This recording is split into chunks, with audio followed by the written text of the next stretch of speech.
Hi, everybody, and welcome to the first annual Global Theater Project Juneteenth celebration. My name is Barry Hochwald, and I am Artistic Director of the Global Theater Project. I'm thrilled to be doing this and excited to be spending time with the people that I'll be spending time with and sharing with you over the next 3 hours or so. I would like to begin this briefly by explaining why I felt it was so important for the Global Theater Project to celebrate Juneteenth, and then move on to sharing with you our first contributor. We began our work in Florence, Italy, in a city that had very disjointed communities. And we used the arts and theater to try to bridge these communities, to help them build something together of value. And after a time, we started putting that focus toward putting a light on issues, social issues in our world that we thought needed attention. And after some time, of course, we found that attention wasn't enough. We needed to take action, and we started building and layering in other communities and other organizations so that the community itself could become a community of aware activists. But in the end, really what it is that we're focused on is the building of community and the spending time together on issues that are very important in order to build a healthier world together. And we use theatrical techniques and values in order to do that. That brings us to this moment, to Juneteenth, this celebration, and why we are doing this in the first place. We clearly need to heal a great deal, not only in our nation, but in the world. And I felt last week, I think it was last week or a week ago, when there was a political decision made to hold a political rally on Juneteenth in Tulsa, Oklahoma, that this is the time where we need to start looking deep at who we are, all of us. And I started doing some research, deeper research, to understand what was going on. And as a result, I came to not truly understand why we are not all celebrating Juneteenth. It could be also a bit of my Jewish background and the fact that I have been celebrating annually every year of my life, freedom from slavery. And so I have an understanding of the value of that, the contemplative and active and creative and intellectual and emotional value of that.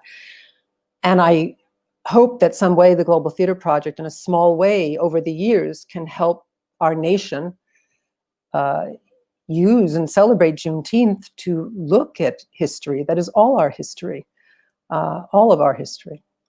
Speaking of history and why we have this event, I'd like to read just a section, if I may, from the Proclamation of Emancipation that was written on January 1st, 1863. What I'd really like you all to do while I'm reading this, if you could, is to listen, to really listen to these words and how much they resonate today. January 1st, 1863. By the President of the United States of America, a proclamation. Whereas on the 22nd day of September, in the year of our Lord 1862, a proclamation was issued by the President of the United States, containing, among other things, the following, to wit, that on the first day of January, in the year of our Lord 1863, all persons held as slaves within any state or designated part of a state, the people whereof shall then be in rebellion against the United States, shall be then, thenceforward, and forever free. And the executive government of the United States, including the military and naval authority thereof, will recognize and maintain the freedom of such persons and will do no acts or act to repress such persons or any of them in any efforts they make for their actual freedom. And that takes us to today and to every moment from the time that this document was written until now. And this is our small opportunity to share some creative responses and intellectual inquiry and to learn together and to share together. And so I am inviting you to please put your names and your where you are at the moment in the comment by sharing your thoughts, asking questions, and I will try to build this. We'll try to build this into a community experience as best we possibly can while we visit with these 20 amazing people. Now, the first amazing person that I cannot wait to share with you is sadly not here at the time. She is working, good for her. Io Browne. Io Browne is from Baltimore, and I have had the unbelievable pleasure of directing this amazingly talented performer, singer, writer, teacher, theater artist. She is going to perform a piece that many of you may have heard of, Strange Fruit, written by Abel Meeropol. Abel Meeropol was a Jewish gentleman back in the 1930s, had very strong sentiments against racism in the United States in the 30s, that it continued and went on. And then he saw a photo of a lynching that he said haunted him. He couldn't get it out of his mind.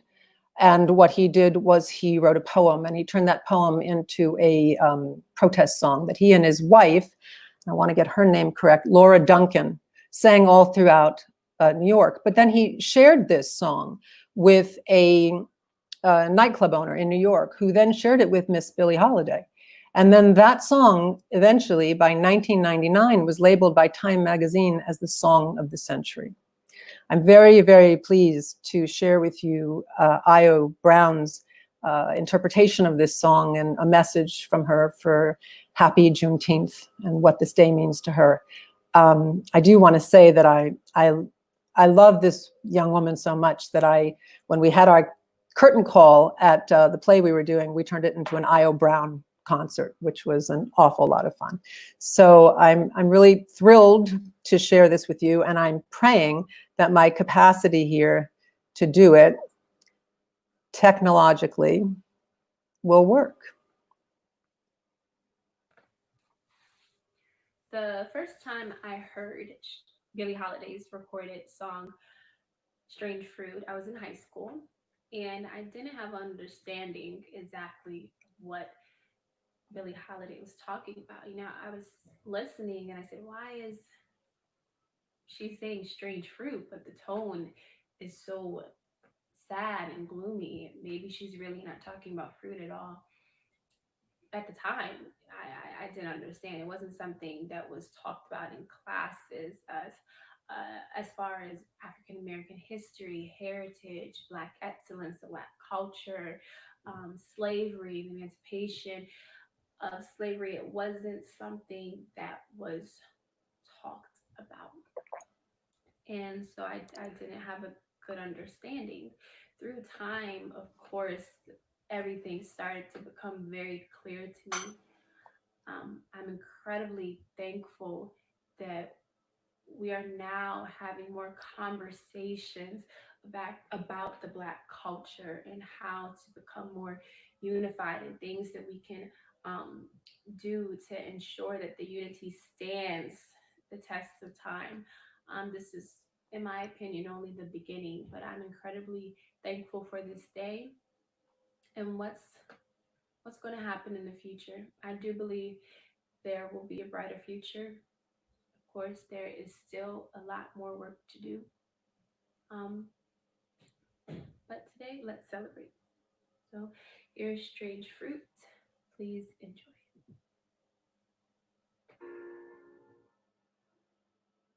Southern trees bear a strange fruit,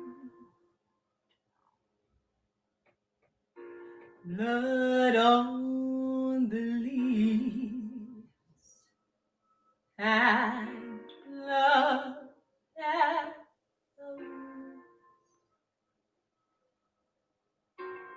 black bodies swinging in the sun.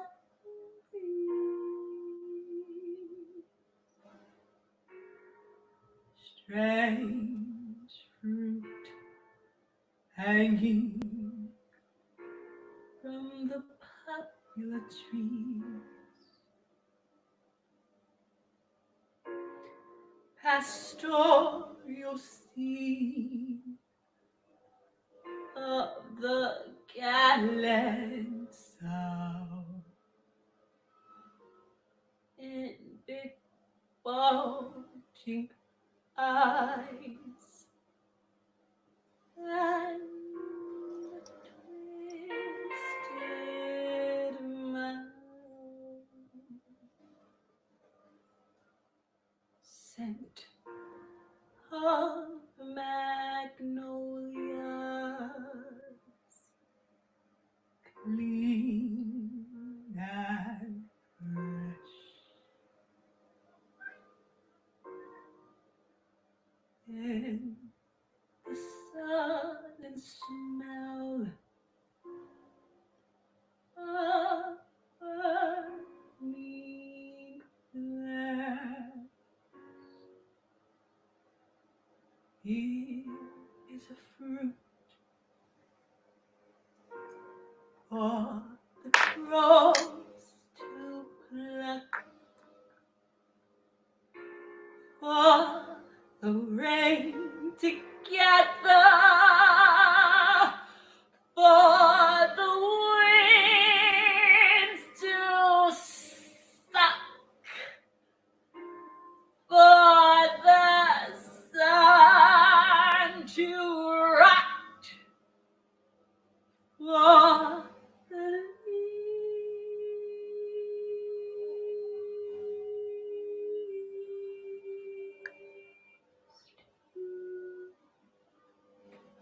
to rot.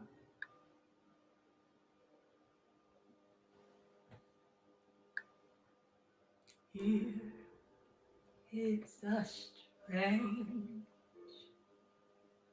and bitter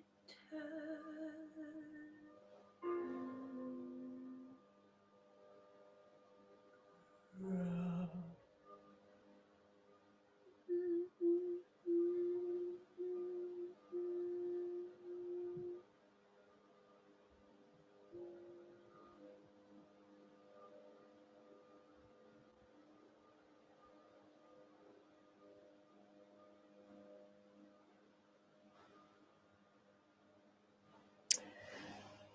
I wish she was here so that I could say thank you to her for that.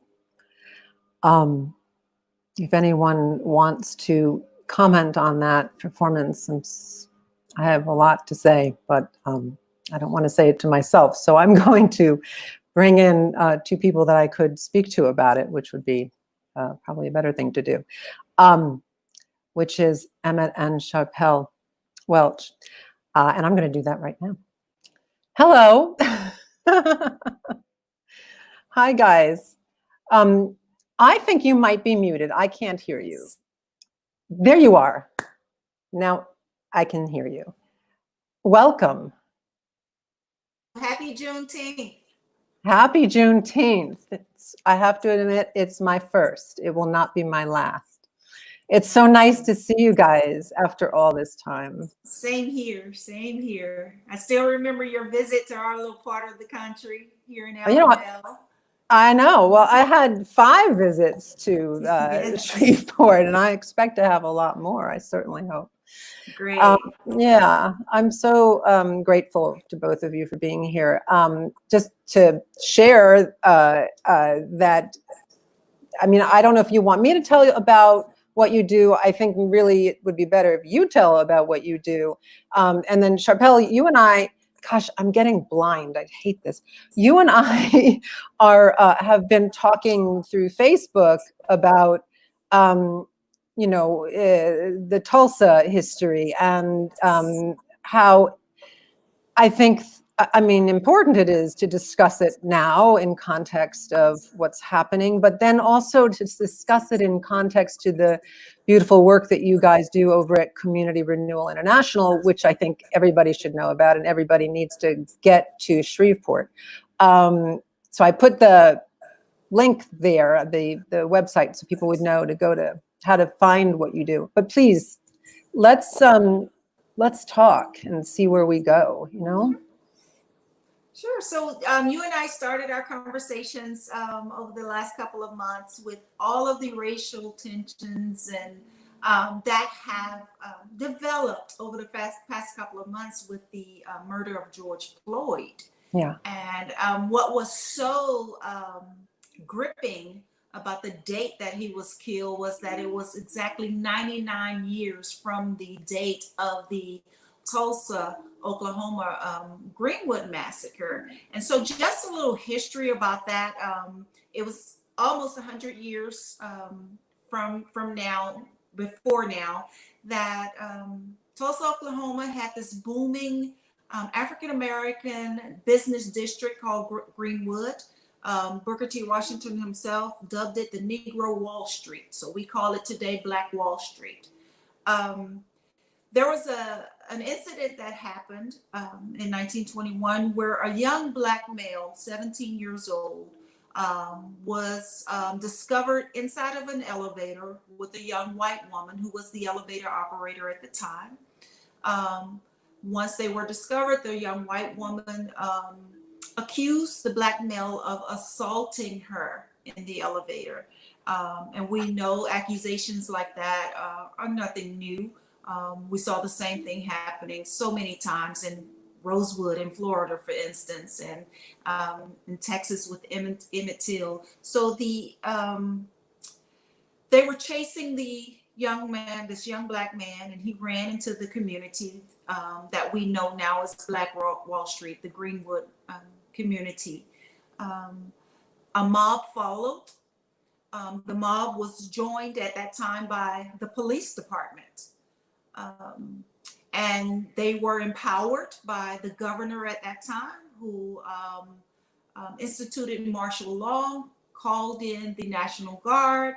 Long story short, the powers that be began to round up every Black citizen that they could find. Over 6,000 people were arrested and detained just before the violence started. And then they commenced to burning down every single piece of that community for about 35 city blocks were absolutely destroyed. And those that were left in the community, there was nobody really left to fight back. Children and the elderly who were not arrested and detained at that time. The injustice of this not only came with the partnership of law enforcement and that lynch mob, but also with the military. Bombs were dropped on our nation's soil. And another part of the injustice of it all was that we were never taught this in school. This and so many other events in our history have been whitewashed from the history books. And I just believe that in order to effect positive change, we have to have the hard conversations. We have to know that that is a root to all of the violence and tensions that we're seeing today. Rioting and looting did not start with the death of George Floyd. It's been happening for centuries in this country. It is the voice of the unheard. You know, there's a couple things that I found when I was researching about Tulsa, and that I thought it just hit me what a seminal moment that was in American history, because the men, the Black soldiers had just gotten back from World War I. That's right. And they went and fought for their country. They came back and they thought they were going to enter a country that had repaired itself a bit. Right. You know, that would have had some degree of a beginning of something. Yes, they no doubt expected to be celebrated. Yes. their bravery during Yeah. World War I, but it was just the opposite. They came home to the same injustices that they had left to Well, go and fight for this country. And I wonder also, at that point, I was wondering about the Second Amendment, because then you had a lot of Black gentlemen who knew how to use guns because they had gone to war. And so there was that part that I questioned, you know, in terms of white fear. And then I also was reading about the abundance and of that time period across the nation, not just in Tulsa, of Black property ownership. And how, you know, the building of villages and communities and neighborhoods and cities and you know, that physical reality of I'm here, we are here, and then just burn it all down like they did in Tulsa. It just seems like we haven't gotten back from that yet. We have to go back. And I believe that is by design, Yeah. because when these businesses and homes were burned down, the entire city of African Americans was out of work, no place to live, no way to recover. They were all, not one nickel of insurance claims were met by the insurance Right. companies. So it sabotaged any hope of rebuilding. Yeah. And that's just one instance. I mean, we can go, you know, throughout the nation and talk about communities like this in other parts of the nation. So that still to this day, Martin Luther King, I think, said that it's easy to say, pull yourself up by your own bootstraps. But what we are doing is telling bootless men to pull yourself up by your own bootstraps. And then by some miracle, when they do get a pair of boots, those are taken. So that's what we're dealing with. And that's the opportunity we have to make this nation better right now. I see it as an opportunity, and we're working every day through community renewal to Yeah, make can you explain a little bit about that? Because, you know, Emmett, I had read this quote that you said, and I loved it. And I'm going to read it to you. Working with youth is like breathing for me. Absolutely. Thanks for having us today. I think that the work that we're doing here in Shreveport, Louisiana, I think it should be documented that it started in Houston, Texas, and I'm a retired aircraft mechanic out of Houston. We've been here probably about 12 years in Shreveport, and I think my wife probably did for about 15 years HR at a college there, local college there in Houston, and we decided to come to Shreveport, and it was probably one of the best decisions that we had ever made. And it turns out that it looks more and more every day like a divine appointment, because all of our knowledge leading up to the Shreveport endeavor, turns out that everything we learned in Houston in reference to diversity, in reference to getting along with other groups of people, we are using all of those skills not only to navigate the course that we're on, but help the children courses be navigated, to try to help them understand diversity and try to break the monotony and show them how to break the monotony and show them how, in a kind, gentle way, to get into another era, another group of people, and make it seem like it's normal. And so I think that, you know, I'll be in November, I think I'll be 59. I don't know, I'll have to calculate. I don't even know how old I am. But anyway, all the things that I grew up on, now I am calling on all of those things that I've learned even as a child. Back a long time ago, before either one of you guys were born, we used to watch things on our black and white television. We had television stacked up on televisions, up on top television. We had 3 televisions stacked on top of each other, and the one on top was the one with the volume, and the one in the middle was the one with the picture. And so that was a very long time ago. But we grew up watching, you know, The Lone Ranger and Rifleman and Batman and Green Hornet. And we grew up eating angel food cake and devil food cake. And we had Aunt Your Mama pancakes and syrup. And we had Uncle Ben's rice. And back then, those were normal things. Nobody even challenged, you know, what was going on, because it was the best we had. And as long as, you know, everybody was happy, nobody made waves. But now, you know, it seems as though these things are put in place to make sure that this culture of supremacy stays intact. And so when you got lawmakers that are leading the effort in this nation, and we're asking them to make change, they have to look to see whether or not we want to compromise what's been in place for years. And so that's why change is so slow to come. And so knowing all these things that we know, we are pace setters down here in Shreveport, Louisiana. Part of our job is to make sure that we give current information, that we give information that will help navigate the course of these kids, teach them how to conduct themselves as, young Black citizens, especially in the company of a police officer. These kids don't even understand Black culture, let alone culture, period.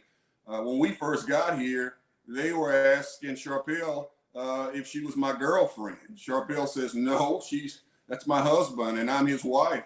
They said, well, Black people don't get married. And so it was so amazing to us that there was such a huge breakdown in knowledge with these kids. And so that's one of the main reasons why we want to stay where we are. And what we do for community renewal is that we go into our community and we make, personal contact. We get to know our neighbors. We make sure that we find out what the need might be. We find out how we can help. For those of them who don't have computer skills, literacy skills, whatever the skill set might be, wherever the problem is, we make sure that we step in and assist them to help them along the way. There are a lot of things about law that they just don't know. There are a lot of things that they just don't understand. Matter of fact, you got people down here running a red light because they don't understand red means stop. And so it's an amazing journey that we're on. I think that we definitely need to be where we are. We've got what, 4 or 5 kids since we've been here that are now going to college that we know probably wouldn't have even finished high school if it had not been for the input that we're giving them, helping them. We're basically just community pace setters is what we are. Barry, I think one of the most frustrating things for me as I sit and watch, I can take the news cycles in small doses. I can't sit and just watch it because my spirit I just can't do that to myself. One of the most frustrating things for me is to sit and watch the racial tension and the state of America right now, and to be screaming with every ounce of my soul that I know the answer. We've been doing it for 25 years. Community renewal, somebody listen. I know. We have the answer. Yeah. And the answer is just, we are just intentional about 1, educating ourselves, and 2, crossing those socioeconomic boundaries intentionally, building those relationships, listening to those with different experiences than we have, and then being apt to teach of our own experiences without prejudice. Yeah. And so, it's been working for 25 years. And I just think I know you've met Mac McCarter, and you know that you cannot be in his general vicinity without catching some of this fire that he walks in. Well, I expect to be burned in about an hour from now, so he's going to be with us. If we can spread that spark, I'm telling you, we can begin the processes of rebuilding. One thing that I learned as a young girl, my grandmother taught me, is that people fear what they don't understand, and people hate what they fear. So the root of hate and fear is just not understanding each other, not listening, not having the tough conversations like we're having today in love. And you just answered one of the questions that came up on Facebook. That was the answer to your question, Clelia, which was, why are white people so afraid? And I think because of don't want to change the culture. There's a fear that the roles might reverse, and they just don't want to see that happening. They want to remain supreme. We had an opportunity to go to Washington, D.C., and we were the only Democrats in the room. I'm telling you, we were in a room probably with 50 people, and they knew clearly where we stood. Can I just give a little thing? Was that when you were getting your award? Yeah, Was I getting an award that day? you were. You got a I was fellowship. presenting on a panel. Yeah, I was presenting. Right. But, anyway, so they invited us to lunch, and I was just loving that. And so they wanted to hear who we were and what we did, and so we had an opportunity to express to them who we were and what our daily occupations were or whatever. And the amazing thing is this. I had an opportunity to tell them that when we leave this room, some of us are going to get on the same airplane to go back. Some of us are going to catch the same. Matter of fact, we shared our ride, our what you call it, Uber. Car service, yes. And so with some of the same Republicans that we were in a room with. And so I pointed out that, if we had to go to the hospital, we'd probably go to the same hospital and we'd probably be sharing rooms. Why is it that we can go to the same grocery stores and buy our food, go to the same hospitals and be tended to, ride the same airplane across the United States, but when we get back to our communities, we are embedded in this thing called hate? It is the most amazing thing that I had ever experienced in my life, was to have lunch with lawmakers and to hear them agree with a lot of the things that we're doing and saying in reference to unity and bringing people together, and to turn the television on 4 hours later and see that same, they have flipped the script and they're talking totally different from what I just had lunch with this guy. He just told me that this is how he felt. Like we have the answer. But I don't attack people. I try to be a person of change myself. Yeah. I want to implement the change that I would love to see in and around where I am. And so I'm not going to point fingers at anybody. I have no idea what it's like being a lawmaker. I don't know what kind of pressure this guy is under, but I don't care what kind of pressure is out there. Nobody's going to change this boy. I'm going to treat people right. I'm going to love people, and I'm going to treat them with dignity and with respect. And I'm going to try my very best to make sure that the kids that come under our tutelage live their lives the same way. That's right. I believe that if we could promote love the way that hate is being promoted, we can change this thing. Children's minds are just like sponges, and they absorb. And if we start putting pure substance into the mind of the kids, they would absorb this and they will become productive citizens. But if we inject the hate and the fear and the anger that we clearly display at some point into the kids, look at what we're going to produce. I remember we were asked to go to an all-white church to help out over there. The demographics had changed. And did we lose her? No, she's there. Okay. So we were asked to go to my buddy's church. We went over there and we were helping out. And I was teaching a little class over there. And that was a little bitty white boy, came down the hallway. His grandmother brought him in and put him in my Sunday school class. He turned around and screamed and yelled, and he ran down the hallway like I lit him on fire. Like he had a monster.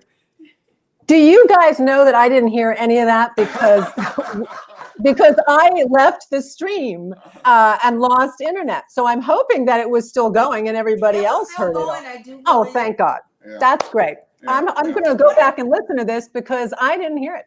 One of the examples I wanted to interject when I was talking about what my grandmother taught me about fearing what you don't understand and hating what you fear is that my husband and I used to own some property in Texas, rural property, and there were snakes everywhere. And my husband, I ran in the house one day. It was this long, huge black snake, about 5 feet long, in the driveway. And he came and he said, no, that's the snake you want around, because that snake will kill the poisonous snakes. And so he took me on a nature walk, and he was trying to teach me the difference between poisonous snakes and non-poisonous snakes. He was telling me, look them in the eyes. If their eyes are like this, they're poisonous. Look at the color. Look at the pattern on the back. And I rejected every single thing he said. I said, there is no such thing as a good snake. I hated them all because I feared them all. And he was teaching me that they weren't all bad. Yeah. And I use that analogy a lot with the kids when we're talking about race issues. Some people just don't want to be educated. They don't want to change their way of thinking. So they group people in a box. And as long as we do that, we will continue to live in fear and we will continue to have hate. When we intentionally seek to cross those boundaries and get to know each other, that's when we will eradicate this thing. You know, I want to continue this conversation, and we went a lot longer than we were supposed to, but that's fine. I knew we would. Sorry, everybody. No. But if you guys stay there, I'll bring Jessica, who I think is next, and you can say hi to her. Sure. She's in California, and then you know, we can meet each other. So here's Jessica. Hi. Boy, that was amazing. I just want to hear you guys talk all day. That was so inspiring. And it really, I didn't want to interrupt you to do my thing, because that was just fantastic. And I really hope we can stay in touch, because I want to learn so much more about Absolutely. Our link is down there. Yeah. We're going to give up the chair because the world needs to hear you do your thing too. Yeah, but you know what, Sharpelle, I'll send everybody in this group information about community renewal. Yeah. And connect all of you. And I would love, my company's the Heat Collective, and I'd love to post some of your information on my website so that the people that I work with can understand more about what you do and follow you. Absolutely. And feel free to load up and come on down to our part of the world. We'll okay, eat some good. gumbo and show you firsthand. Yay! I would love that. Where the nicest people live, right there. Yeah, that's right. There. It's the truth. Thank you guys so much, and happy Juneteenth. Thank you. Juneteenth. Thank you. Happy Juneteenth. Bye-bye. That's amazing. Hey, hi. Now it's you and me. Here we are. Yeah.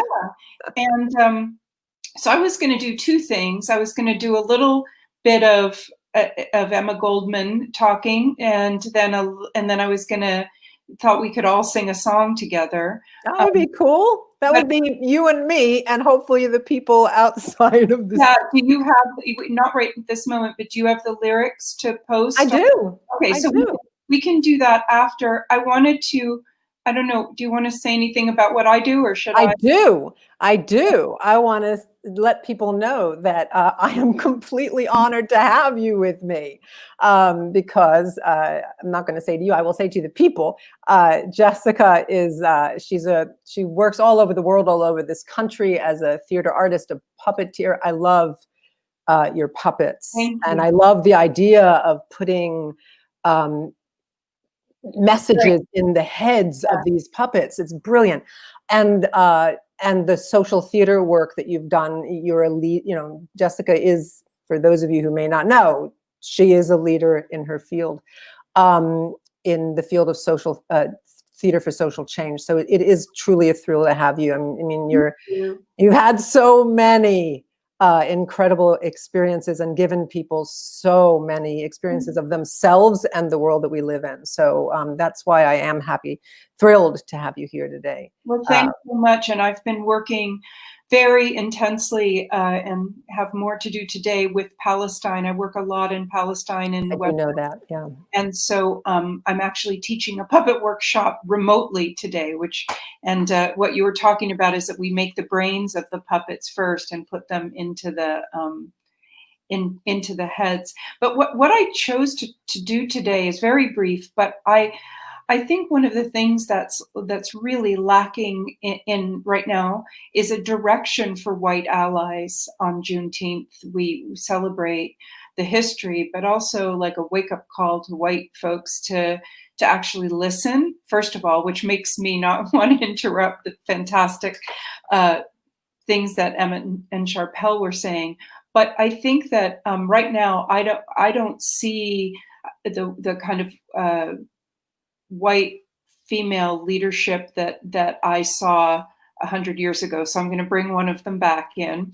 And I want to connect it to the beautiful, beautiful, beautiful rendition of Strange Fruit. And I'm just going to connect it a little bit because Abel Meeropol, who wrote that, adopted the kids of the Rosenbergs, who were the last people publicly to be executed in this country for political reasons, and they were suspected of communism, and they were electrocuted, and they had 2 little boys, and the Meeropols adopted them. So the man that wrote Strange Fruit was an adoptive parents. And I spoke to the both of the Rosenberg kids, but I'm going to specifically talk about Michael. Right when I was working on this piece, on this play called Nobody is Sleeping, which is from a Lorca poem. Lorca was also executed in the Spanish Civil War, and this is a play about the Spanish Civil War. And he said that the reason, and this is really important to me right now, because the reason that we lost the Spanish Civil War to the fascists, to Franco, which then opened Europe for the Second World War, for Hitler. The Spanish Civil War was lost, I think, in May, and Hitler marched into Poland in August of that same year. So, and one of the reason we lost is the left tore each other apart. The anarchists and the communists really tore each other apart. And I feel like the white left, anyway, is very divided always. And it's kind of how we got the leadership that we have now, and how we might get it again if we can't come together to fight the same thing. The Spanish Civil War is a time when we were really divided. So I've written 3 plays about Emma Goldman over my lifetime, named my first kid after her. Emma, I was first cast in a play called History: An American Dream by that Anne Bogart directed, and then that was 1901. Then I wrote one that took place in 1919 when Emma was deported by a young, very zealous young man named J. Edgar Hoover, who made it his personal, who named her the most dangerous woman in America. And this last play takes place in 1936, and Emma was on the front of the Spanish Civil War in her very last years. And if anyone's interested in Emma Goldman, you can look her up. Most people don't even know who she was. So I will just do a tiny bit from here. And what's happened is that Durruti, who was this amazing anarchist leader, and when we think of anarchism, we think of chaos and violence, but anarchism was really a utopian ideal. And Durruti was a great leader. And she's in front of a bunch of people reporting for news. She's a reporter, and she's accosted by another reporter on the right. So I'll just share this tiny little piece from Emma Goldman. That's why I'm dressed in this, and because she can't stand my hair, so I have to put it up for her to come in. Anyway, I'm going to read this tiny little thing as maybe a piece for white folks to kind of get maybe how we can be allies and how we can lead.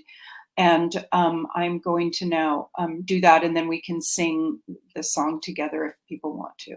Okay. Ready? Yes. Ladies and gentlemen of Great Britain, this is Emma Goldman reporting for Spain and the world. Franco has bombed Madrid with German planes for 4 nights. Over 3,000 killed. Comrade Durruti decided to move his column from the Aragon front to Madrid to help the cause. Durruti was shot in the head last night by a fascist sniper from one of the upper stories of the hospital clinic. The spirit of Durruti is not dead. This great man, this thoughtful, tender comrade, his heart may beat no more. His powerful body may be felled down like a giant tree, but the fires of his flaming soul can never be extinguished.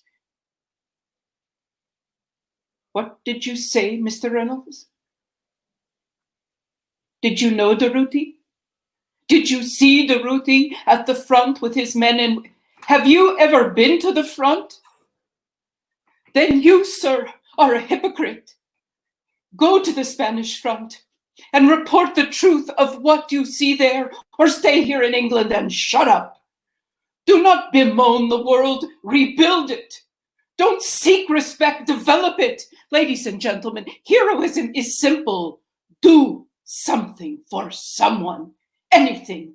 A hand, an ear, a word, a hammer. That is the solution. That is revolution.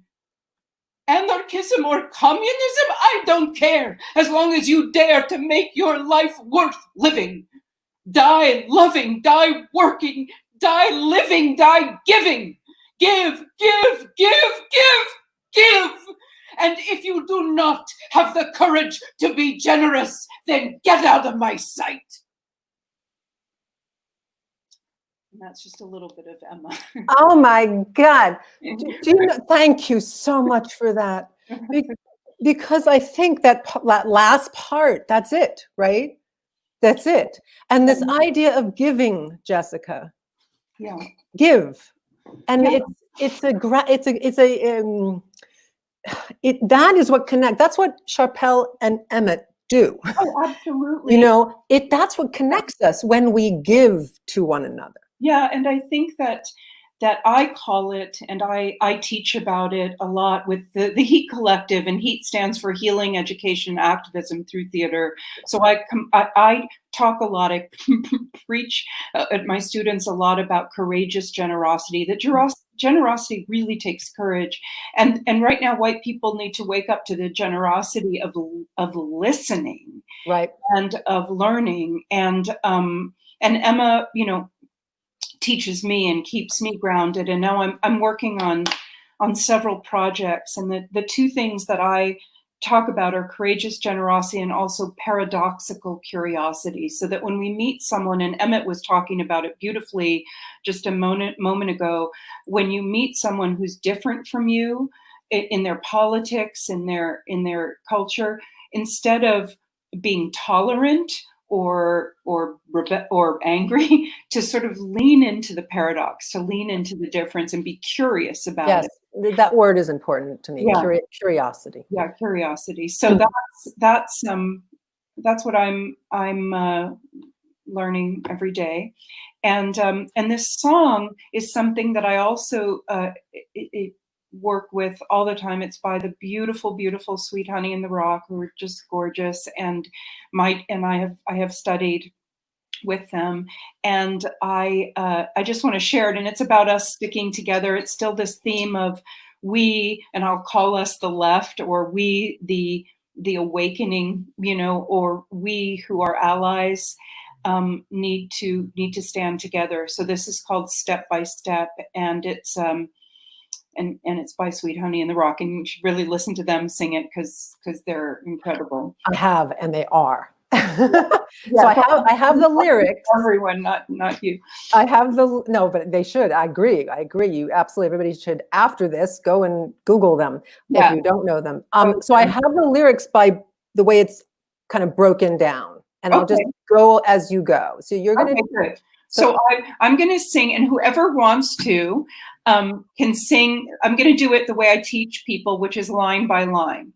So the first, but why don't I sing it all the way through, just so everybody has a shape of the song? And I'm not a singer like our beautiful Io Browne. That's okay. But here we go. Step by step, the longest march can be won. Can be won. Many stones can form an arch, singly none, and by union what we will can be accomplished still. Drops of water turn a mill, singly none. So I'll go verse by verse so we can sing it together. Step by step. No, it's okay. You're doing beautifully. But what I'm going to do is sing it once and then repeat me so people. That would be better because we're not syncing anyway. Yeah, right, exactly. You can put it together on Zoom or whatever we're on, SteamYard. Okay, I'm in a virtual reality every day. Virtual reality. Okay, here we go. Go. Step by step, the longest march can be won. Can be won. Step by step, the longest march can be won. Can be won. Many stones can form an arch, singly none. Many stones can form an arch, singly none, singly none. And by union what we will can be accomplished still. And by union what we will can be accomplished still. Drops of water turn a mill, singly none, singly none. Drops of water turn a mill, singly none, singly none. And maybe, Barry, if it's okay, you can just post those lyrics on the Facebook page. I will. And people can continue singing and continue honoring unity and also Sweet Honey in the Rock. I am going to run to a protest where in my little California, my little California town, where we're going to take a knee for 8 minutes. Well, I deeply thank you for joining us. Thank Jessica, you for doing this. And for making me sing, which is, I'm so apologize to everybody for what I just did. Beautiful. I'm going to, and as soon as I go do this little protest, I'm going to come back and watch the rest of these beautiful people, because it's really. Oh yeah, no, it's just lovely to spend time with everybody. Speaking of beautiful people, I'm going to hook Marianne in here. And you can say hello to her as you leave. Marianne, this is Jessica. Fabulous, Jessica. I was singing along here in the UK. Oh, great. So California is now leaving us. And thank you so much again, Jessica. Hey. Hey. So you're up late. You're across the pond. This is the global part of Global Theater Project, the international part. Yeah. What is it? 10 to 9 here. Oh, it's not so bad. And I got my times wrong, and I think I logged on an hour early, so I've been. I am really excited to have you with me, because I love you, and you're an amazing musician, accomplished, busy woman. And I also, want to talk. I mean, I'm very interested in your sharing your the situation, the history of your hometown that you shared with me a little bit, and then you chose a beautiful song to perform, and I'd like you to talk about that. So, in whatever order you want. Yeah. Well, hello everyone. Hello. Thank you so much, Barry, for having me here. It's an honor. I'm so happy to have you here. It's also my first Juneteenth. And it won't be my last. We'll have to figure out how to continue celebrating it together. So my hometown is Liverpool. I'm a Scouser by birth, and because of what has been going on and the activism that we've seen recently, because we don't really learn a great deal in British schools about the slave trade. I think more people here right now are learning off their own back. We're all in lockdown still, so we've got plenty of time, and I know a lot of my friends and me are doing much more research. And of course, one of the things that you naturally want to do is research your roots and how you might be involved in it, or if you are involved in it, how your hometown might be involved in it. And I always knew that Liverpool was involved in the slave trade. Just because it's such a massive port and has such a long-standing maritime history. But I didn't realise just how significant my home city is in the story. And I didn't realise that from the 1780s until the end of the slave trade, Liverpool was the European hub for the trade itself. Very few slaves actually came through Liverpool. But Liverpool was where the money was and where the ships were built. The man who is widely recognised as the founder of modern Liverpool, who's a man called Sir Thomas Johnson, was part owner of the first ever recorded slave ship to sail from Liverpool. So my city's history is completely bound up in the trade. And it's been really interesting to do some more research about it. And we do have an amazing museum in Liverpool on Albert Dock, the International Slavery Museum. I'm sorry, honey, I did read that 1 million people passed through that port. I think it was 1.5 million were shipped by Liverpool merchants. By Liverpool So merchants. I don't know how many of those people actually travelled through Liverpool. But yeah, we have 3 buildings in the middle of our city, which we as Scousers, which are what Liverpudlians in England are known as, Scousers, we love those 3 buildings, and they're kind of the mark of our home city. They're the buildings that you see most clearly from the river, and they all have historical significance. And one of them is the Port of Liverpool building. They're called the 3 Graces. You've got the Liver building, the Cunard building, and the Port of Liverpool building.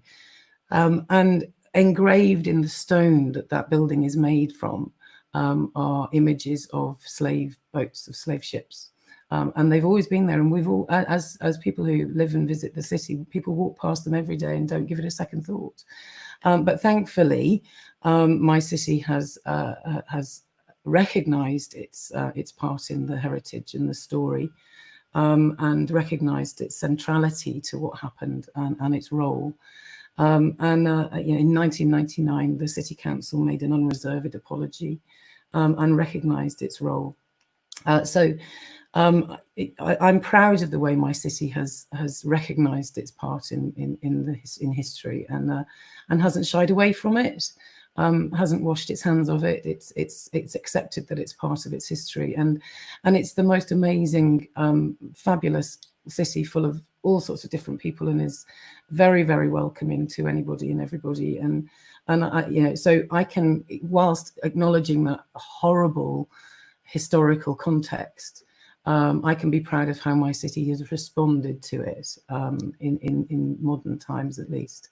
Okay. But I mean, the other thing that has come out from research is, which is shocking for any of my English and British friends to find out, which we've only really recently found out, was that when the Slave Compensation Act was passed in 1837, after the Abolition Act was passed in 1833 here, the British government at that point took out a £15 million loan and topped it up with another £5 million sometime later, which was borrowed from Rothschild and Montefiore.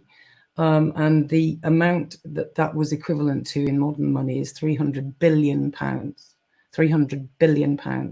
And not a penny of that went to any of the slaves or the people who'd been imprisoned through slavery. All of it went to the slave owners as compensation. So basically, the British government bought the freedom of the slaves from these people, and the government borrowed this. It borrowed this money, which was one of the highest amounts of money ever borrowed by a government anywhere in the world ever, and the government only finished paying it back in 2015. So. Wow.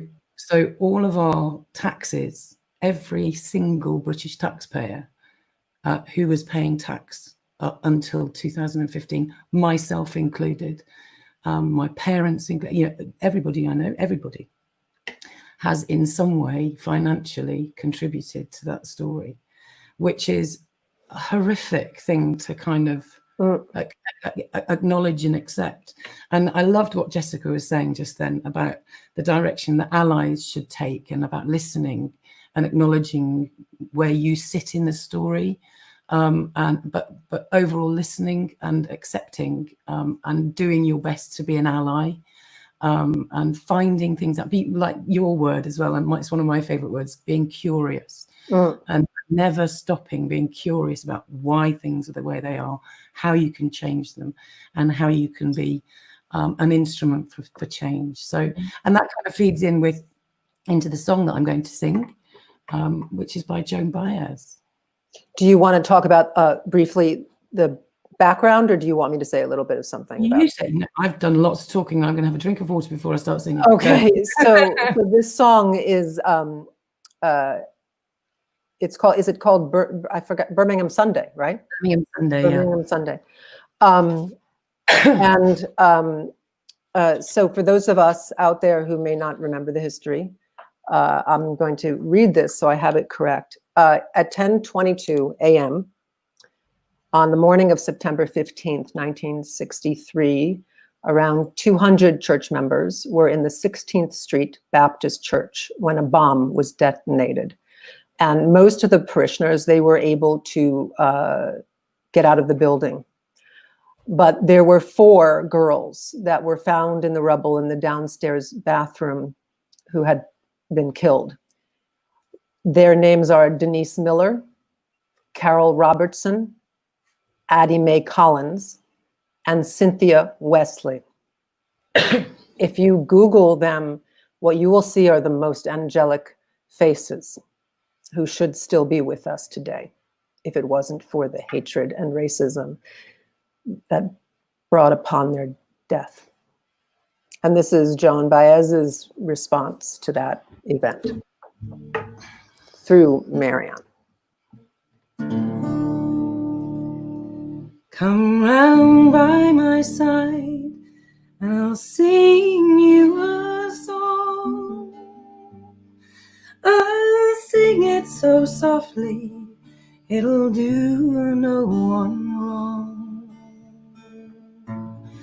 On Birmingham Sunday, the blood ran like wine, and the choirs keep singing of freedom.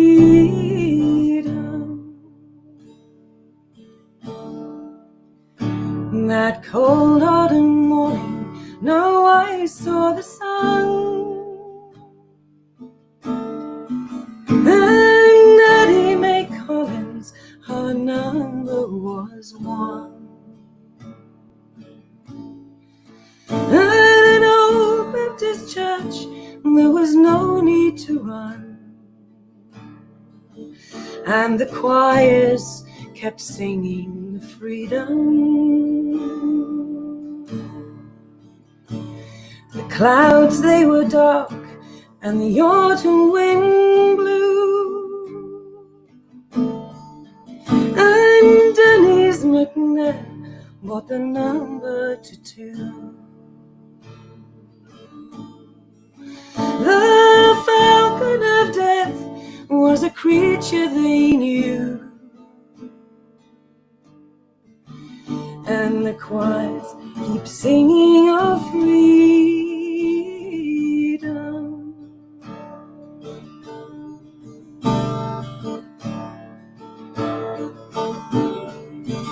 In the church it was crowded, but no one could see that Cynthia Wesley's dog number was 3. Her present her feelings would shame you and me, and the choirs keep singing of freedom.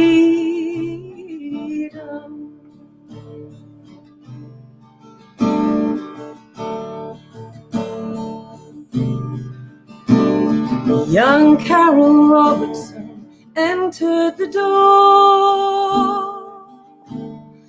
and the number her killers had given was 4. She asked for a blessing, but asked for no more, and the choirs kept singing of freedom.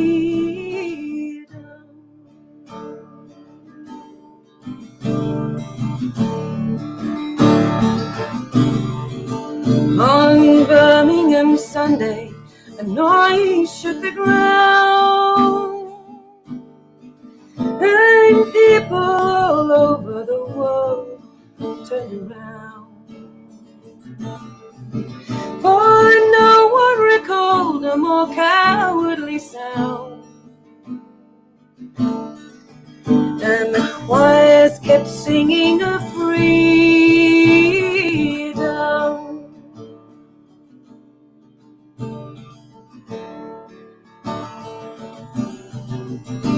The men in the forest, they once asked of me, how many grow in the blue sea. I ask them right back with a tear in my eye. How many dark ships in the forest?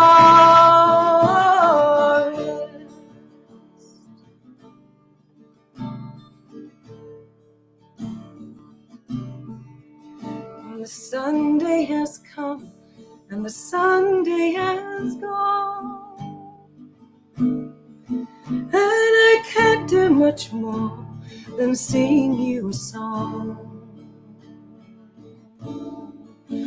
I'll sing it so softly, it'll do no one wrong. And the choirs keep singing our freedom. And the choirs keep singing our freedom.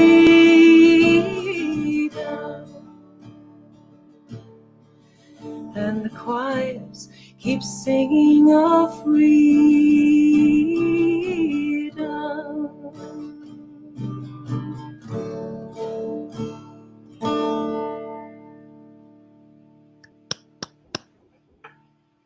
Thank you.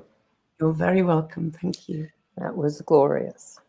It's such a beautiful song, isn't it? It's so It tragic. is. It is. I am going to invite you. You don't have to, but I'm going to show a video of a wonderful Baltimore poet who couldn't be with us. If you would like to stay on and watch it with me. Well, I will be staying and watching everything. It's Wonderful. so. Thank you for having me. Okay. Well, this next contributor is Don Murray, and Don is somebody that one of the first people I met when I moved here to Baltimore. Kind-hearted, huge-souled, and I mean, if I've ever met a poet, I met a poet in Don, and so I was so grateful for him to say that he would be able to send me something to share with others and be a part of this. So again, I'm going to enter the world of technology and pray that I can succeed here. You're doing brilliantly so far. Well done. So far, we'll see. And this is my wanting to share Don with all of you. Here we go. This poem is called "The Trees Are Falling." The trees are falling.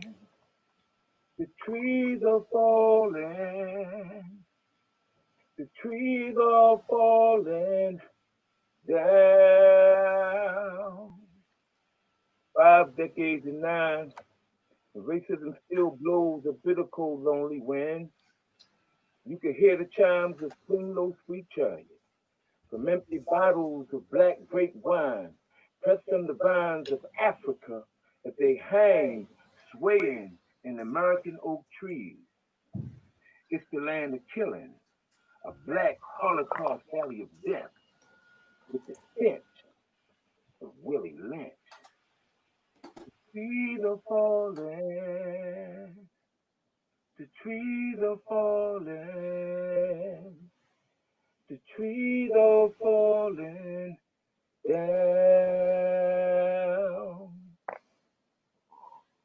A nation of heathens whose mouths suck a demonic pep while looking to a dead tree for repentance, but perseverates the crucifixion with lynchings. So take your inspiration from the ants and the bees and build your habitation in the mountains. For the trees are falling. The trees are falling. The trees are falling down. The secret of their societies, the lies told from the bones of their forefathers, hidden in the Vatican and the shrines, is to raise Cain generation after generation from their canine helter-skelter minds. Whoa! For now, I see through a wine glass clearly, and the bitterness of the grapes thou shalt taste. For America has inherited a racist syndrome that is spreading through their social system. And the plagues of yesterday is what will become of your hidden dynasties today. And like a drought stricken with famine, to wither away. The trees are falling. The trees are falling. The trees are falling down.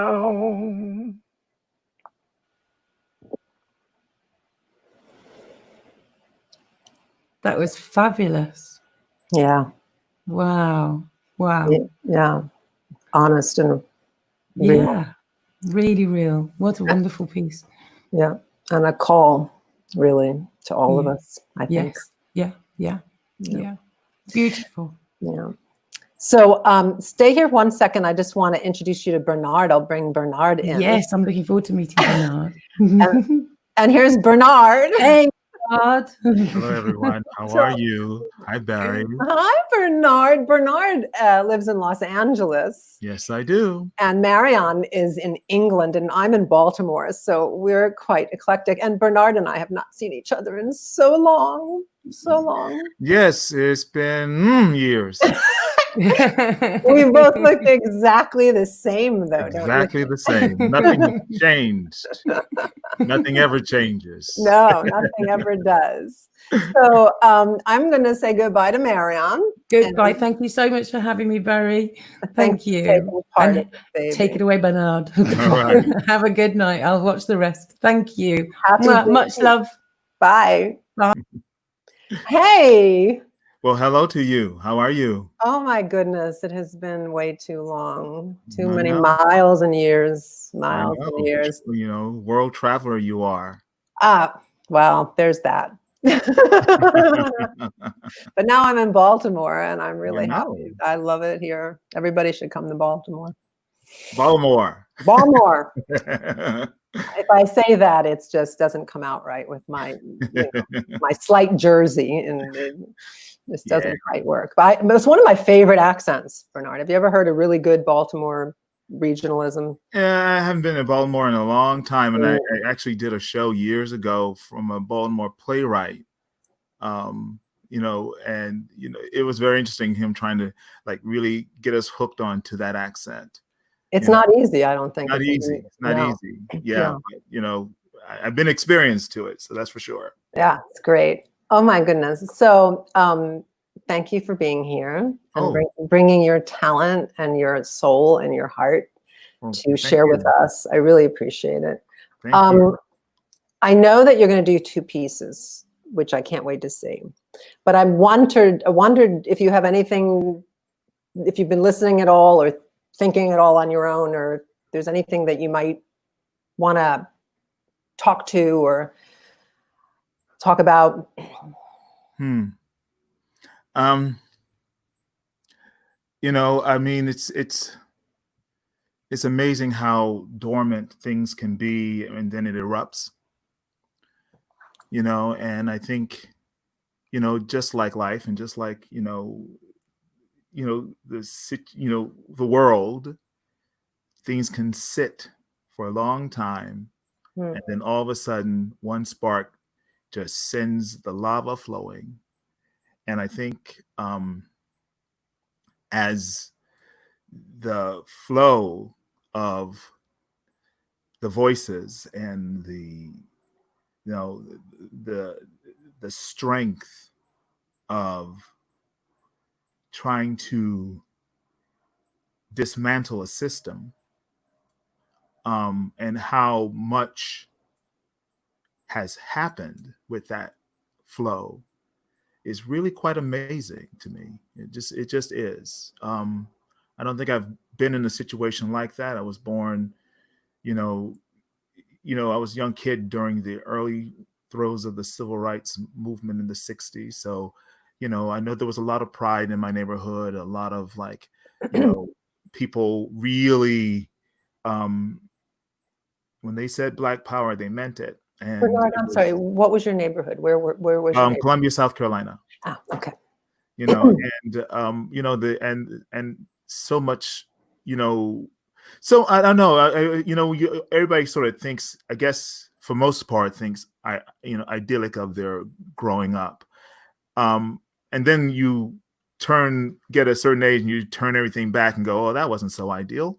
But you know, I've come to this point where I'm, you know, at the age of my parents and knowing what they were able to accomplish in you know, in that society is quite, you know, staggering. It's heroic, actually. Yeah. And so it's been great to sort of like have that connection. And then, you know, talking to my young people, my young kids, and how they are indefatigable about showing up, showing out, making it happen. And they too are heroic. And so that's been very beautiful. And it's given me, you know, I don't know, I wouldn't even call it hope. But it has, you know, given me a little more fuel to keep going and to keep, you know, not just getting by or getting along, but becoming and being. And that's been quite nice. So that's, you know, and the whole idea of the aspect of Juneteenth being something now that's on more people's lips than has been before. I knew about Juneteenth for decades. And then, of course, you know, to see it become this rallying cry and the connection of trying to, you know, forge all of the pieces that is our sad, dangerous, violent history of this country and putting it all together to make sure that we know that all of this is American history. All of this is part of who we are. It's in our blood, it's in our soil, it's in our DNA. And there will be no whitewashing of all of this. And I'm pretty sure there'll be other aspects of other cultures that will come forward and demand their American history. And there'll be, and maybe then I can actually say the word hope. But the word you used, I think, is such a great word, heroic. I haven't heard anybody use that word really. And I think it's such a fabulous word to explore. Well, you know, heroism, I mean, what I saw a play the other day, or like last time we had plays, what the Constitution means to me. Mm-hmm. And so it was very interesting how she looked at aspects of I don't even know if she said protest, but she was talking about, you know, the abused wife or the abused spouse and their ability to get up and keep going is not a heroic act or an act of protest or an act of that's just as valuable as the person that stands up and raises their voice. And so I think that that's always been that part of me to go, you know, somebody gets up in the morning and they have this burden or they have this weight on them, and yet they keep going. And that's, to me, that's heroic. Yeah. Thank you for that. Mm-hmm. So you have two pieces that you're going to share with us. Yes. Yeah, you told me to do two pieces. I said pick one, and you said do both. Because I haven't spent any time with you in all these years. No. So what order do you want? Well, I'm going to do a gem because gem is the one I have memorized. That's fine. So that's the one I'm going to do. The other one I'm going to, you know, do some, and then I'm going to read some. Okay. So Gem of the Ocean, August Wilson. Those of you who don't know August Wilson, he is probably the premier African-American playwright. We call him our American Shakespeare. And his heroic act was creating a 10-play century cycle chronicling African-American life in a town in Pittsburgh throughout 100 years. So each play deals with a certain decade. And he didn't write them all in the same order. He wrote them in varying degrees. And so I thought it was beautiful that his last play, he wrote it, finished it, and 2 months later he died. Like, that's sort of divine. And so this is his next to last play that he wrote, which is the first play of the cycle, which is in the 1900s. And it explores this whole aspect of, newfound freedom and what does it mean, and finding one's identity in a world that's strange, and rediscovering self and rediscovering ritual and rediscovering citizen. And this character, his name is Solly Two Kings. He is a slave or was enslaved, and now this is 1901, so he's been free. And he is recounting his days of when he got free to a young man. And so this is from Gem of the Ocean.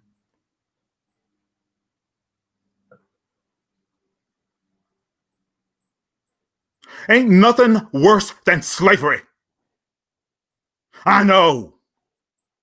I was there. Dark was the night and cold was the ground.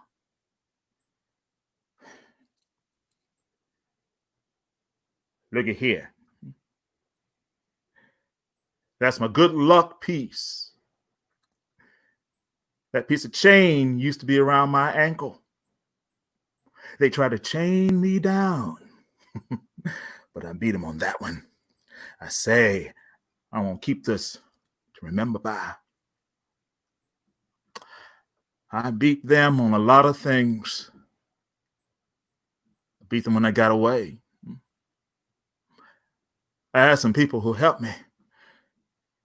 They helped show me the way. They looked out for me. I got all the way to Canada.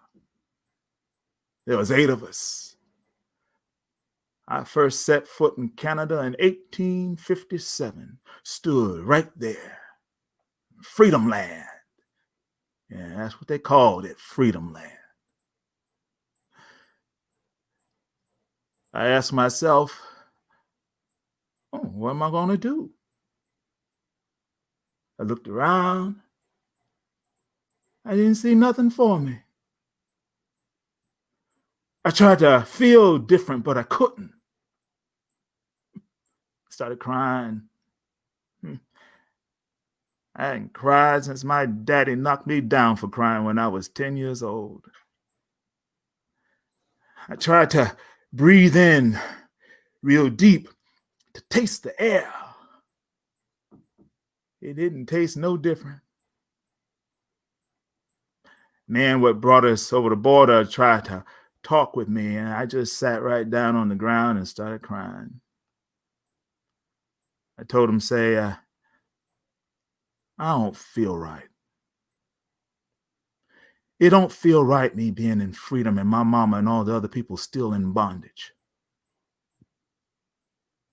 Told him, I'm going back with you.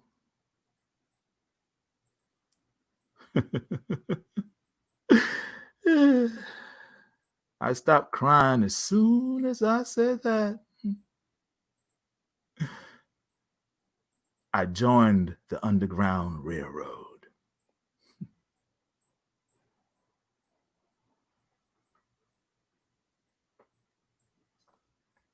Ta-da.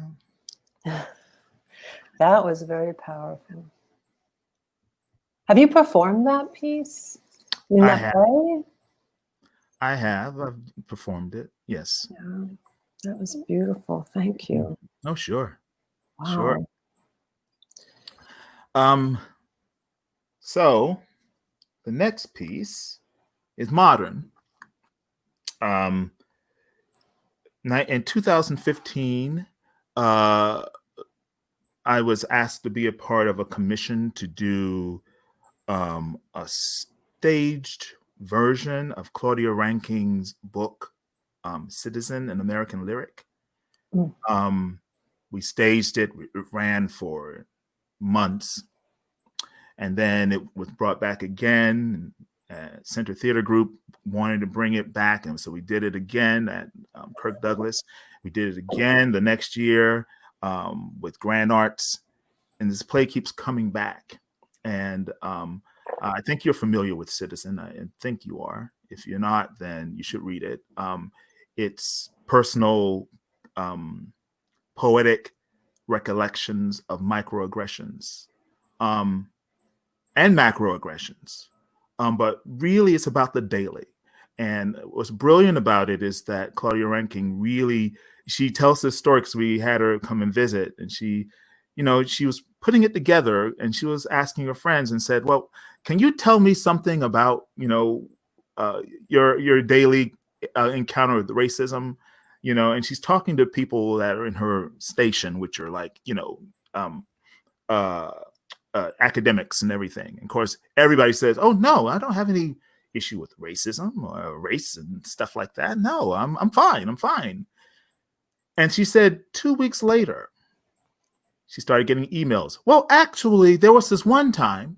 Oh, and actually, there was this another time. And actually, oh yeah, and this time, and it told her something about what happens when you live in a system where you deal with these types of aggression daily, that you begin to impact them, and you begin to push them down, and then you forget about them, and then they start building up on you, and all of a sudden you can't breathe one day, or all of a sudden, you have hypertension, and all of a sudden you have, diabetes, all of a sudden you have all these different things. You don't know why. And her writing this book was a way of sort of like identifying those daily issues. This is not a microaggression. This is a macroaggression that I'm going to read for you. And these are all stories that from people around her. When we did this in the play, everybody was involved in this. Since I don't have 5 other people, I'm going to read the other parts that other people play and try to get the right tenor for it. And so this is an excerpt from Citizen, an American Lyric by Claudia Rankine.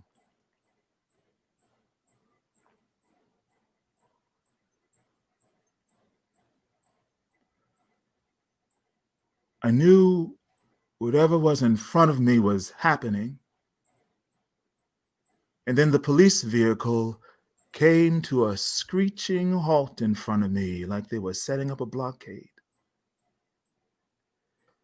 Everywhere were flashes, a siren sounding, and a stretched out roar. Get on the ground! Get on the ground now! Then I just knew. And you are not the guy, and still you fit the description, because there is only one guy who is always the guy fitting that description. I left my client's house knowing I would be pulled over. I knew. I just knew. I opened my briefcase on the passenger seat just so they could see. Yes, officer, rolled around on my tongue, which grew out of a bell that could never ring because its emergency was a tolling I was meant to swallow. You can't drive yourself sane. So angry, you are crying. You can't drive yourself sane. In flashes, a siren, a roar, and you are not the guy. And still you fit the description, because there's only one guy who is always the guy fitting the description. Get on the ground. Get on the ground now. I must have been speeding. No, you weren't speeding. I wasn't speeding. Then why are you pulling me over? Why am I pulled over? Put your hands where they can be seen. Put your hands in the air. Put your hands up. Then you're stretched out on the hood, then cuffed. Get on the ground now. Each time it begins the same way. It doesn't begin the same way. Each time it begins, it's the same. Flashes, siren, a roar. Well, maybe because home was a hood the officer could not afford. I was pulled out of my vehicle a block from my door, handcuffed and pushed into the police vehicle's back seat, the officer's knee pressing into my collarbone. Well, each time it begins the same way. It doesn't begin the same way. Each time it begins, it's the same. Well, you go ahead. Hit me, motherfucker. You can't drive yourself sane. You are not insane. You are not the guy. This is what it looks like. You know this is wrong. You is not what it looks like. You need to be quiet. This is wrong. You need to shut your mouth now. This is what it looks like. And you are not the guy. And still you fit the description because there's only one guy who is always the guy fitting the description. You can't drive yourself sane. So angry you can't drive yourself sane.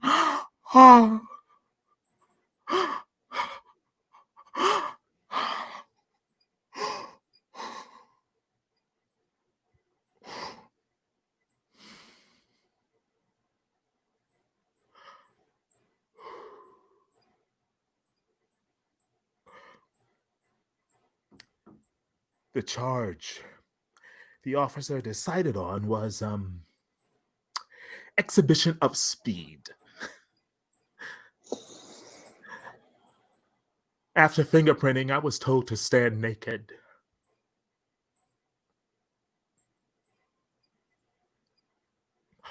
I stood naked.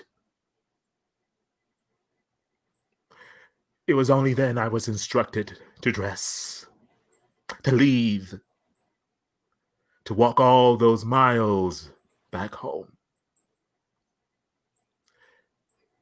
Still, you are not the guy. Still, you fit the description. Because there's only one guy who is always the guy fitting the description.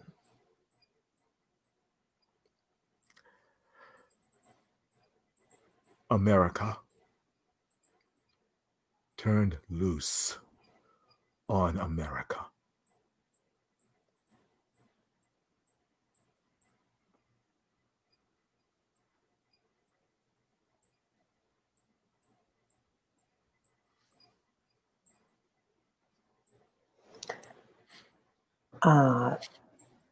Bernard, that was just stunning and true. Yeah. Yeah. Thank you so much. Oh, sure. Ah. I have to tell you, I think that you should perform that as a one-person show. There's something about it beating on the inside of his being that came across. You know, like the voices that just never stop, the system that never stops, the cruelty that never stops. It was just beautiful. Yeah. It was beautiful. Yeah, thank you. Thank you. Oh, sure. I'm going to bring, I think, Dr. Adele Newsenhorst in, and maybe you could say hi to her. I will. And I will. Here she is. Hi. Hello. Hi. Did you see my comment? It's No. I would you like me to read it for you? Oh, I did. I was like, I'm over here. So their comment. Okay. August Wilson. You love August Wilson. I see that comment. No, I was talking about Claudia Rankin. Oh, yes. I did talk about August Wilson, but that was really well done and timely. Oh, yeah. It's incredible.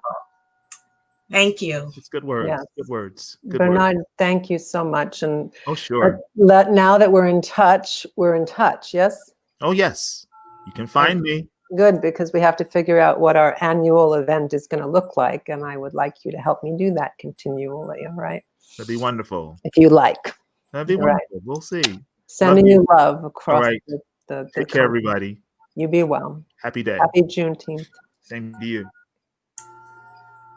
Hi, Barry. Hi, I'm going to get us alone. There we are. Hi. It's so nice to see you on my screen. The last time I saw you, we were making somebody a PhD, which that's We somebody. did, didn't we? Yes, and she's going to be here a little later. Great. So Yeah. first, let me just say thank you for doing this. I think it's really powerful. Well, I'm blown away, and I wish that I could give everybody even more time, because there's layer after layer after layer after layer, as you well know, and everything that could be cracked open and just explored in such a meaningful way. But it's so wonderful to see so many perspectives and hearts and minds, and talking about what we should be talking about, and also celebrating Black creativity and culture, which we just experienced from a theatrical point of view, and now we're going to speak about from a literary point of view, totally outside of my realm. So I'm going to pass this on to you and learn. Well, I'm just going to share some recent Black male authors with you. Wonderful. So I want to start, though, by responding to the others who came before me. Wonderful. Thank you. Okay, so this year we celebrate 100th anniversary of the 19th Amendment to the Constitution, which, of course, granted universal suffrage, votes to women. And that's a terrible history in and of itself. Yes. And Jessica said we have to be better allies for each other. And I think that if you take a look at the history of the suffrage movement, we saw that we weren't such good allies to each other. And I'm really hopeful that we can do a lot better. So I am a professor of English at Morgan State University, and I love my job.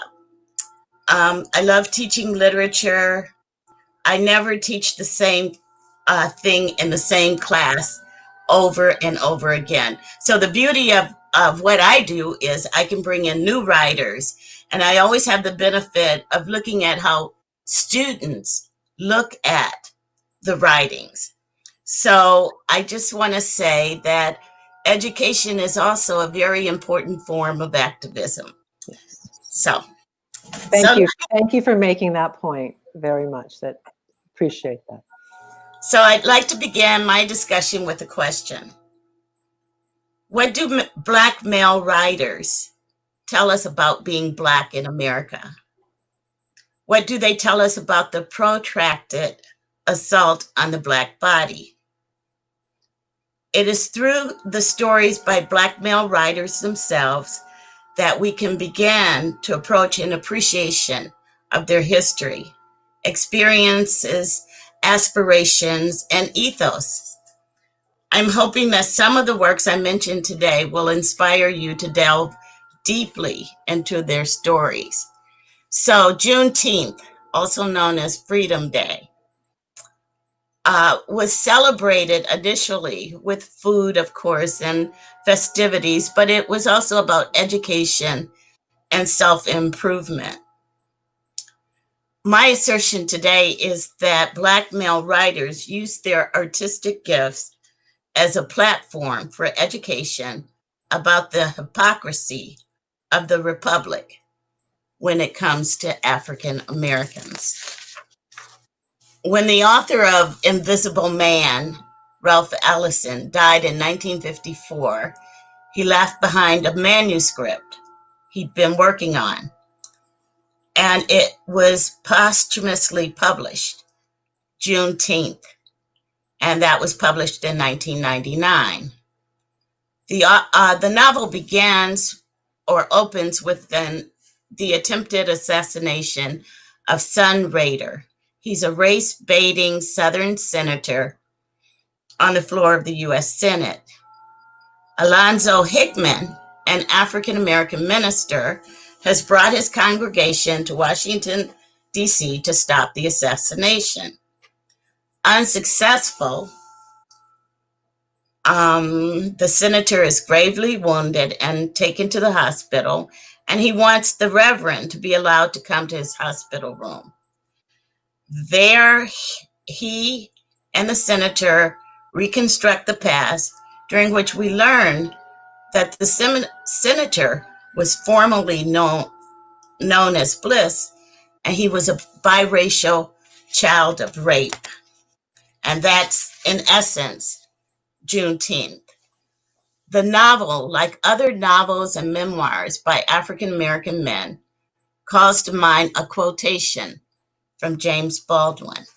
And I quote, "Every Negro boy in my situation during those years, at least, who reaches this point realizes at once, profoundly, because he wants to live, that he stands in great peril and must find with speed a thing, a gimmick, to lift him out, to start him on his way." And this, of course, is a passage from The Fire Next Time. So Baldwin's gimmick was to become a youth minister. Bliss's gimmick in the novel Juneteenth was to pass for white.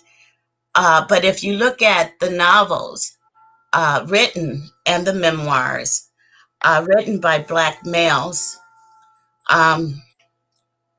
what you'll find is a look at how the Black body is abused, but ways in which to prevent the violence and abuse of the Black body. And so these Black men write about sexual orientation, gender, and the spaces, as we just saw, physical and psychologically, that he inhabits. These works suggest ways of being in the world for Black men. Now, I thought it was fitting to talk about Black men. I am coordinator of women's and gender studies. Yes. And I write about women, African American women, Native American, Indian, and so forth. But I think it's really important that we look at Black males. Now, in the 1940 novel, Native Son, and I think we've all read that, we're introduced to Bigger Thomas, and he's a wretched character inhabiting South Side of Chicago who accidentally kills his employer's daughter and later kills his girlfriend to prevent her from telling the police. And so we know it as a protest novel that provides a scathing account of Blacks in the racist urban North. Critics said that the novel sought to scare white America with that depiction of Bigger Thomas. Richard Wright sought to demonstrate that America created Bigger Thomas. So we have all these different images of Black males in the literature, and I submit that the best way to know their stories is to read their stories, as opposed to what you read about them by other writers in general. So here are some works that I think will add insight to our current moment in history. And I think I sent you that list. You did, and I am going to put that on our website, and I'm going to make it accessible on the Facebook page as well after the event. Okay, so the first one, I'm giving you 5. I could give you more. Why not? You could give 100 years. So I keep notes because I digress and I tell other stories, and I'm trying to stay focused here so the next person can arrive. So Richard Wright's 8 Men was published in 1961. It's a collection of short stories. Of course, he died in 1960, so it was published after his death. And this collection of short stories explores the lives of Black men in the North and the South during the early part of the 20th century. And then I love James Baldwin, but I love his non-fictional prose more than anything else. The Fire Next Time, 1963, is a must read. It contains 2 sections: My Dungeon Shook, letter to my nephew on 100th anniversary of the Emancipation, and the other is Down at the Cross, letter from a region of my mind. And in both, he examines what it means to be Black in America. And it is so incredibly well done.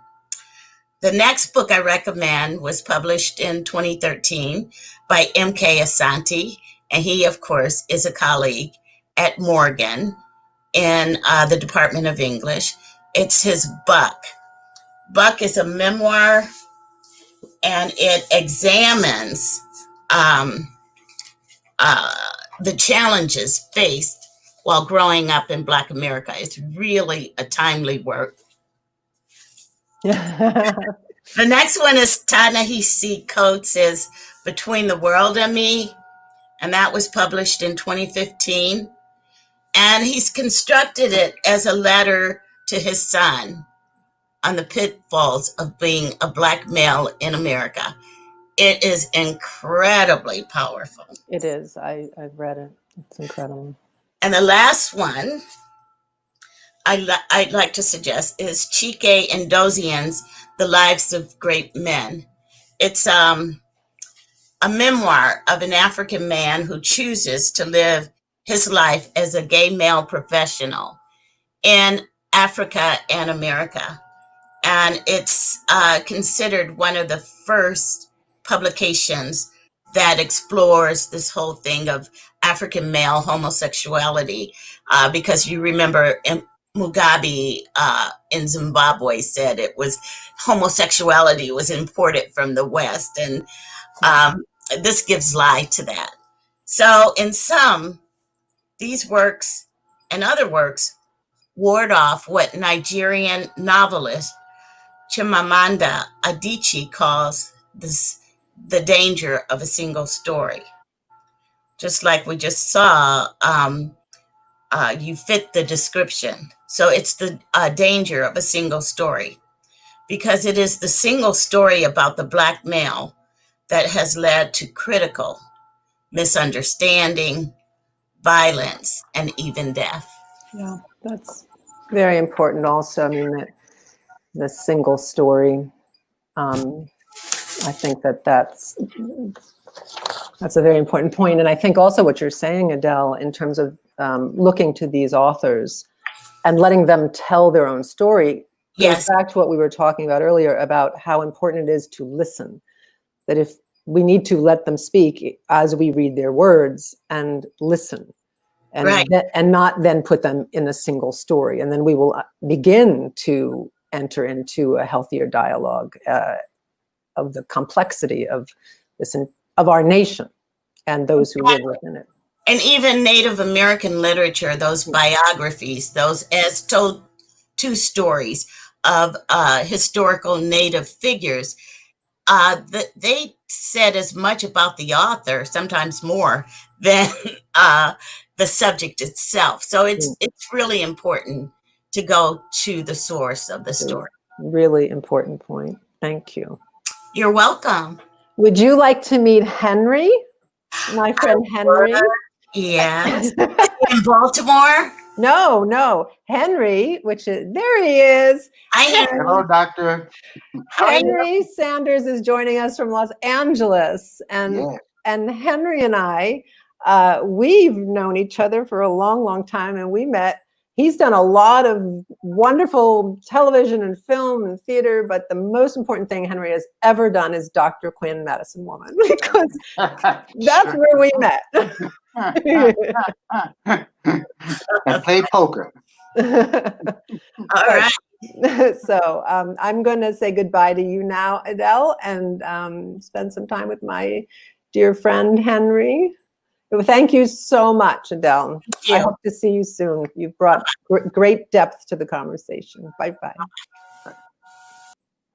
Henry! Hi, Barry. How are you? Oh, I miss you. I really do. You You guys got me coming into the 21st century kicking and screaming. Jesus. Okay. Well, I appreciate your doing it for this. I know it was easier than you thought it would be. Yes, it was. Yes, it was. So how are you? I'm doing fine. And Yeah. thank you, Shai and I both thank you for inviting us to this. No, Really appreciate it. of course. I appreciate deeply your being here. Yeah. Do you, I mean, we're gonna talk about the play, and I thought it was interesting that one of the books that Adele just referenced was about this conflict about this man who was biracial, Yeah. because that kind of leads right into your Yeah. script. Yeah. Um, and sense of identity and color and where a person fits in the world and Yeah. how they move through the space of this nation is, it's an interesting contemplation, interesting thing to look into and talk Yeah. about. I mean, even when I was growing up, and I had a lot of friends that were from Louisiana, and most of them were light skinned and they could pass, and they chose not to. I can remember being a kid on the bus, and I don't remember quite why the bus driver would have us, my brother and myself, sitting behind him on a segregated bus where uh, blacks would go all the way to the back of the bus, but for some reason he would carry, had us sitting behind him, and from time to time he would get off the bus and he would get us ice cream. And I can remember one instance where I guess somebody said something, and he said, "They're with me." I was like 5, 6, or whatever, and that always stood out to me. In hindsight, he was defending us, and I thought that was interesting. Yeah. Yeah. So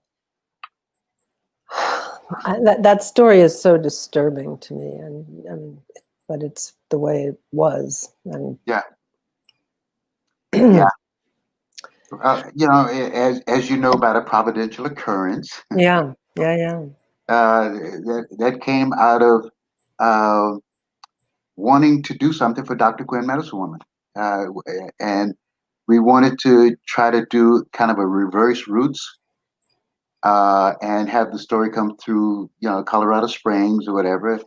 Well, it, never happened, but we were interested in trying to find something like that. So what we did, we went, Shai and myself, we went to UCLA Library, and we were looking for something because we had been told that there were a lot of stories of Africans coming over to find their relatives and all this kind of stuff. Well, we never found any. But what we did run across was the Amistad. And we thought that was an interesting story. We wrote a treatment, went around with it. Come to find out that Showtime was working with Spielberg to do the movie. We Oh, saw Amistad. the Amistad. We saw the movie. It didn't address what we thought it should. I mean, it was kind of typical, the white attorney, tries to get the Africans freed, and, everything was okay. And that magical if is what kind of propelled the story to a providential occurrence. Was, what if the attorney, this abolitionist attorney, was black and was passing? Hmm. He has a wife, and he's defending these Africans. And what would happen to him? I mean, it's, like most liberals, they feel that they're doing something worthwhile, which is true. But what if it was turned around? What's the old saying? Walk a mile in somebody's shoes and you'll understand. Well, that's where the concept came from. And so we wrote this story, as you know, uh, Miss Sarah. And And we found a little theater in Hollywood on Santa Monica Boulevard to perform it in. Uh, 13 characters, which was kind of, a lot for this small theater, but we managed to kind of get it to work. So what I, have here is there are two scenes in the piece that I think explains the piece. One is the opening, and then Roger Boulay, who is the abolitionist attorney, and Sarah Boulay is his pregnant wife. So I thought, at some point he has to tell her because she is, high society. She's a liberal. She's helping and she's doing whatever she could in the community. So that's how it got started. So should I do it now, or how do you? Whatever you like. Yes. Okay. So what I'll do is there's some direction in the opening that sets it up, and then it goes to the scene where he tells his wife what has happened. Okay. This first part is the voice where he gets the notice about his mother, and this is done in black. Dear Mr. Boulay, it is with great sadness that I inform you that your dear mother lies now on her deathbed. The doctor's most grim in his allotment of days, and if you wish to bid grace and farewell to her, I strongly suggest you make all haste to be at her side. A spot comes up on Roger, and it says, flesh of my flesh, you say, born from my womb. You tell me this, but how can it be? Look at my hands, mother, my arms, my face, my hair. Are these anything like his? With your last breath, would you leave me with this burden of this lie? Yes, a lie, or some cruel jest to wound me further than your lack of warmth and caring could ever do. How else to explain this pretender to our family, standing beside you as you pass from this existence to meet our Heavenly Father? This ebony stranger you say is my brother? I ask you again, how can this be? No, I will never accept that. I can't. It would mean we go to black,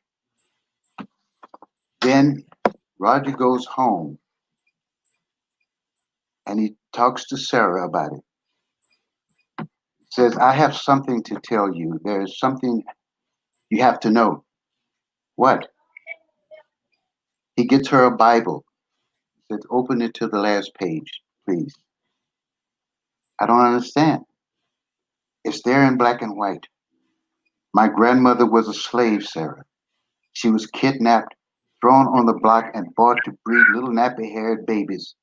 Except when the master raped her, my mother was born pink enough to pass, just like me. You're talking nonsense. This can't be true. True enough. And what happened to my mother with Nathan could happen to us. Our baby could be born as black as Osua or Nagovi or any of those poor souls in the jail. No. Our baby boy or girl, able to pass or not, will be Negro with no life before it worth living. My mother knew that about Nathan. That's why she gave him up to sharecroppers. You're lying. No. You've been back for months and you didn't say anything. How long have you known? My mother's deathbed confession. And you didn't tell me? I can hardly say the words now. How was I supposed to tell you something like this? I'm home, Sarah. I won the case, Sarah. 4 black girls died, Sarah. Oh, and by the way, I'm black too. Stop it. Don't you think I would if I could? Don't you think I know what your mind is screaming? How can this be? Don't let this be. And then another voice growing louder and louder until your head threatens to split. Hypocrite. Dear God in heaven, don't make me a Negro like the people I've spent my life trying to free. When I look in the mirror, I don't know who the hell's looking back. My whole life has been a lie, Sarah. Everything. everything except my love for you. I didn't tell you because I wanted to protect you. But you can't, can you? Who else knows? Well, if Sullivan has his way, he'll be in the newspapers tomorrow afternoon. You told him before me? Was Sullivan was whipping Osawena. It doesn't matter. How could it not matter? This is going to change everything. I'm tired, Roger. I'm going to bed. Sarah, I need to know one thing. If you weren't forced to say something now, would you have waited until our baby was born? Would you have waited to see if it could pass? Or if it was born with dark skin, would you have asked me to do what your mother did? Sarah, please, don't come upstairs tonight. She goes upstairs. I remember. Yeah. So, and the ending, she does leave because she needs to figure this out on her own. But it's kind of left open that, if we did a sequel, she would come back. But, it kind of turned their world upside down. And he has to defend. That's where John Quincy Adams come in and famously gives this big speech about the Africans that helped them were freed. But the fear, I mean, like what if this was turned around? Walk a mile in my shoes. I seem to be having feedback. So Say that again? Yeah, there's some feedback that I'm having, I think, in your computer. So I hope that you can hear me. Can you hear me? Yeah. Okay. What has come up on this piece, which which I was very grateful that I had the opportunity to work on it with you all those years ago, is it demonstrates so beautifully the horrific complexity of the situation, and that what real empathy is. Because here you have this man who has devoted his life to helping others, except now he's the other and he doesn't know what to do. Right. And that is a deep question for all of us to be grappling with, because we need to move. How do we move on from this so that this sense of pigmentation, which is so powerful within our cultures and our societies and our sense of identities and our divisions, can be somehow reworked. And I think it's work like this, Henry, that allows us to go deeper into the questions we don't even ask ourselves. Yeah. We don't even ask ourselves. We just take it all for granted. It's right. So, I mean, that's why this play it should be done again. If we could should do it. Beg pardon? I said, I'm too old, but somebody should.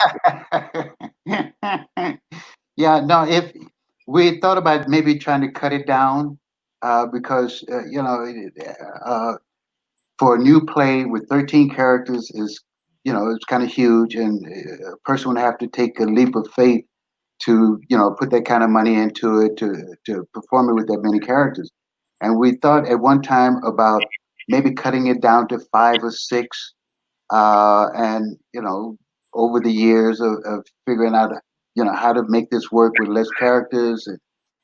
So we haven't figured that out yet. But when you do, let me know. I sure will. No, but I really do appreciate your bringing this into the conversation, Henry, in such a beautiful way, because I think, we all have to figure out, if we were to have a national federal holiday called Juneteenth, right, it would require a lot of conscious effort to really utilize the holiday in a way that white people can grow and within it, and learn to have lots of listening and self-reflection embedded in that opportunity to connect. And so I think that this piece, is very important. It really is. What you both, you and Shai, have done with this piece should Thank you. be heard. I'm going to bring in our next contestant. Okay. I would like you to meet before you go, if that's okay. Okay, sure. You'll like him. It's Mac McCarter. And here's Mac coming from, well, not Louisiana. Mac, you're coming Hi, from Max. DC. This Yes, is Henry. Hi, Henry. How you doing, Max? I am doing so much better from having heard you. Trust me. Oh, thank you. Thank you. Wonderfully meaningful. Thank you. Yeah. No, thank you. Okay. Henry, I will be in touch. Okay. And I love you and I miss you. Love you too, sweetie. And thank you again for, bringing me in. Thank you for. I love you. I love you too now. Love fest. A love fest. This is what we need. Bye, Henry. Bye-bye. Well, hello, Mac. Good afternoon, Barry. Good afternoon. Yeah, what an incredible serendipitous happening you have laid the groundwork for, and a launching pad. It's absolutely magnificent, and you've got to be worn out. Well, I mean, I'm thrilled, actually. I am really filled and inspired, Kind of like the bush, kind of like the bush that burns but is not consumed. That's me. I'm the burning bush. So I have did you have a chance to see our discussion with Sharpelle and Emmett earlier by any chance? No, I'm afraid I didn't. I'm sorry. I had another occasion that I had to be at, so I missed it. Well, you can watch it maybe later. They were amazing. They are amazing.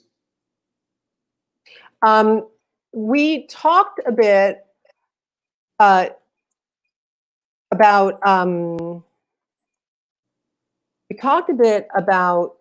the Tulsa history. So, and then we discussed their work at CRI somewhat, and that how important that transition is, and how important the work you're doing in Shreveport and elsewhere through community renewal, and how everybody needs to just get their little butts over to Shreveport and see how caring communities truly function. And we know that to be true.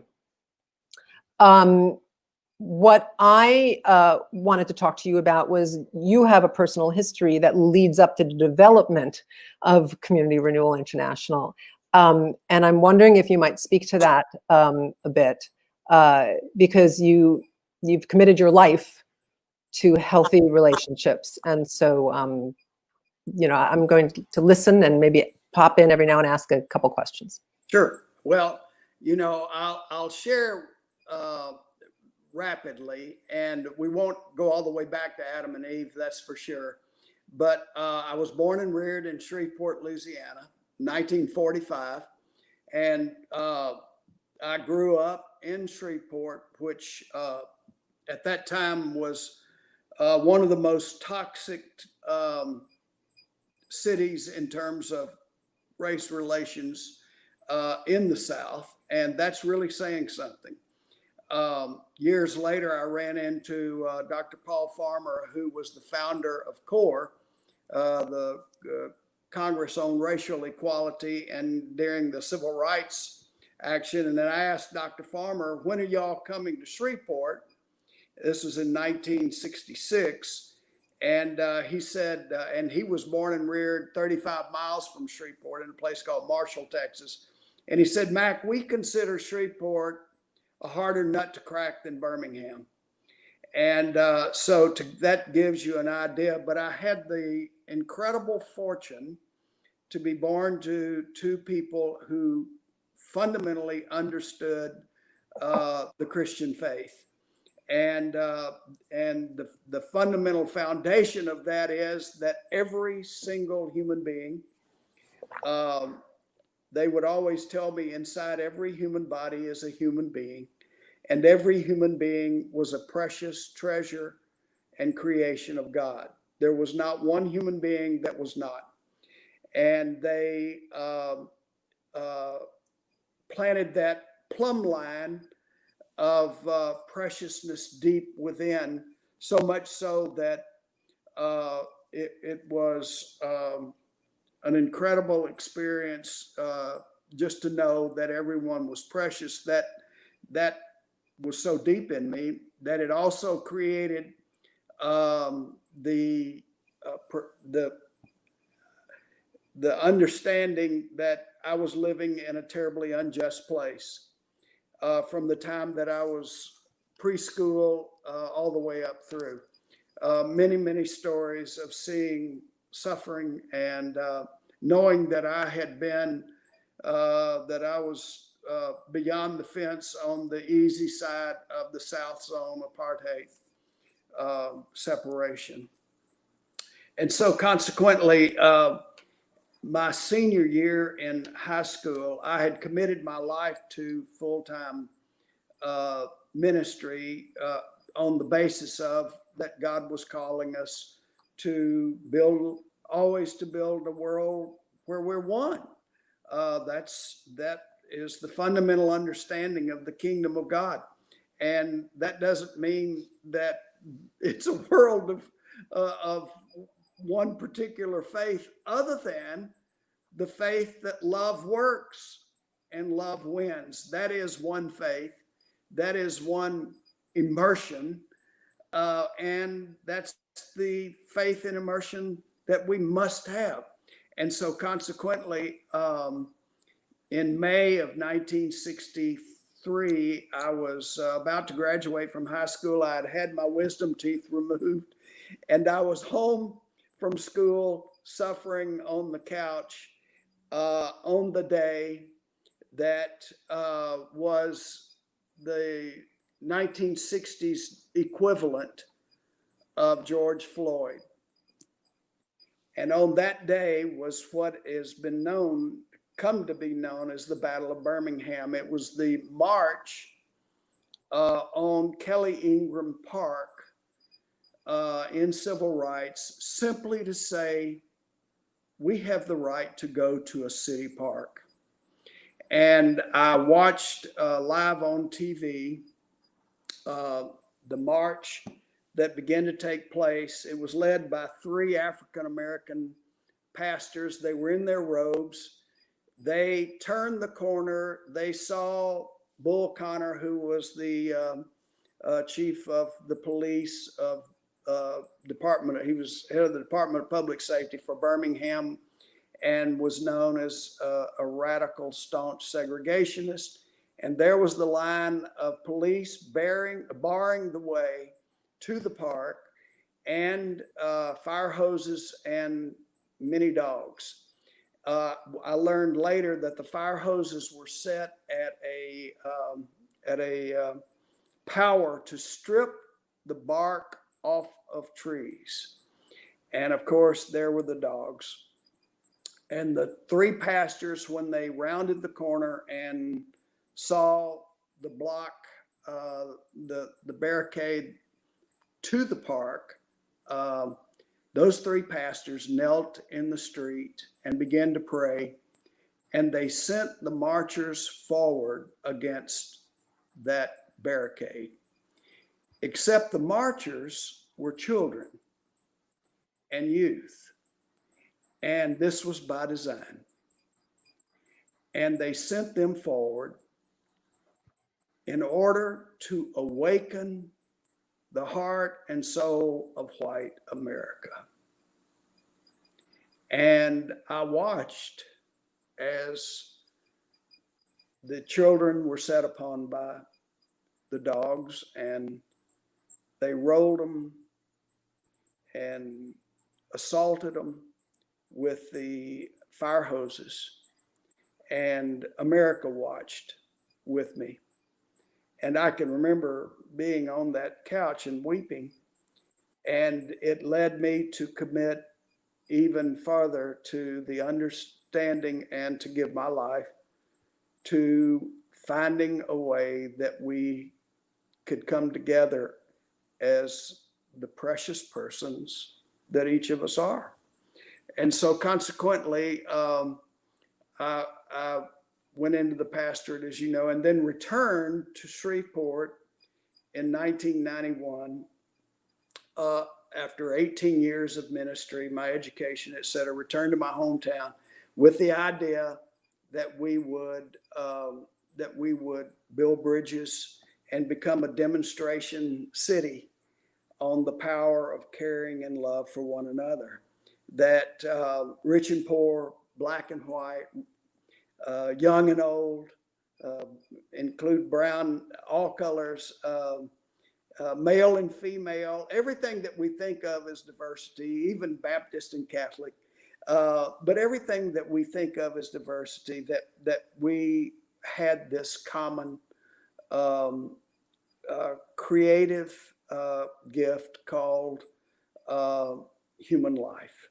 And so we found a way to begin to do that. And in 1991, I moved back in January, and I thought I needed to catch up on the civil rights history because I'd been gone. And I had marched in the civil rights marches in Fort Worth and Dallas while I was in school. But I had been gone from my hometown. I read a book that was placed in my hands called On the Black Side, and it shared about the history of Black Shreveport, of which I knew nothing. And I was born and reared there. And it was like half of me that was missing was put back when I read that book. It was amazing. And I read about a pastor who had been a full-time employee, the only full-time field secretary for the Southern Christian Leadership Conference. One of the founders of that, by the way, had just run for mayor for Shreveport. Dr. C.O. Simpkins was one of the founders. So I looked up Dr. Simpkins, introduced myself, and went to his office every Thursday afternoon to read through his scrapbooks. He was so gracious to do that. And then in reading about the pastor, I read about his life and found out that he was still preaching in Shreveport. And I went to visit his church simply to hear him preach and to meet him. And I was confronted by God in the pew at the end of the service that God just said, join this church. And I very clearly said, no, I can't, and began to give all the reasons why I couldn't. I was by myself, et cetera, et cetera, et cetera. All my old friends would think I was grandstanding. And it was greeted with silence, except the word came, you don't have faith. In other words, really trust that love works and that love will win. And I remember saying to God, that is a real low blow. And I went forward and as the only white person in a congregation of about 2,000 and joined that Sunday. And Judy, my wife, was led to join in the same way about 6 months later. So we're still members of Mount Canaan Missionary Baptist Church and sat under Pastor Blake's preaching. So I had the occasion through that. I was a couple of years later invited incredibly, and they're so wonderfully accepted and loved, but invited to be the first white member of the Baptist Ministers Alliance. I never thought I'd be a Baptist. And I told that to Dr. Blake, and he said, well, now you're a Black Baptist. So I joined that, and then had the occasion, a preacher from Birmingham came to preach a revival every year at the Little Union Missionary Baptist Church, which has profound history in Shreveport with the civil rights movement. And so he came, his name was N.H. Smith, Nelson H. Smith, very famous preacher within the Black community. He marched with King, and King had nicknamed him Fireball. He had been the longtime pastor of the New Pilgrim Baptist Church in Birmingham. And when King called together all of his preachers, he had NH would preach to his preachers. He's easily the most brilliant man I've ever known. When we got to be friends, and about 2 years later, he said, Mac, I want you to come and preach at my church in Birmingham, and we have Friends and Family Day, and I want you to come preach. So I went to preach there, and they almost didn't get me out of the pulpit because they got me so riled up and excited. And so after the service, we went and ate, and then he showed me the new Civil Rights Museum in Birmingham. And we were walking, part of that is Kelly Ingram Park. It is, you walk through these places where the dogs' mouths are close by you, and then they have incredible memories there and statues signifying that day when those children marched. And so as we walked, and by the way, I've got to say that the rallying point for the march was the 16th Street Baptist Church. That was the church, and that's the reason why it was bombed that killed those 4 precious little babies. Yes. So we're walking in the park, and here's a statue of the 3 pastors in their robes kneeling that I remembered. And I read the names: Reverend John Porter, Reverend A.P. King, that was Martin's brother, because Martin didn't lead the march because he was in jail. That's where he wrote the letter from the Birmingham jail. The third name was N.H. Smith. And I'm standing with the man whose statue I'm beholding and who I remembered knelt in the park, knelt in the street in his robe, and an AP photographer got their picture. And that statue is there, and here's Nelson Smith, and I'm standing with this man. And this was in 1995. And Nelson and I got to be very, very close, and very dear friends. And this is the point that I wanted to bring today, because we've had another, that moment was an awakening moment. You have progress that's so slow, and then you have a moment that really brings a cathartic lurch forward in humankind's journey to be human and to be connected. And Nelson, one morning we were having breakfast in Shreveport. He was there to preach, and we were having breakfast. He was stirring his coffee. This is in the late 90s. And he said, Mac, I fear that we have plateaued in the movement. And I didn't say anything. There's nothing I could say. He's the authority. It is his call. And he said, so much of it I could attribute, he said, to so many of us, because the movement shifted. And it shifted from something to heal into something to win. And we set out, he said, to heal the heart of white America. Because if you try to win something, whether or not whether or not it's for the greater good of all, there will be so many that perceive they've lost something. And you can never come together in unity. But when you set out to heal something, then together you can share in that healing. And we set out to heal the heart of white America, knowing that if we could heal the heart of white America, if they could say, yes, generations ago, we made the race unfair. We shackled you where you couldn't run, you couldn't win. And now we're saying, well, this is generations ago, and it's a level playing ground, and there's nothing level about it because we messed up the relay team, 200 years before. And so consequently, actually 400 years before. And so consequently, he said, never forget in your work that you must always invest yourself in something to heal rather than in something to win. Because when you try to win, you neither heal nor win. Yeah. But when you try to heal, then everything can be won. And so that's really the word for this day, is that we are all here to heal the human heart and all of our self-centered and self-righteousness. We need to be together. So that's it. And only love can do that. You said something, I'm sorry, Mac.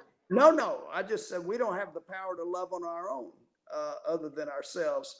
So we have to be tuned in to a greater power that we turn ourselves over to and dedicate ourselves to.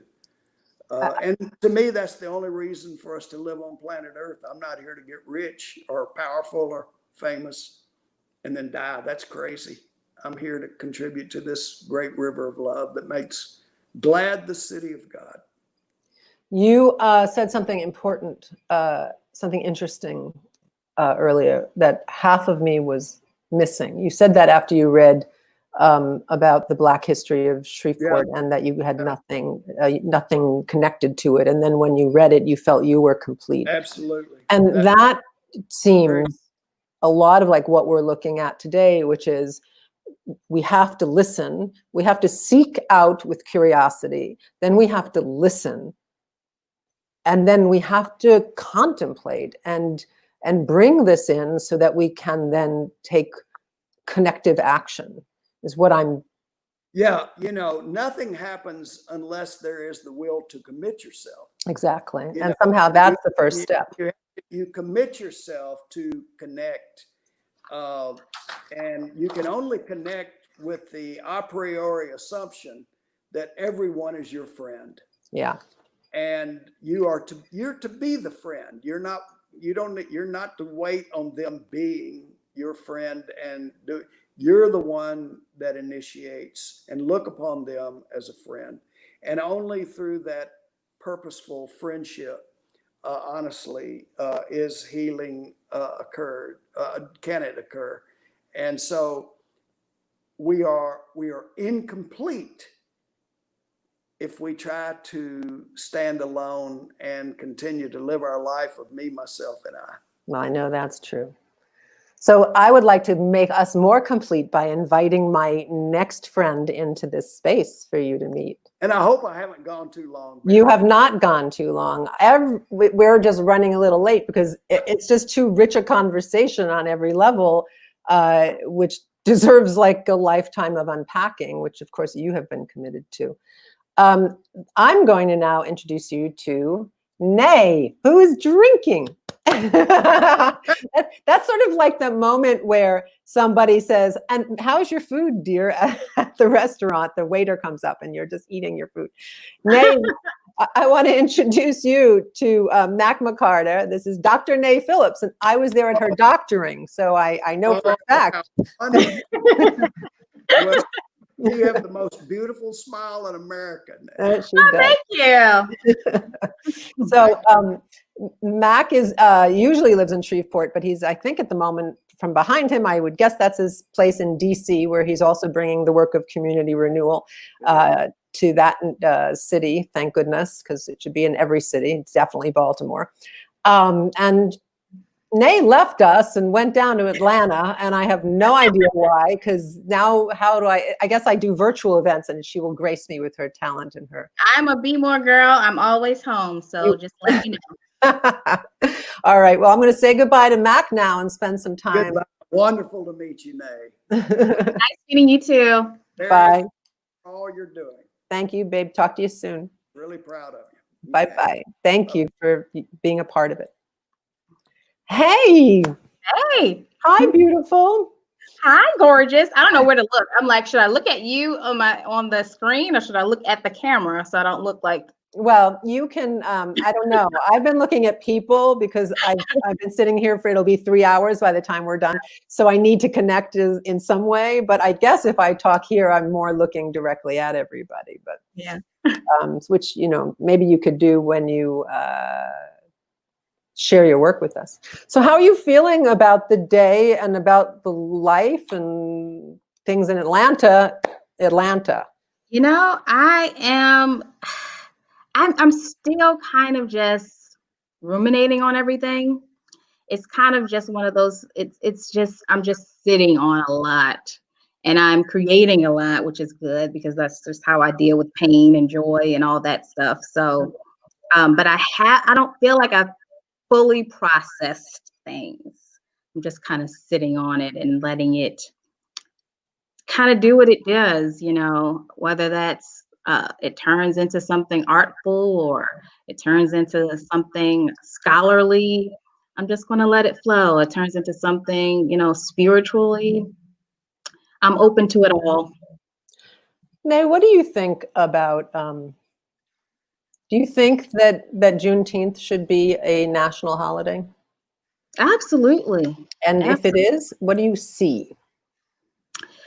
I kind of see what we hoped MLK Day would be, and I think some people, go out on MLK Day and they give back to the community. So I'd like to see some of that. I'd like to see this sort of thing, sharing stories, having conversations, whether it's, hopefully over time, there aren't tough conversations, but very real conversations about race, particularly in this country and beyond this country. We're not the only ones dealing with this. No. And also, just a day off if you need it.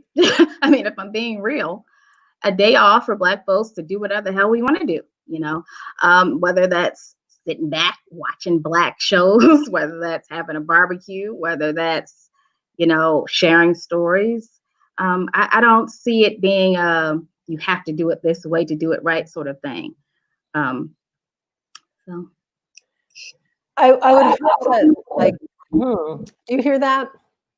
That kind of feedbacky thing? I'm not hearing. Okay, good. It's been, I mean, I guess because I've been sitting with everybody thus far so much, the layer upon layer upon layer of history and present time and value, and there's just so much richness that, as Mac was saying, that we could be connecting on. And that it is like, I mean, I loved what he said, that he read that book and that half of him was missing. He didn't realize that half of him was missing. And I think it's worth looking into, how do we artists, together and separately, help people find that other half without being threatened by it, and certainly storytelling is one way and other types of engagement are another. So I would like to hear about what you're going to share with us. Yeah, so I have two pieces. The first is kind of new. I wrote it during the quarantine, and I wrote it when a Black boy dies. When a Black boy dies is a nugget of a poem. It's very short. It's something that I wrote as a reaction to a show that I was watching. This is before protests began. This is before we knew Ahmaud Arbery, Breonna, Taylor, and George Floyd were murdered. This is before that because this is an everyday thing for Black folks. It's not something we think about just when, murders become headlines. I was watching a show, The Shy. A friend of mine told me, "Oh, you should watch The Shy." I watched the first episode and I thought, I think I'm done. It was just too much for me at the time. I said, I don't want to see this. I don't want to be in this space. But from that, I wrote a poem, a little nugget of a poem that I thought I would just keep for myself. It just was a reaction to what I saw on the show, and I won't spoil it for those who haven't seen it. Or maybe I will, I don't know. Because the poem is It's okay. boy dies. So yeah, it's a short poem, but I want to share this first because it's the newest and it's the shortest, and I want to end with "When a Black Man Smiles" because it's layered and it's polished, so to speak. But this one is very raw and new, so I want to share this with you all. When a black boy dies, no one asks why.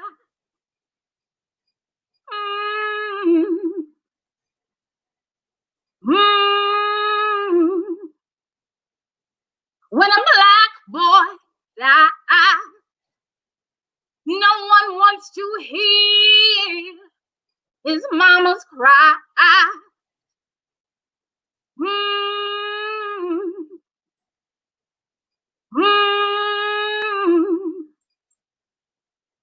When a black boy dies, no one asks why. They assume he was a thief, a thug, a target, excuse. No one wants to hear his mama's cry. No one wants to hear his mama's cries. His mama's cries are trees that fall in forests when no one is around. Do they make a sound?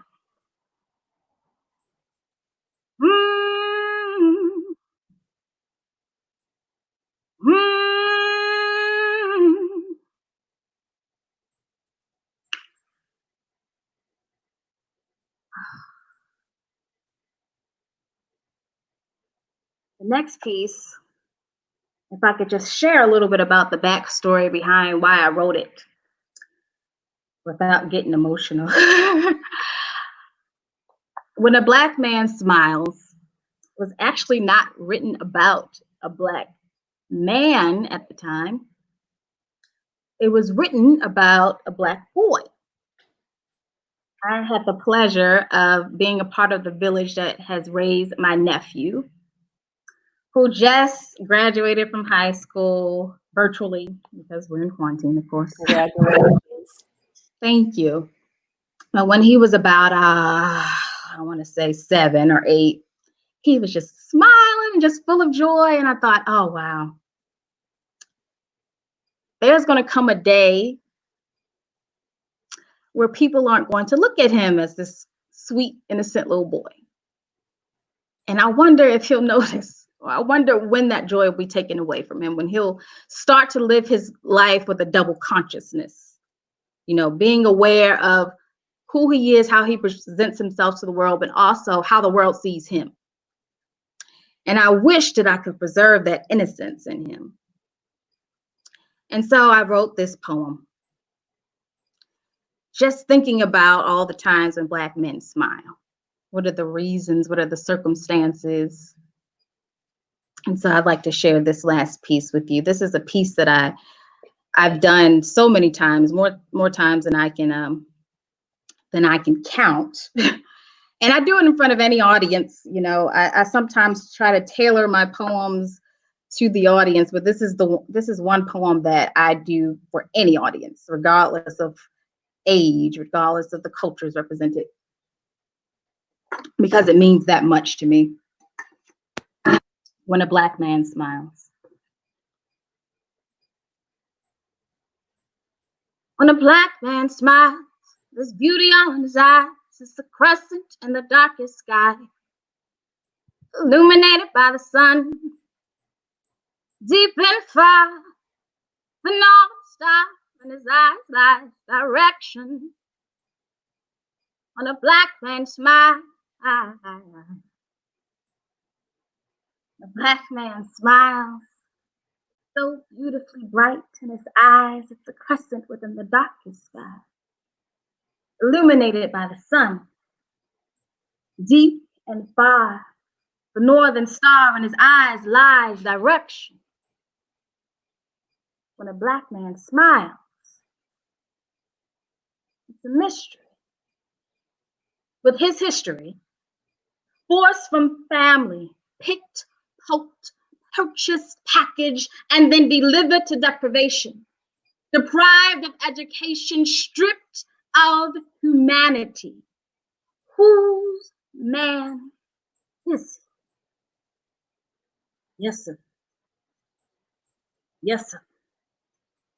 Trying to be a man treated like a boy. Yes, sir. Yes, sir. Native tongue removed by ignorance for power.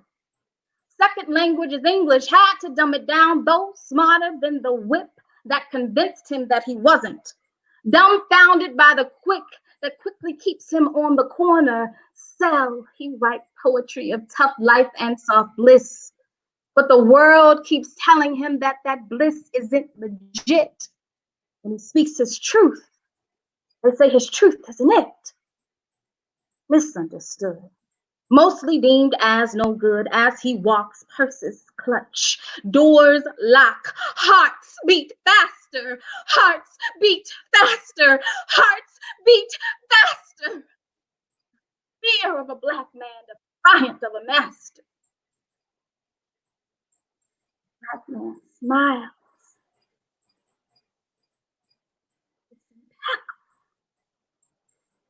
White teeth touching Black skin in unity. It's Martin's dream manifested. By any means necessary, Malcolm's method tested. When a Black man smiles, it's winsome. He wins some, loses plenty, yet and still a Black father with his child, a Black husband with his bride, a Black man who has survived, reaches deep in his core, gathers pride on a chance, takes a stance, opens wide, and just smiles. Thank you. That was beautiful. Just beautiful. You're so terribly gifted. Meg. Thank you, Barry. You are. You are. You just are. You just are. Thank you for bringing yourself here and your beautiful performance and your voice. I really appreciate it. Thank you for having me. Thank Oh you. my goodness. Great. I'm going to introduce you to our next person because you should know each other. I don't think you do. Nikki, Dominique Sierri. Hey, Nikki. Hi. Hi. So, I've seen your name a few times. I don't know if we've ever met. no. No, I don't think so. Thank you so much for that. And so much of what you said and then what you read of your written work resonated with the boys that I've worked with, which is what I'm going to talk about. And what stuck out to me was, well, when a Black boy dies, because so many of the boys I've taught have died. And a lot of times, obviously, through no fault of their own, it happened. But also with this program that I've been teaching for probably 25 years, playwrights with incarcerated boys.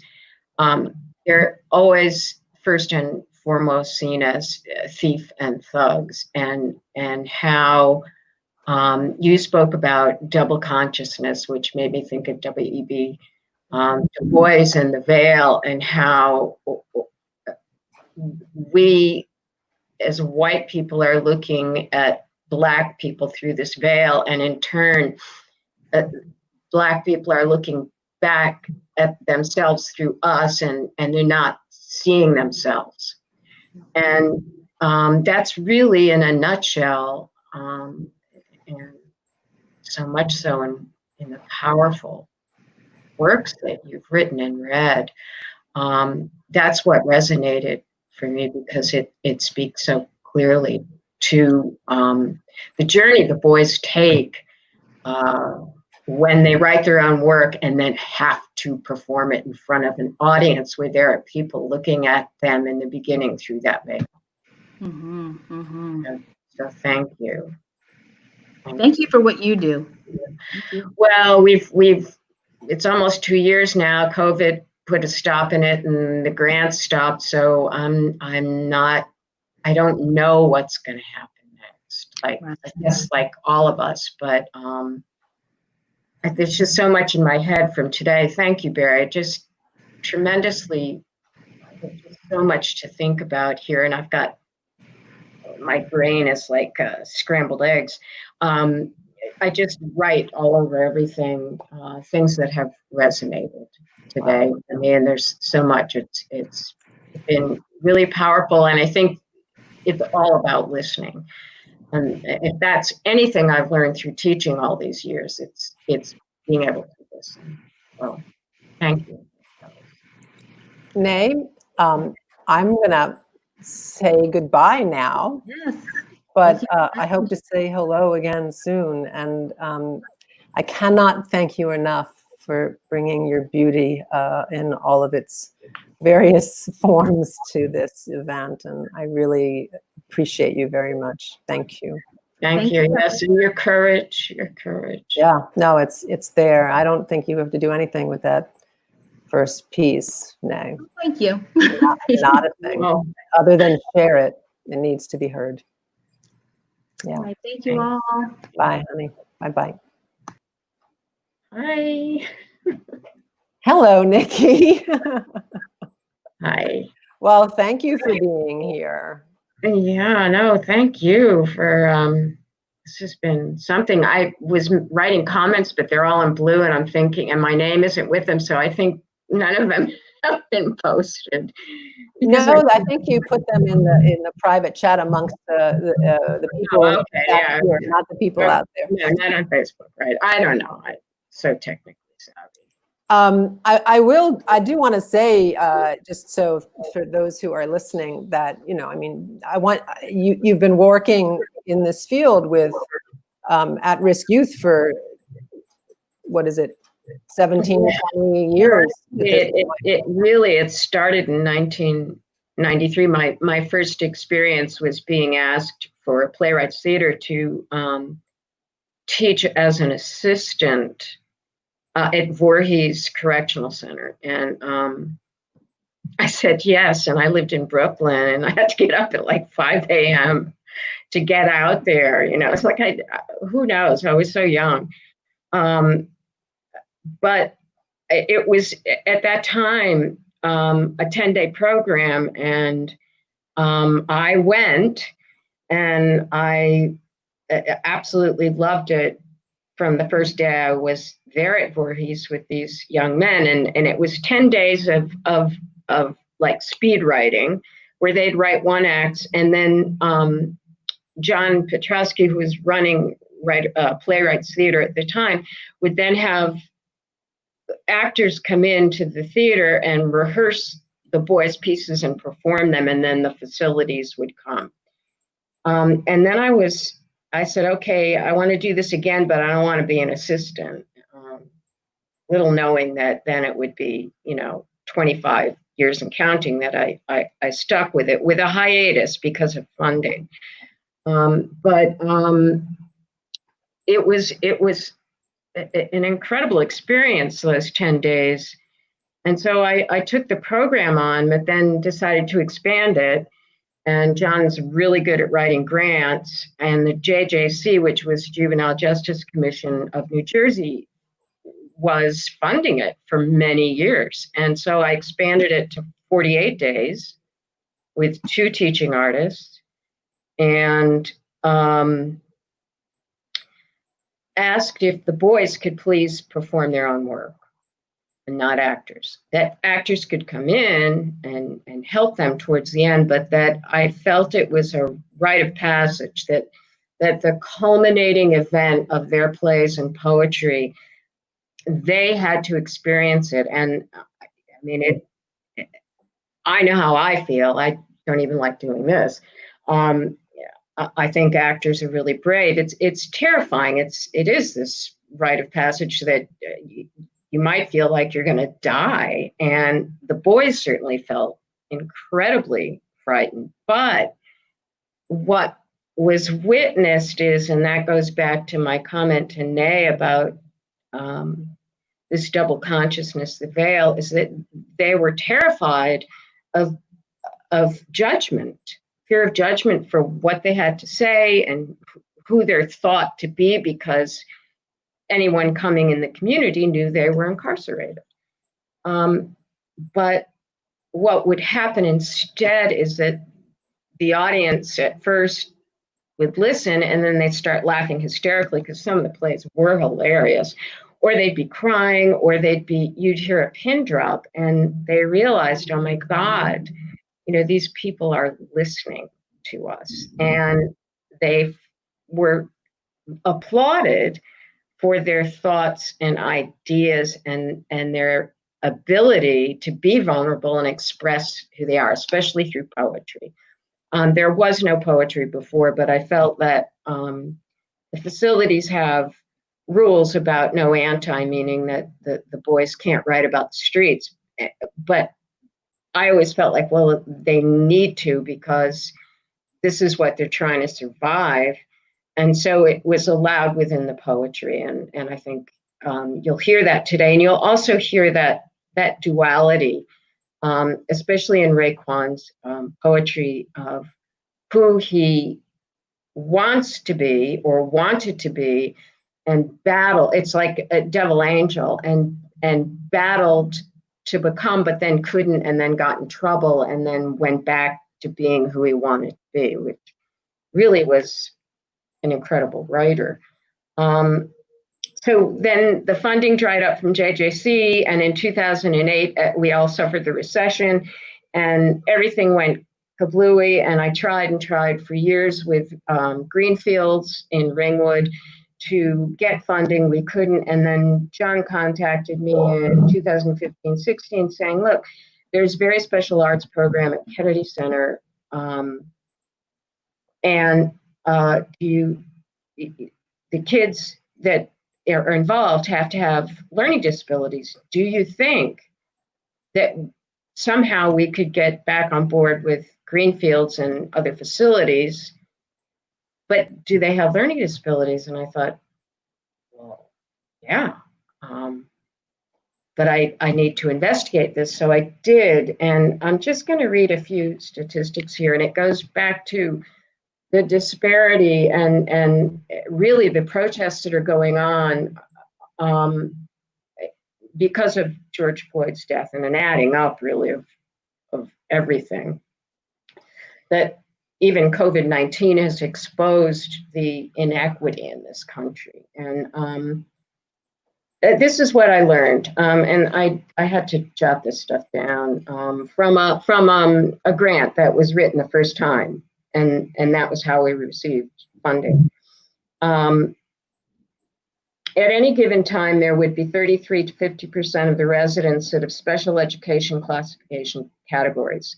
This month's child study report from the facility for that grant that we wrote, for instance, has 6 of our 18 residents with the category of emotional disturbance, that's ED. There are usually around 25% other health impaired, OHI, due to a documented medical diagnosis of ADHD, attention deficit disorder, and at least 10 to 15% with specific learning disorder, which is SLD. And there are always a number who have early childhood background of lead poisoning producing OHI, AD, LSD, ADHD.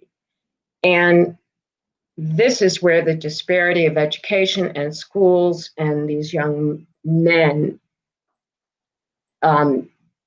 youth, getting into trouble because they don't understand that these boys have this issue until they get into these facilities, because our education system it's systemically racist, and it is not. No one's paying attention, and I've seen it. I've taught for 30 years in 3 states, in Crown Heights, in Sheepshead Bay, in Coney Island, in Camden, in Trenton, in Newark, everywhere. The disparity, that the funding, everyone talks about the defunding of the police, and all this stuff is connected. And people get up in arms, but why can't monies be shifted and used properly? So that's a quick rundown of years of teaching and working with these boys. I think their work, when they're read, will illuminate some of the things that I'm saying about especially about and I thank Nay for this, the double consciousness, and how they believe society sees them in the poetry. I think it is where you really hear it.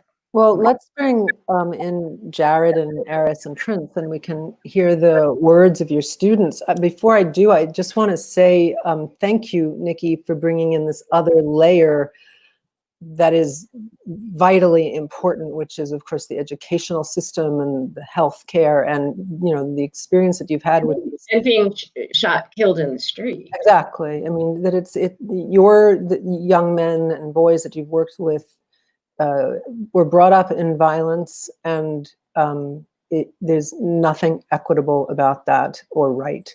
Right, and just one other thing that I want to say, and I had to jot this down, when you going back to the performances and what happens as a means to see the boys.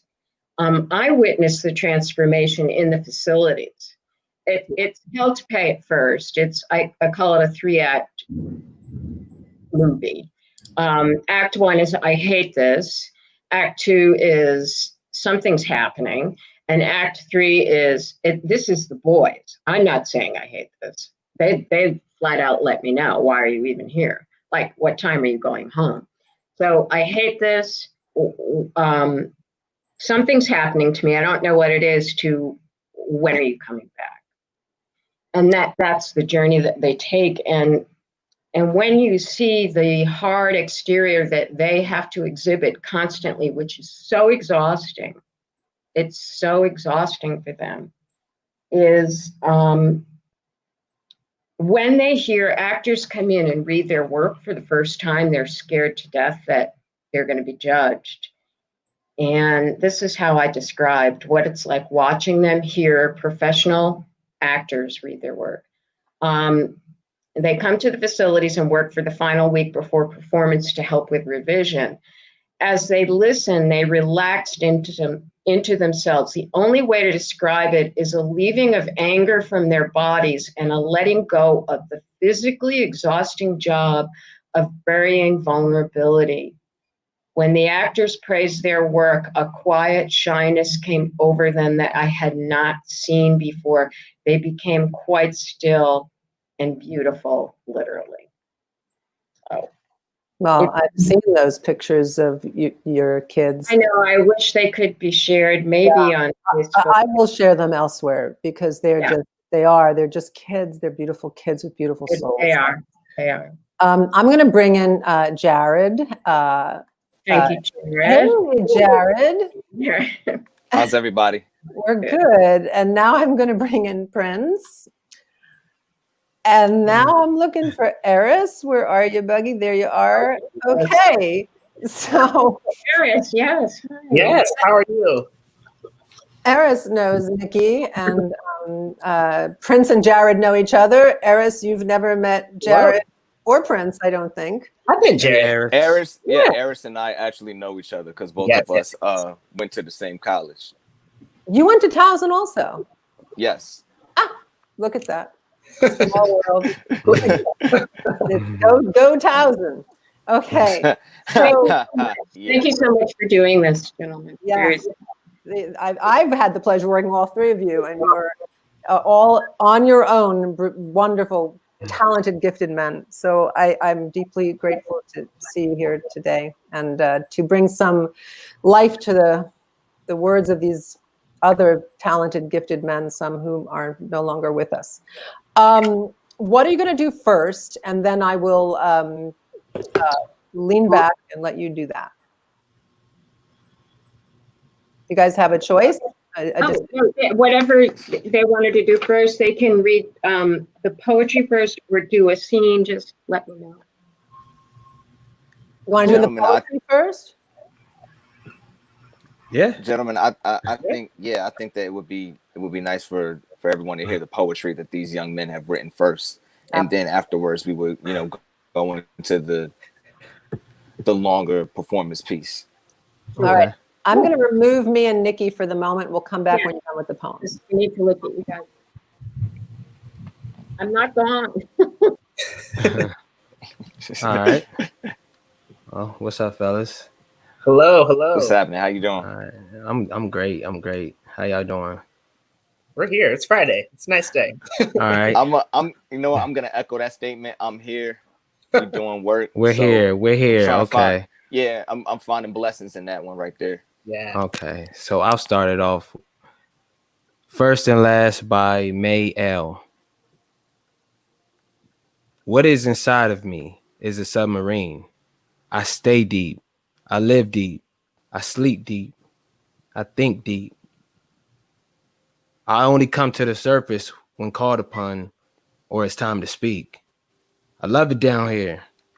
The true meaning comes out down here. The concealed get revealed down here.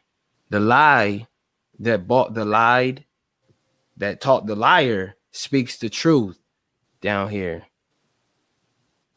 I am looking for the root, and it can only be found down here. While you stampede the surface, I'm from the deep looking up, asking, why can't you realize? I guess you're not trying to go deep. I may not live up there where you live, the high life, but I was born deep. I stay deep. I sleep deep. I think deep and dig, man. That's deep. Never Okay by Raekwon S. It was never okay to be the way I was in my spot. Everyone wants to look the toughest. I was the one looking to survive. I was laughed at for the littlest things I loved, even by my mom, and started to mold myself into a person I soon realized was the exact opposite of me. It was never okay to sit on the block, playing your Nintendo DS, smoking. It was never okay to be making money. It was never okay to read comics while you're supposed to be in school. It was never okay to watch anime because people never understood. It was never okay to live and grow up and love reading and learning. It was never okay to be an anime loving, comic fiending, Harry Potter reading, chief keep bumping clown.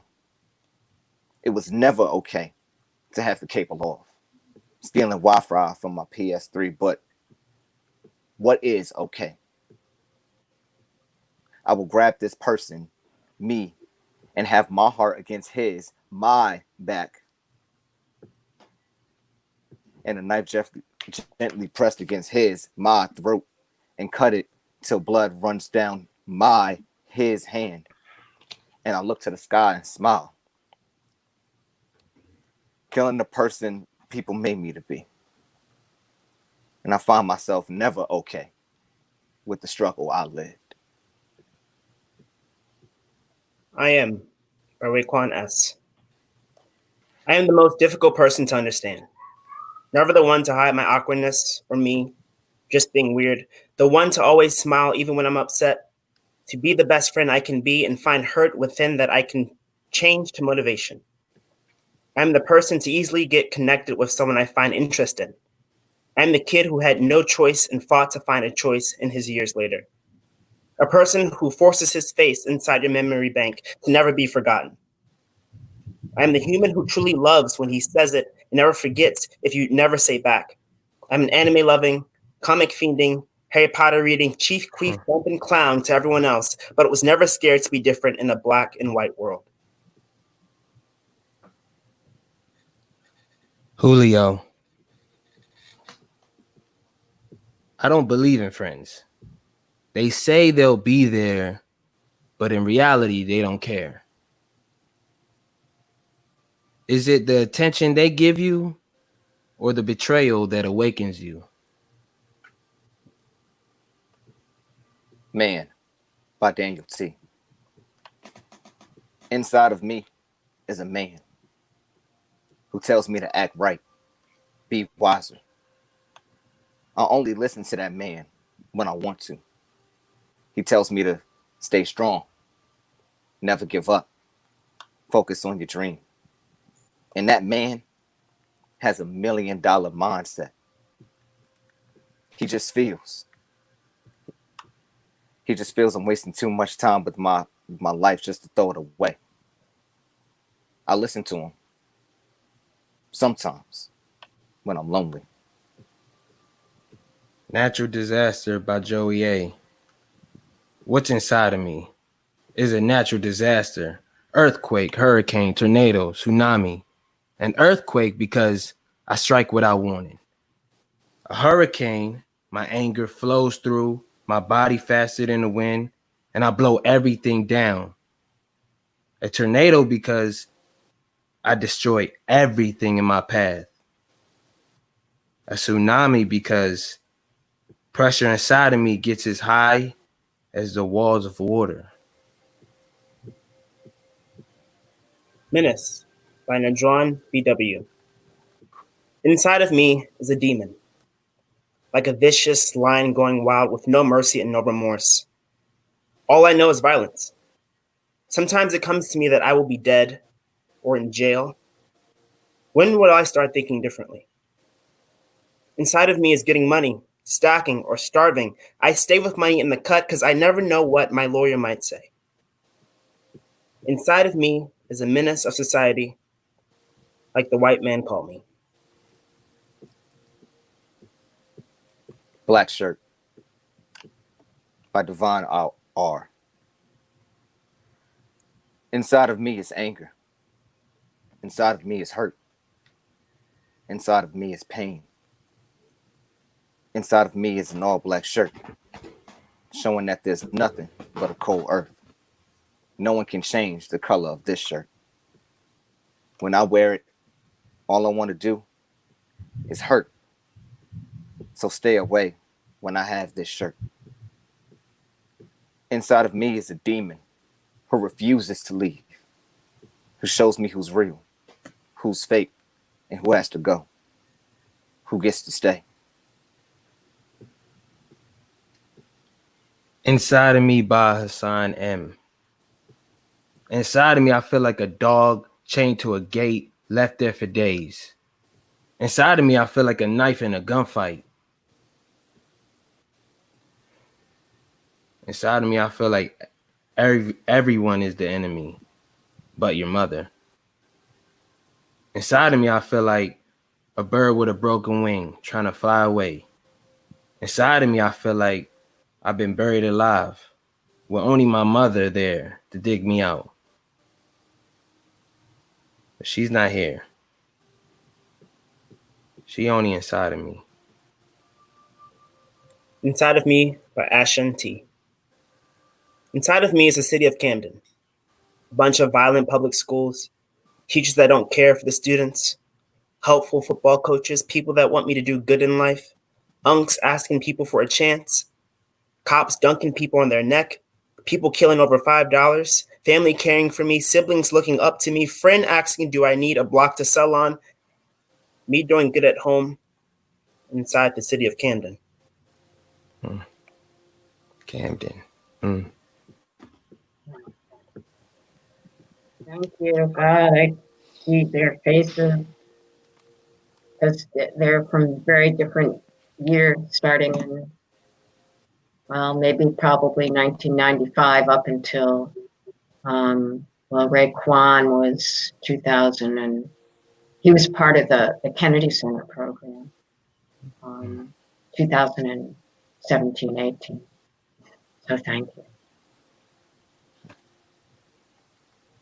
You're welcome. All right. You ready to read? Where'd Barry go? Are you guys ready to read? I don't know where she went. I'm here. She arrives. I was just taking it all in, and yeah, it's a lot. It's a lot. It's a lot, and it was beautifully shared. Yeah. Thank you. Why don't we do be yourself and then learn your ABCs? Would that work for you all? Yes. Just to clarify that be yourself is the second scene, correct? Yeah. Yes. The scene before it is a devastating scene where the central character is trying to, it's with his mom, and it's really difficult for him, and he's running out to the porch trying to placate his brother and kind of hang with him, and yet he wants to get these comic books, and his mother wants him, she's given up, and it's really hard for him to be around her even though he loves her, and the whole scene is her in a bed, and she wants him to go in the fridge and get beer and serve him, and he's ready to explode, but he's trying to keep it all down, and he ends up leaving to go get the comics, and unfortunately comes back too soon. And that sets up this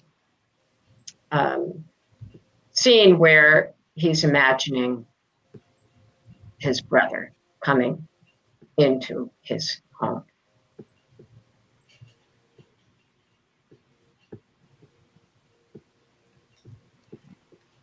Scene 2. Lights come up on a one-room apartment.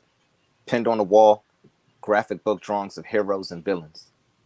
Comic books and notebooks are stacked here and there. A microwave dings. Raymond enters in a wheelchair, wheels himself to the microwave. He takes out two cartons of noodles. He then sets the table. A knock at the door. Be right there, Cynthia. Hold up. Raymond wheels quickly and opens the door. Chuck stands there. Raymond wheels backwards, stares at Chuck. You? How? You gonna let me in? But Chuck puts out his fist. Raymond slowly reaches out and then they pound. You real? Damn, what, you forgot about me? Never, but you're here. How? Man, you forgot. My birthday, dumbass? How you gonna forget about our birthday? I got you the issues you've been dying for. What you get me? All these years. 8 to be exact. Where's the cake? Chuck sits down. If I'd have known, I'd have baked you a cake. I got you something. I know I do, if it's still around. Can't find stuff after Cynthia cleans up. Cynthia's coming. Cynthia, your angel? Drives me crazy. Raymond wheels into another room. Chuck follows. It's somewhere in this bookshelf. Yeah, the bookshelf.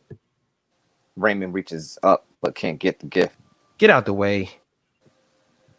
Chuck reaches easily. Raymond pushes Chuck out of the way. Let me. I ain't helpless. Didn't say you were. Raymond struggles to lift himself slightly out of the chair. He reaches up and grabs a shoebox and topples it down. Damn. Chuck reaches down. I got it. Let me see it. Raymond picks up the shoebox. He stares at it. Chuck, you're really stressing. You're just trying to make me mad. Okay. I'll wait for my gift. What we eating? Noodles. For Cynthia and me. You mean me? These my noodles? Over food, we supposed to be fam. Join me. Fam wouldn't just pop up in 8 years. I know, but at least I came. Raymond wheels away from Chuck. This ain't real. I guess I'll leave then. No. Hold up. What, man? Raymond looks deeply at Chuck. Look at you now. Look at me. Look at you. Why'd you come back so fast? What do you mean? That day, when you went to the comic shop, when we got like this, me like this, you like that, why do you come back so fast? I don't know. I just did. I want you to come with me. Why didn't you? Why is this on me? You could have come with me. You used to be my best friend. We loved the homies and the trap houses, but then you started losing it. You lost the real purpose of life. You just sat up and wait for your next fix. Nobody wants someone like that. Man, you were out there right along with me. Maybe you should have said how you was feeling. I know after a while I wasn't hanging with you. You were different. Not me. I grew up. Raymond wheels off and then turns in a 180. Oh. Yeah. All grown up at 15. That's what happened. When we were little, we were best friends. Then the homies became your best friends. Some friends, huh? There's a long silence. You know what you loved? You know what I loved? The homies, trapping, drugs, the streets. You know what you loved? Same as you before you grew up. Comics, cartoons, and video games. But you grew up and died being out there and got me like this. Forever in this chair. No way out. Raymond breaks down. Chuck starts to fade away like a ghost. Answer me. Why do you come back so fast? If only you stayed longer behind your issues. I tried to save you that day. But look at you now. Chuck is gone. Raymond is distant and scared.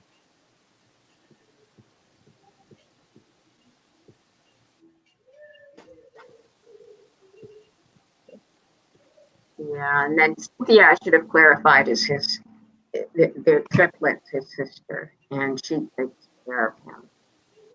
And really, it was Raekwon in an argument with himself. This didn't happen. He is a triplet, and actually Raekwon's doing quite well.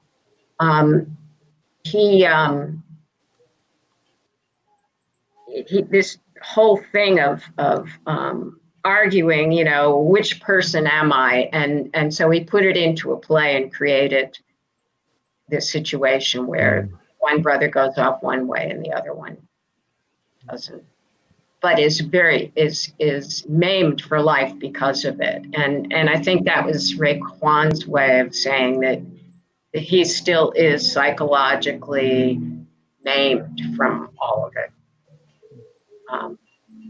He worked really hard. He was at Warren for fourth-time offenders, and he worked incredibly hard, and he worked his way out and back home. And we were in touch for quite a while through text and sometimes phone calls, especially when his play won Young Playwrights, and also won the Discovery Award in DC for Kennedy Center, but because he wasn't learning disabled, they disqualified it, which was like, you gotta be kidding me. But he was excited about it, and he is doing well.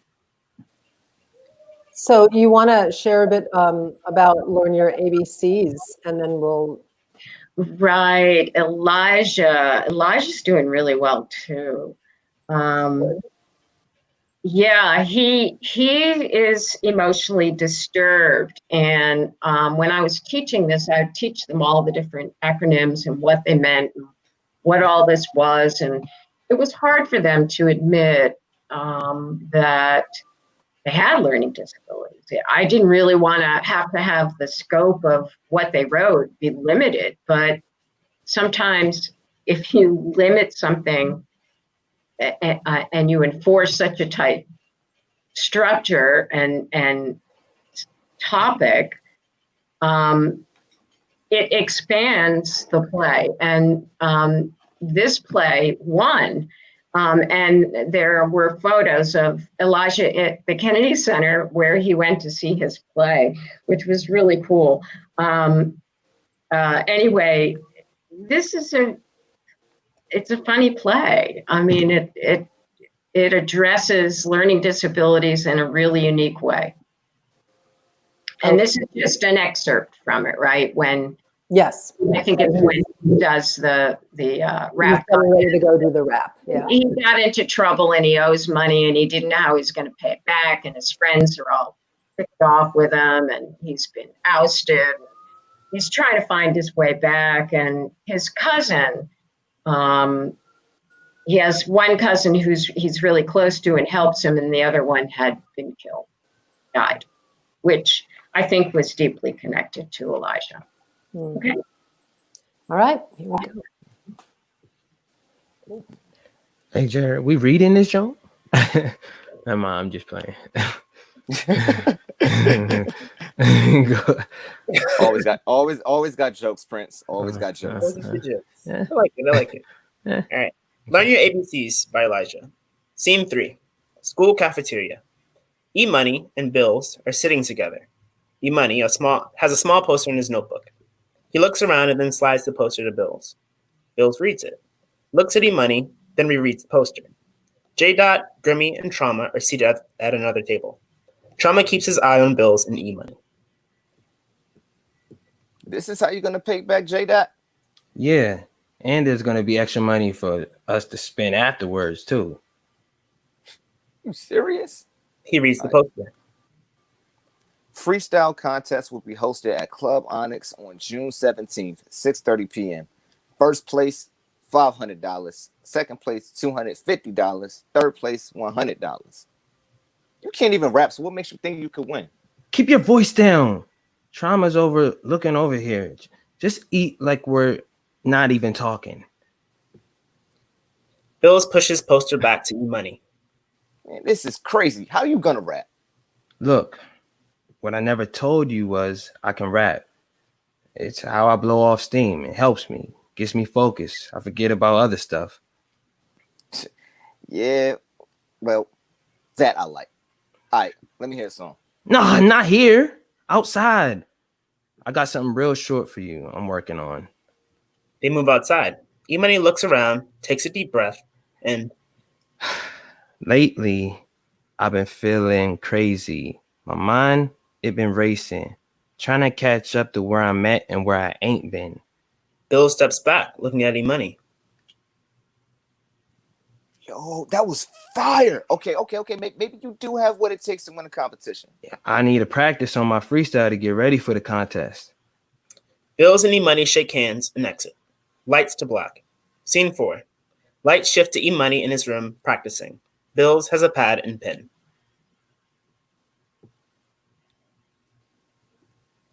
Okay, start from the top. Okay. Lately, I've been feeling crazy. My mind, it's been racing, trying to catch up to where I'm at and where I ain't been. Long pause. Okay, what comes next? I don't know. Do I? Yeah, you do. What are you trying to say? About lately feeling crazy? What's making you crazy? I don't know. Me. I guess. The way I am. Can't be friends with nobody. I hate school. I can't keep nothing in my head, and teachers keep saying I'm lazy or stupid. I feel sick when I get up to go to school. Don't want to go. I want to punch everybody. It got me at... I'm bad. It got bad after Zach, bro. Okay, so rap about all that. I would if I could get the words out of my head. You just did.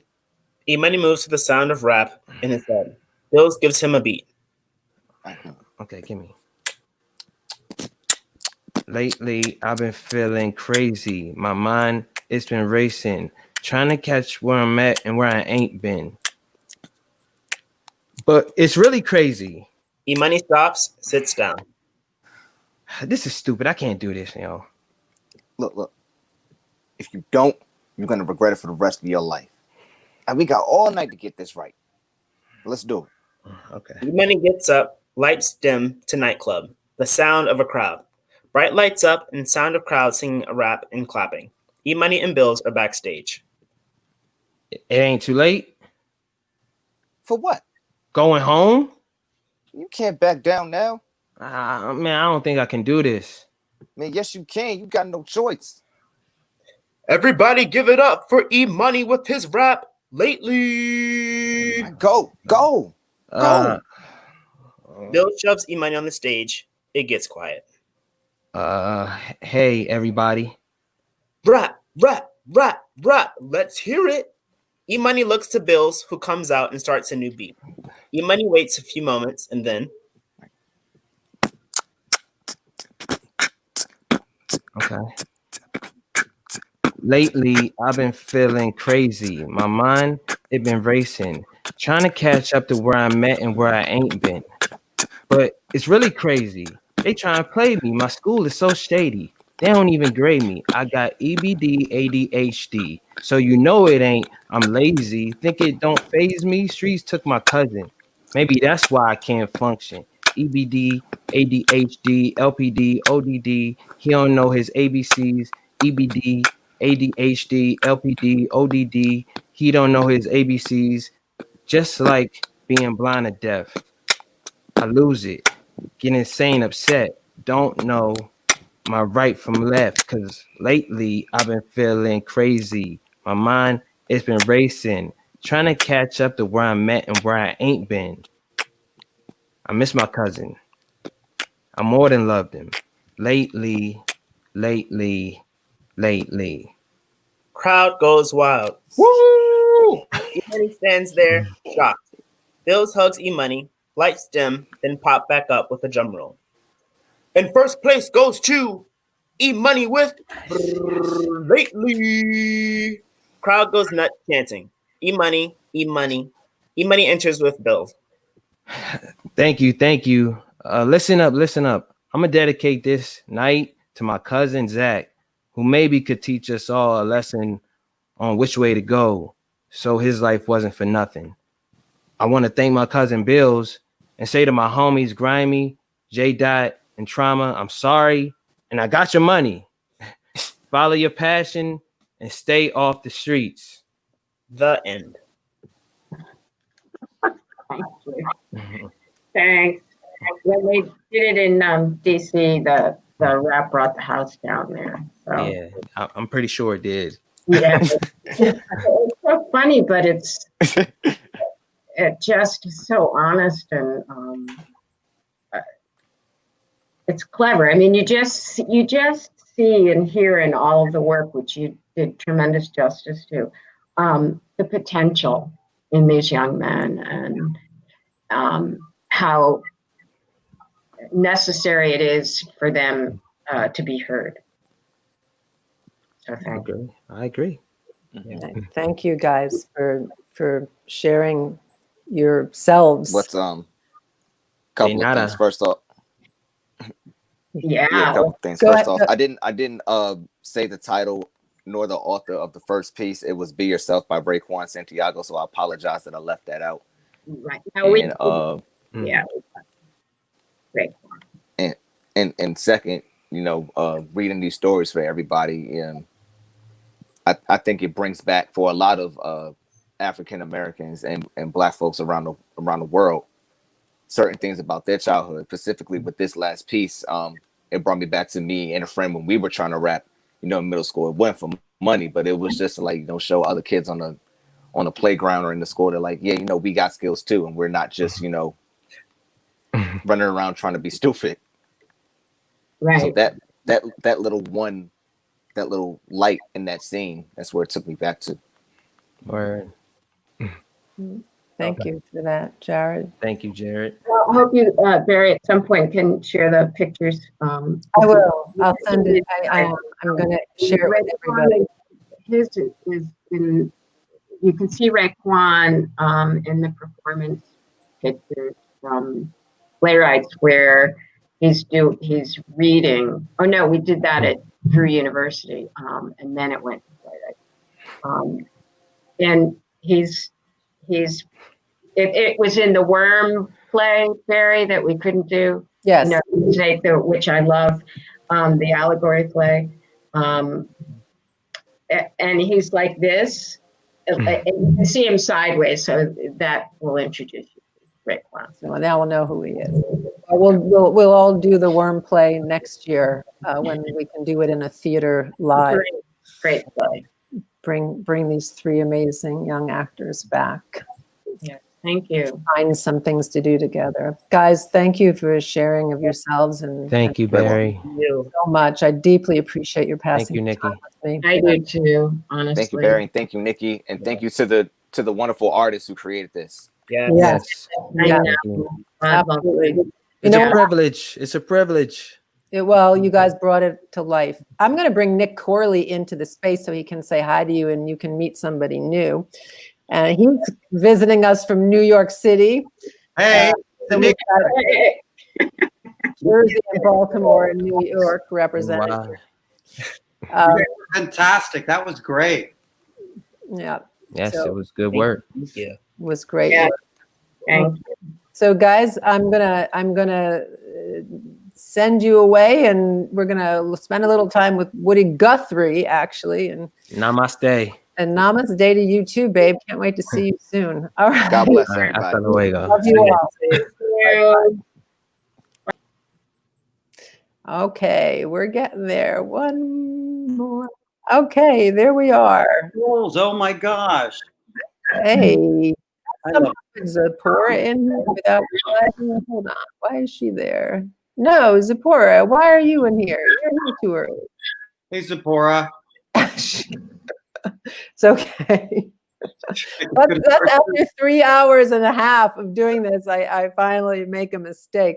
It's not uncommon. Okay, so I think I worked out our technology. I did the Chrome thing just for you. Oh, you're so cool. You're so awesome. I'm like, okay, I think I have enough space on my computer. I can do this. Yes, you can do this. We can do this. We are doing this. So I have the video from David. Do you want to say a little bit of something as to? I want to say a couple of things really fast. I want to say, first of all, thank you for doing this. It's been so delightful and inspiring to hear so many different conversations from so many different points of view. And I think that's a big part of that. This whole thing is looking at it from different points of view and listening, as many people have said. So it's just been a lovely afternoon. And I just want to say one other thing. Earlier today, I was talking to my friend Eve, my old roommate Eve, and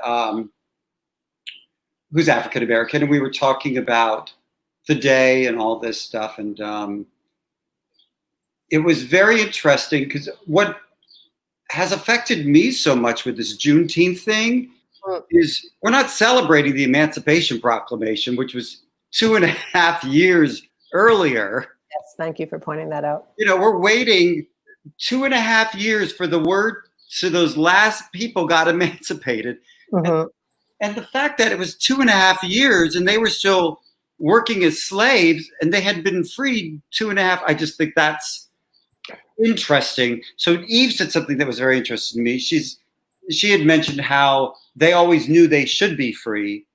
And what this was is what today is about, an awakening of the white people to give them what is theirs. And I thought that was a really interesting way of looking at this holiday. Also, it's a day to reflect on an awakening and how we can affect change in a positive way, and how we can give everyone what is innately theirs. Yeah. Right. So yeah, I think that's really important what you're saying.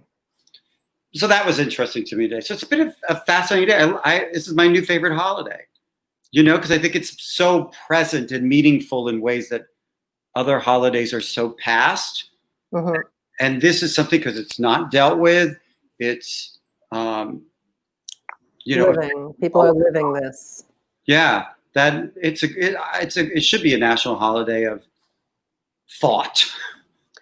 Yeah, thought, action, contemplation, change, education, listening.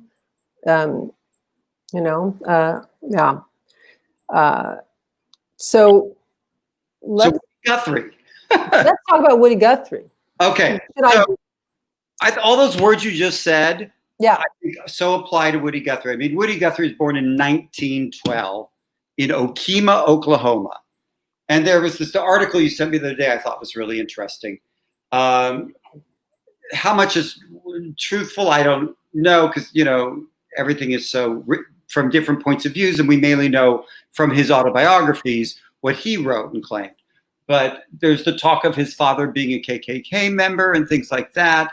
And, it's Oklahoma. And Oklahoma was interesting because there were very black towns in Oklahoma in the turn of the century. There was cowboys. We forget there's black cowboys who came after the Civil War and said, well, I'm going to go someplace where I can be free and feel free and be a cowboy on the range. You go to the Western Museum in Oklahoma and you're like, oh my God, I didn't know there was, real black historical cowboys and things like that. And I just think so he took that world, and then his mother had this horrible disease called Huntington's chorea, which there's still no cure for. And it manifests itself in different ways, but it often manifests in slightly madness. So his mother was obsessed with fire and things. Several of their houses burned down. His sister died in a fire. And one day his mother was mad at her husband, the father, and lit the sofa that he was sleeping on fire. And then she was taken away to the insane asylum. Woody Guthrie's father was gone to a burn clinic with his sister or something, with a relative. And Woody Guthrie was on his own from the age of 12 on the streets trying to make a living and get by. So, according to Woody. So I think that experience of losing so much in your early childhood made him very susceptible and aware of other people's misfortunes and losses. And so he's kind of the voice of the common man. So all these people he encountered and what they were going through, he gave them voice. And I think that, to me, what I've taken away from working on this Woody Guthrie show that we've been, doing for over 15 years all over the world. We started as a little show in Edinburgh, and we've played, the West End in London. We've been in China. We've been in Israel. We've been all over Europe. And we did a tour of Poland 2 years ago. And we were supposed to be at Actors Theatre of Louisville coming up. And everything's on hold because of the COVID thing. But, it's just, and what's interesting is even with all this sadness and incredible darkness in his life, his music is so uplifting in a way. And he pulled on so many musical influences. There's a big tradition in folk music is to take older traditional songs and create new words of social change and stuff and put that to that. So he pulled a lot from all the music that was around him and influenced him. And I just want to say, as we reflect today, and since we're doing a musical thing right now, how much the African-American experience has changed American music. If you get to go to the there's so many things to talk about. The African-American Museum in DC, there's so many things that are just gut-wrenching in there. And so many times they've been promised things and it's been pulled out from under them. If you fight on our side during this war, you'll get this. And, we've changed our mind. And, there's just been so many not kept promises and things through history. And that Emmett Till room with the open casket, I was walking through there, and I'm a little young I knew a little about it through history, but I don't really remember it as me as a child. But there was an older woman, African-American woman, who was walking next to me, And she did, because as soon as she walked into that exhibit, she just lost it and was heaving and with sobs. And because it took her right back to where she was at that moment when she was a child, and you know what that meant to her, and what fear was instilled by that, and the hatred. And growing up in the 60s, there were so much hatred that you saw on the news. People, you know, protesting and yelling things, and you know, and what the 60s were just such a turbulent time, and the hatred that you saw espoused by politicians and various people, and it was just, you know, it stays with you. Well, I mean, I think, Nick, I'm seeing that it's, you know, it's happening now. Yeah. And, you know, and that's why we need to finally resolve a little and move forward. We need to put attention to things and give space to people to be heard, you know, and to raise them up and give them the stage, you know, in partnership and collaboration, and you know, and support them in the raising of their voices. Just make the space. Yeah. I mean, that's what I always think of it as creating a container, you know, for other people to step into. That if you create the right container, then people can enter, and they can bring the best of themselves, and they can inspire the best of yourselves. It's like earlier, I keep coming back to what Max said about having read about Black history of Shreveport, where he grew up and lived, that he knew nothing about, made him whole. Made him whole. And I think that is something that this whole nation needs to take a deep look at. We're not whole. History under the rug. You know, it needs to be taught, and it needs to be learned, and it needs to be part of people's lives and understanding. Yes, and you know, that's very true. And we can learn from artists such as Woody Guthrie, who is about to tell us all something that many people don't know. Yes. So this is David Lecken, who stars in the show and wrote it. There was 4 performers in the show and me, and together we created this show, pulling from various songs and things. And this actually features just a little of a song we do in the show, but 2 songs we don't do in the show. I wouldn't think so. No, but it's been interesting doing this show through very different political administrations. When we started, Bush was still in office, and there was the song about the jolly banker who, sure, I'll give you a loan and I'll charge you this much interest. You know, that's been universal. Banks making money off people. You know, and it's just been interesting doing a political show through so many different political moments. When we were at Seattle Rep, it was right after Trump was elected, and people were protesting again in the streets, and we're doing a Woody Guthrie, you know, what was happening on stage and in the street were one moment. And people appreciated it. They loved coming to, we did very well in Seattle, and people were very supportive, and they said it gave them a place to come and put all the emotions they were feeling, and sing along and feel part of a political movement. Well, as long as they take those emotions and actually do something about it, then it's okay. Right. If they're just taking your emotions and feeling like they, you know, whoo, I'm an activist for an hour, then that's a whole other story. But they take it to the voting booth to enact change. I mean, well, and to the street, I guess, too. Yep, to the streets. So anyway, this is David singing 2 Woody Guthrie songs that you don't hear very often. And one of them is particularly interesting right now, but they're both very interesting right now. And David's such a music historian and appreciates, you know, every song that was ever written. He worked in a bar for a while. It was called the Human Jukebox. You could say any song to David and he could play it and sing it. So he's pulled a couple for us today to celebrate this day. Okay, let's hear him. All right, from Louisiana. From Louisiana. On his porch.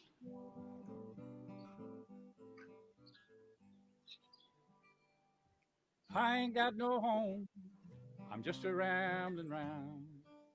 Just a wandering worker, I go from town to town. The police make it hard, boys, wherever I may go. I ain't got no home in this world anymore. I ain't got no home in this world anymore.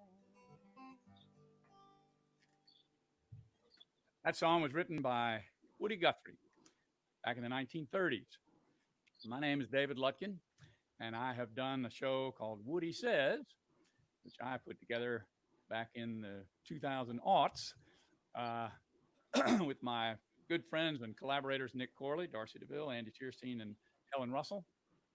And it's a biographical show about Woodrow Wilson Guthrie, born in Oklahoma in 1912, grew up in Oklahoma and in Texas and California and New York, and traveled all over the place by the time he died in Brooklyn. And he saw an awful lot, and he wrote an awful lot, and he stood for an awful lot. In 1950, he was living in a place called Beach Haven in Brooklyn, and he discovered, along with a lot of other people, that color lines had been drawn in the housing project, even though it had been built with taxpayer money. And in his little notebook that he scribbled his notes in, he wrote this: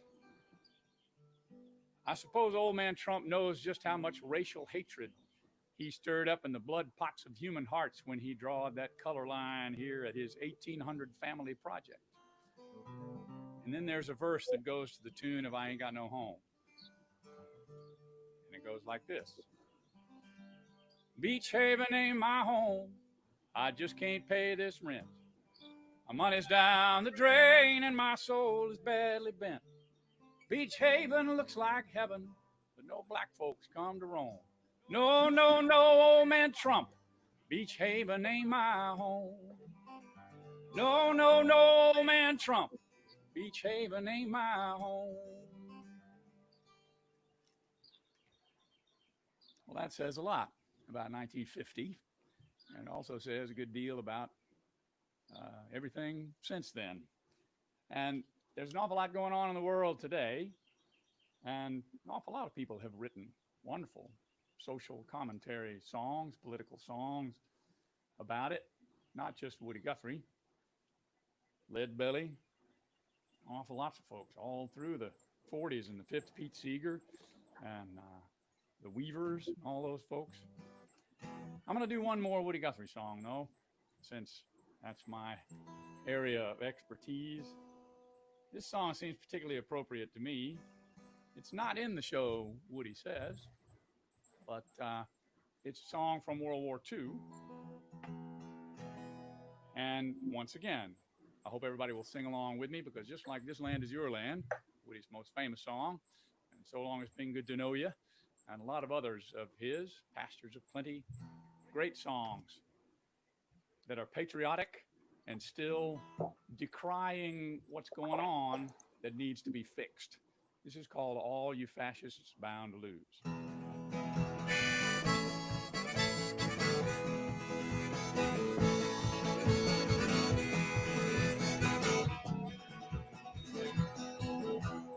I'm going to tell you fascists, you might be surprised, 100 million people getting organized, you're bound to lose, you fascists bound to lose. Yeah, Lord, you fascists bound to lose. Oh, you fascists bound to lose. Oh, you fascists bound to lose. You bound to lose, you fascists bound to lose. Yeah, people of every color, marching side by side, marching through the fields where fascism has died. You're bound to lose. You fascists bound to lose. Oh, you fascists bound to lose. Here we go for the global project. Oh, you fascists bound to lose. Yes, sir. Sing it. Oh, you fascists bound to lose. You bound to lose. You fascists bound to lose.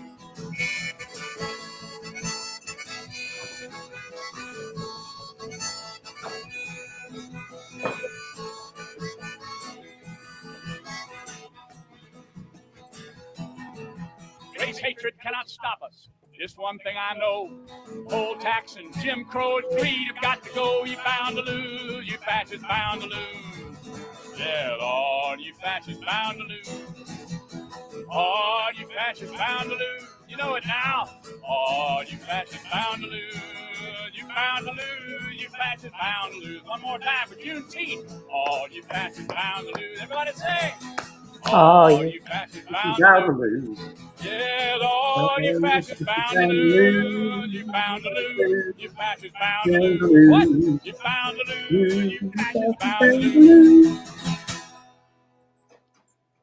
Thank you very much from me and Woody Guthrie. Yay! That was great, Nick. Thank you for introducing me to David, and 2 songs I didn't know, and I'm happy to say, yeah, all you fascists are bound to lose. Our fingers are crossed. If we keep doing the good work and connecting to each other. Yeah. I am now going to bring in Danny Gavigan and Harold Jackson, who've been patiently over there, and I can introduce you. Here's Harold, who I don't even know. Hey, Harold. And here's Hello. Danny, How are you? who I do know.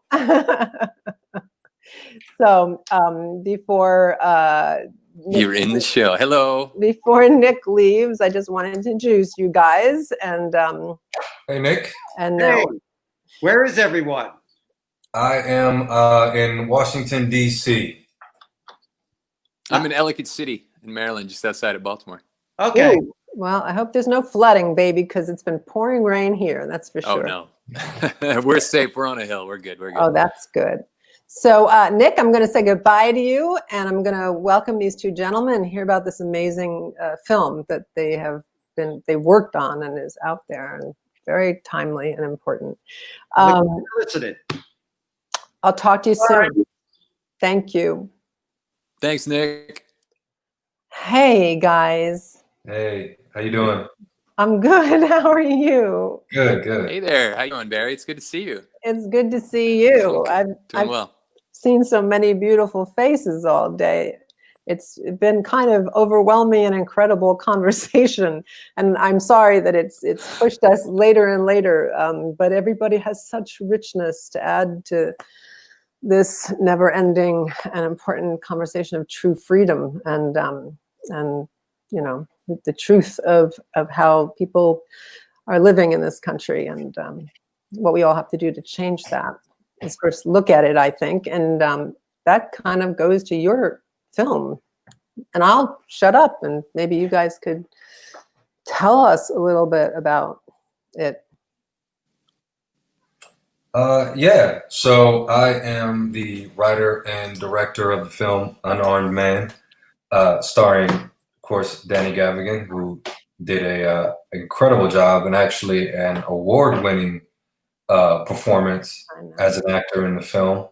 He's a recent winner of the TIVA Best Actor Award here in Washington, D.C. So I'm really proud of him and the work that he did in the film and that he continues to do in his career, you know, even outside of the stuff we do together. And we've done a ton of things. We've done a ton of things together already. Harold, I don't mean to A interrupt. career that's kind of on hold. Right. No, exactly. I'm sorry. But is there a gentleman named Sean who's a part of your project? Yes. Is he in the I back? think Yes, he's Sean here. here? I'm looking. There he is. I thought he took off. Hey. I think he's here. Yeah. All right. Yeah. Yeah. So Sean Woodland, who is the other star of the film, it's a mostly 2-man piece. So these 2 gentlemen did just a ton of work, and they had a ton of text and a ton of a range of emotions to go through, and they both did it masterfully. So I'm very proud of these guys and happy to have had them be a part of the film. When did you make it? We made it at early 2019, and then released it almost right before. Like we did the film festival circuit at the end of 2019, and then we've actually just released it on Amazon Prime. So it's streaming now on Amazon Prime. So please, if you get the opportunity, please go check it out. It's called Unarmed Man, and yeah, I won't take up too much time. I'll let these two guys speak. But if you get a chance, please check it out on Amazon Prime streaming I'm now. writing that on your screen so people can see it. There we go. Can I just ask you one question, Harold, and then we can. I'd like to hear. Why did you write it? So the film is kind of born from the from several of. It's kind of a mashup of several sort of events with police officers. So if you're not aware of the film is about a police officer who shoots and kills an black man, an unarmed black man during a traffic stop. And where this film kind of takes a left turn from some of the stuff you would expect it to be is most of the film takes place in the interview session for the police officer who actually fired the fatal shots, and he's being interviewed by a case statement agent who is sort of working his way through the events and trying to find out what truly happened, as opposed to what we're going to be told happened. So it's kind of the backstage sort of inner workings of these sorts of events. So I think it's interesting to take that sort of different turn. Yeah. An approach to it. But in a nutshell, I just wanted to see some sort of justice be served, even if it was fictional. I think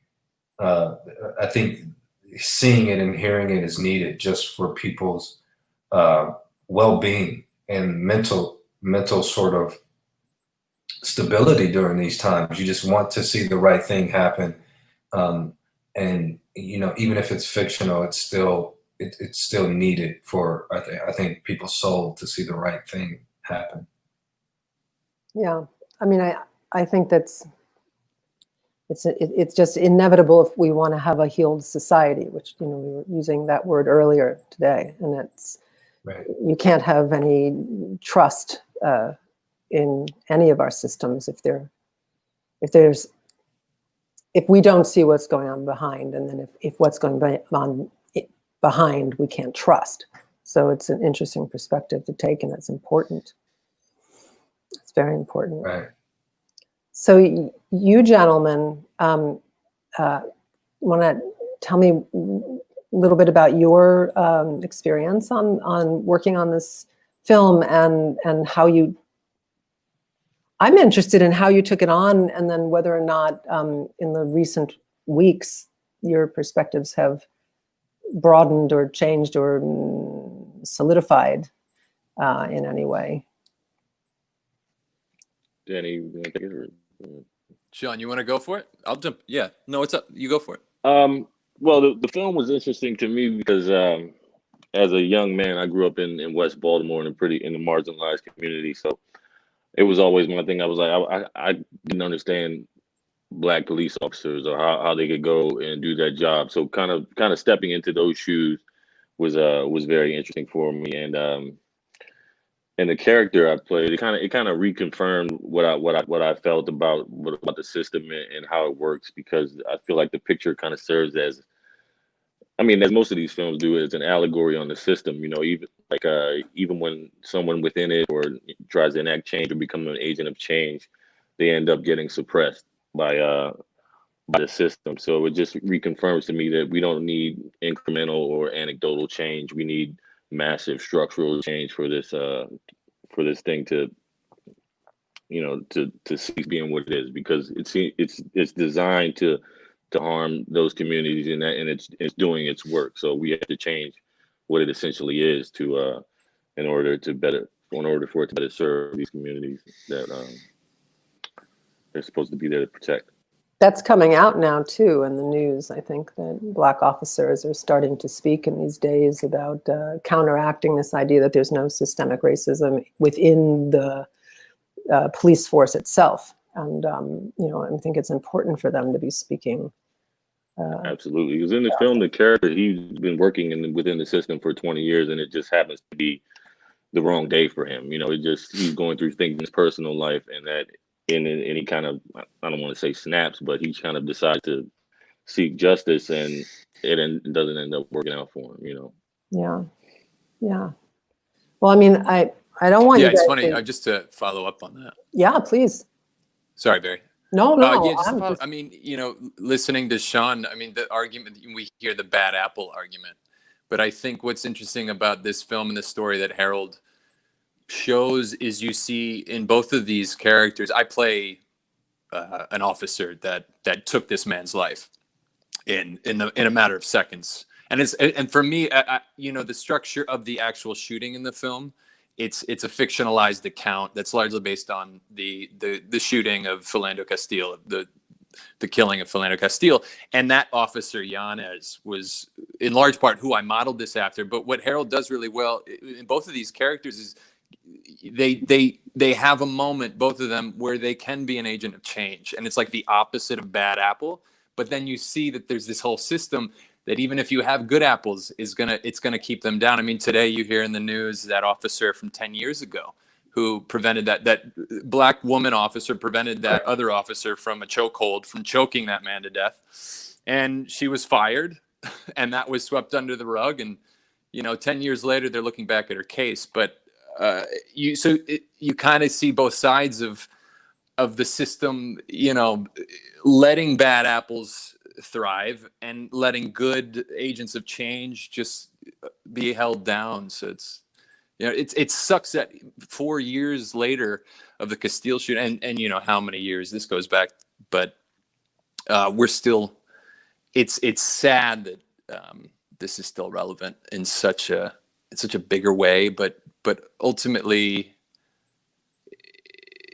you know, it's an important film, I think, in that regard alone. Just to see where the change can occur, it has to occur on a larger level. but I think given the conversation, this whole, what is the slogan? Defund the police, you know, which is, has such varying levels of meaning depending on who's saying it or hearing it. But this film really is in the center of that conversation, it sounds like to me, that it can really evoke healthy discourse and understanding and maybe a door, because film can do that, right? Performances and narratives that are sort of outside of the real world can allow us to reflect back on the real world and on our role in the real world. It's an awesome moment for this film. Absolutely. Yeah, I think that's the film's biggest strength. It is that it's one of those films, when it's over, you kind of have to talk about it. You have to kind of go through the emotional, the logistical, what does this mean in the larger picture? What does it mean on the micro and macro level? And just how did you feel about the characters and what they did and how they sort of responded to a particular event? So I think that's one of the strengths of the film, is that it really talks about, it really sort of creates a conversation that you know should have been had, you know, before I was born, but unfortunately we're still here. But you know, now there's no time like the present. Exactly. I mean, I hope everybody, you know, I mean, I'm going to watch it. I haven't watched it, I have to admit. I'm so busy putting this together, but I'm going to. Yeah, I actually have a clip. Little tip. No, go for it, Aaron. Yeah, no, I was going to say that. If I may, before the clip, I was just going to say, Barry, this funny little story. So it was about January 2019. Just the earlier question about when we were filming this, I think you'd be interested to know. I was house sitting for you, if you remember. And Sean teaches not far from where you live. So several days out of the week, we actually would meet up in your lovely living room, sit down and kind of use our...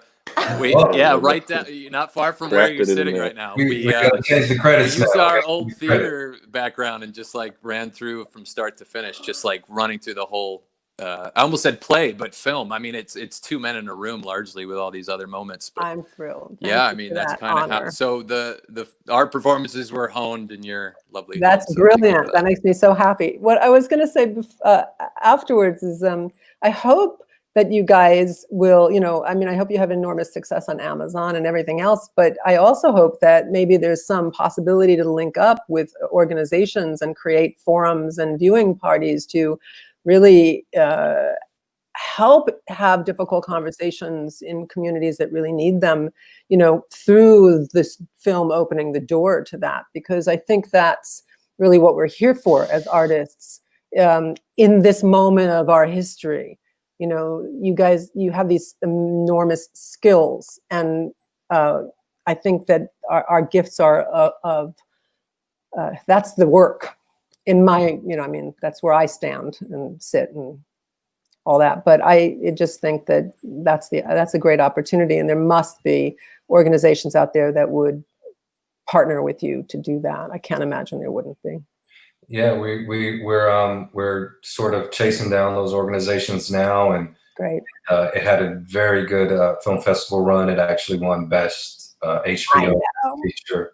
So it's doing its thing. So I'm happy to have been a part of it, and this is part of things like this are part of the process, just getting the word out to a new network of people who can hopefully spread the word to their network. So everything helps, and we're very grateful to be here. Well, thank you. I mean, I'm so happy to have you. And after this is all over, I'm going to piece together everything and then send information on everything to everybody I can. So I will do everything I can to help promote your work.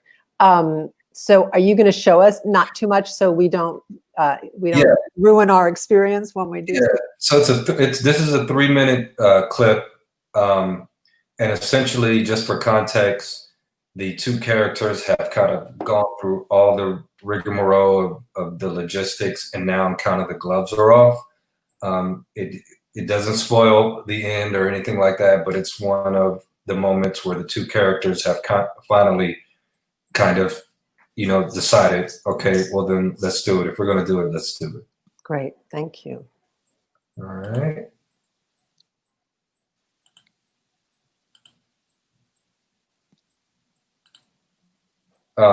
Are you seeing that? Nope. No. How about now? Nope. Are you sharing? This is sometimes happens. What are you sharing it through? I just clicked share screen. Is that? No, but I mean, where are you streaming it from? My home computer. Can you do it through Chrome? Yeah, I am on Chrome now. Oh, that's strange. So, share screen, and then you have to pick the Chrome. It's to the right where it says Chrome, and then you have to hit share sound as well in the bottom left. Oh, Chrome tab. Yes. Do you see that? How about that? Not yet. Well, I don't know. It says it's.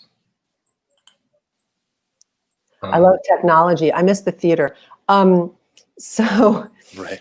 So what are you seeing, Harold? You're seeing. So it comes up, and then I click a Chrome tab and share audio, and then I'm seeing backstage. I'm seeing a separate. Oh, wait a minute. This is weird. There you go. That's me. There's something. Okay, there you go. So let's see what we're going to see, and then I'll do that maybe. Yeah. Okay, we did it. Look at that. Okay, there you go. Except, what are we seeing? We're seeing like multiple screens. No, we're not seeing it. No. We're seeing screens within screens. Your StreamYard page. Yeah, you're seeing the same thing I'm seeing. Yeah. Yeah. We're not seeing the actual. Well,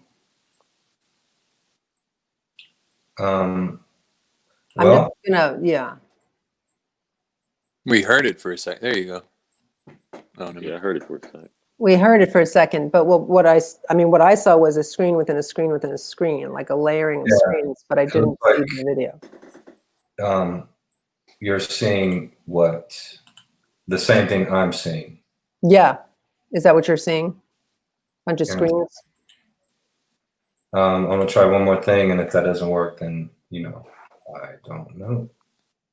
So somehow we're seeing this overlay. Yeah, so you There should we go. There it is. There it is. Don't do anything. Here we go. There we go. Noel Ramirez. Look, shot and killed trying to apprehend a carjacking suspect. Noel Ramirez just having lunch when a man shot through the restaurant, killed him. Sean Gannon ambushed in the house trying to serve a warrant, shot and killed. Chase Maddox, David Sherrard, Mujahid Ramzadeen, shot trying to help his neighbor. I got more. I got plenty more. What gives you the right sitting in your pleated slacks when you've never been out there? Listening to so-called reporters wearing makeup. They never been out there to judge me. I'm the one who puts on a bulletproof vest and goes out in the night, in the dirt with the junkies and bangers and wife beaters and killers. What about my life? My life don't matter? I never said that. I want an answer. Thanks, running. Otherwise, I shut this thing down right now. Your life does matter. Think they riot for me? Those junkies, bangers, killers, they are the people we need you to protect us from. The worst of society, the people we're afraid to confront, you should be commended for that. We're not talking about them, are we? We're talking about 12-year-old children in parks, another man shot in the back, killed at routine traffic stops with no weapons, complying with orders. Men holding cigarettes, choked to death. You've never been out there. You don't know what we have to confront every day. Every day. I'm just trying to figure out why Cordell Pierce was shot 5 times when he was unarmed. He had a gun. He wasn't reaching for it. Walter Scott, Freddie Gray, Jamal Clark, Demir Rice, Eric Garner, Michael Browne, Philando Castile, all unarmed, all killed. We're just out there trying to do our jobs, man. By the people who shouldn't be on the force, yeah. But that's on the fringe. That's not who we are. That's not the cop who comes to your sister's door when her husband just beat her face in. That's not the cop who, that's not who we are. You're all rescuing kittens from trees now. They're burning our city. Don't you worry. Boys in blue won't let them burn this side of town. They're not burning Flint or Little Rock or Chicago. The morgues can't keep up with it. They're killing each other so bad. Don't see any riots for them. The radical black crime. I was wondering how long it was going to take. What you're talking about is a crime. It's called murder.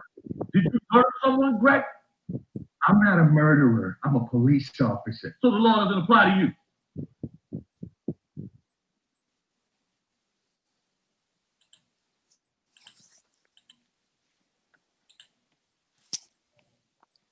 So hopefully you guys got a chance to see that. Yes, that was very powerful. That was beautiful.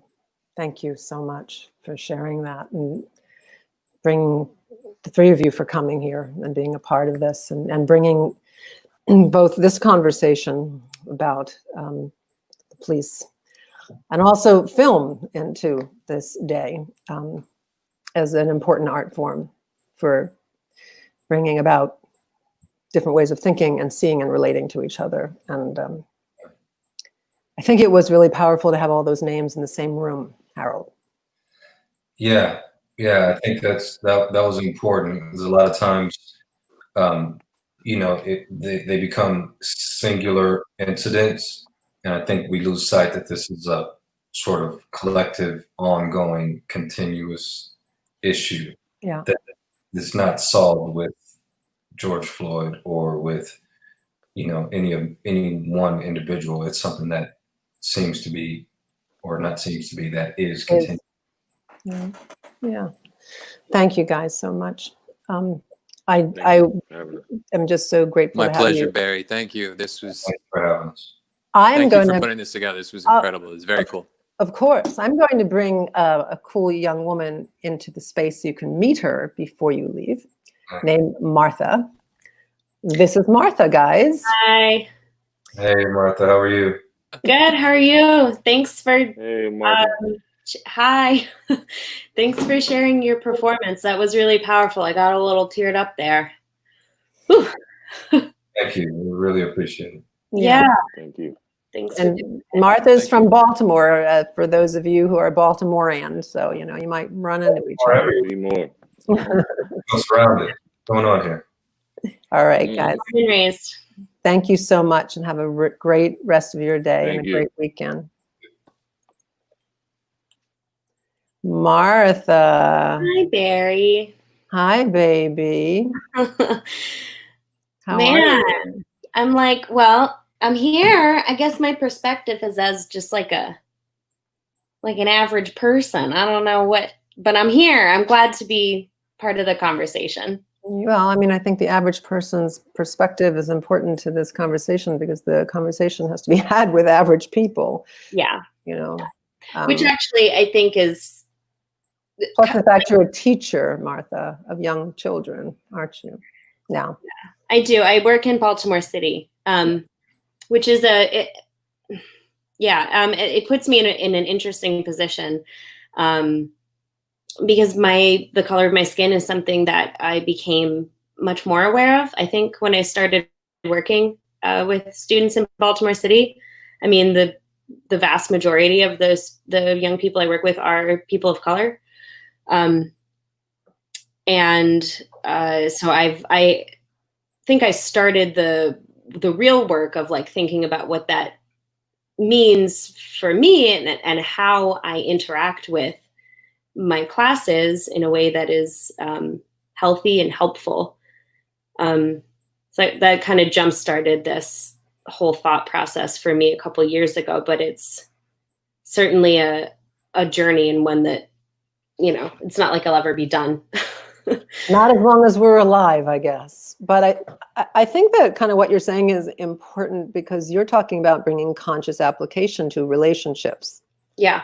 And I don't think there's enough of that conversation happening amongst white people, you know, about the fact that that is required of us right now. You know, I think it's required of all of us, but it's required of us right now. Absolutely. And so you're developing skills that are valuable, you know, not just for your students, you know, to share. Yeah, well, so something interesting, you mentioned developing skills, and there are a lot of, like I've been reading some scholars like Robin DiAngelo, who's an amazing writer on white privilege and what it means to interact in a way that is actually intercultural. And one of the things that I think is tricky about acknowledging white privilege and acting in a way that actually acknowledges the vast majority of other identities in the world is that there aren't really specific skills that one can attain. And that's hard. Like that's a difficult thing to say to someone. It's like there's not an endpoint. There's not, you know, you check off this list and like, good for you, you're anti-racist now, you know, like it just doesn't. You get an A. Work that way. Right. You know, it's an ongoing process and requires us to continue being self-aware and to continue doing the work and to continue digging deeper and examining power dynamics. And it's so that it's an interesting thing because a lot of people want like that concrete answer. And it just doesn't exist with things like this. I don't remember because I've been speaking to people for over 4 hours today, but somebody said something very important about having the will, that if you don't have the will, then there's no way you could take the next step, you know? And I think that kind of maybe falls into what you're talking about. Absolutely.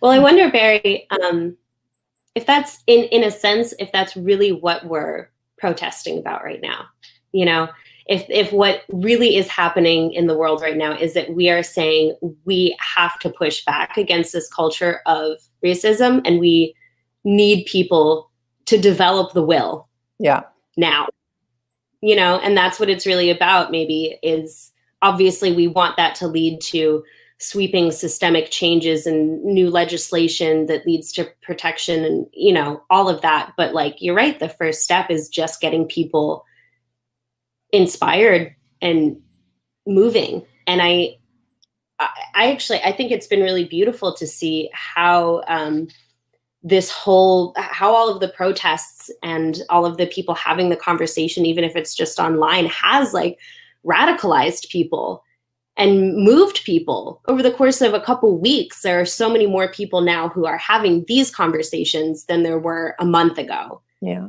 And that's pretty amazing. It is pretty amazing. And there's more people on the streets that have been, you know, white people, which is, you know, important. I mean, because we all have to stand for a better nation and a better world. And that's not going to happen if we don't all roll up our sleeves and look at ourselves and then figure out how to be of service, you know. Right. And I think that might be an actual introduction to what you want to read for us. Yeah, I think so too. Yeah, no, because my transition. Yeah, I think it is. It's about how we leverage our white privilege, right? Like how we acknowledge our white privilege and then how we use that to make change in the world. So the author of this poem, I don't know a whole lot about her. She's a Quaker and she runs some sort of like Quaker committee to like diversify the Quaker community. But apparently there is a white privilege conference that's been happening since 1999. And so this is a poem that she wrote like in response and as a reflection of her experience there.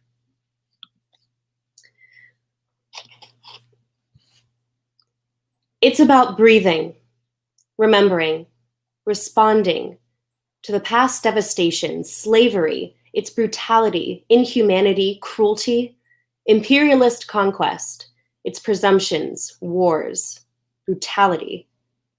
It's about reframing old information to recognize the mindset of power and remember the motive of conquest, to discover the other side of stories of native peoples, of land destruction, wages of land conquest, railroads, farming, mining. It's about learning new stories in the history never learned, about the way Japanese were herded towards new encampments when they were suddenly enemy in 1942 and Germans were not, about how Lincoln ordered indigenous families in Minnesota slaughtered, where the airport now is, unheralded, never mentioned.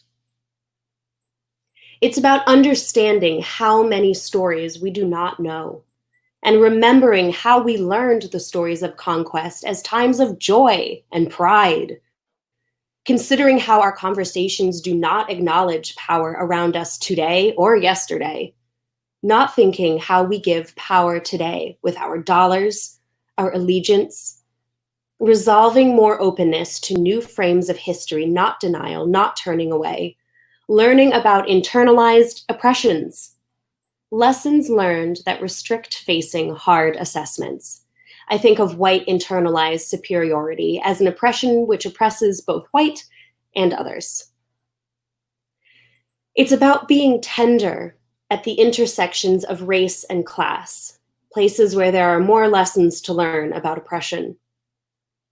Learning about white privilege is about accepting some responsibility to respond in new ways, to breathe, to listen.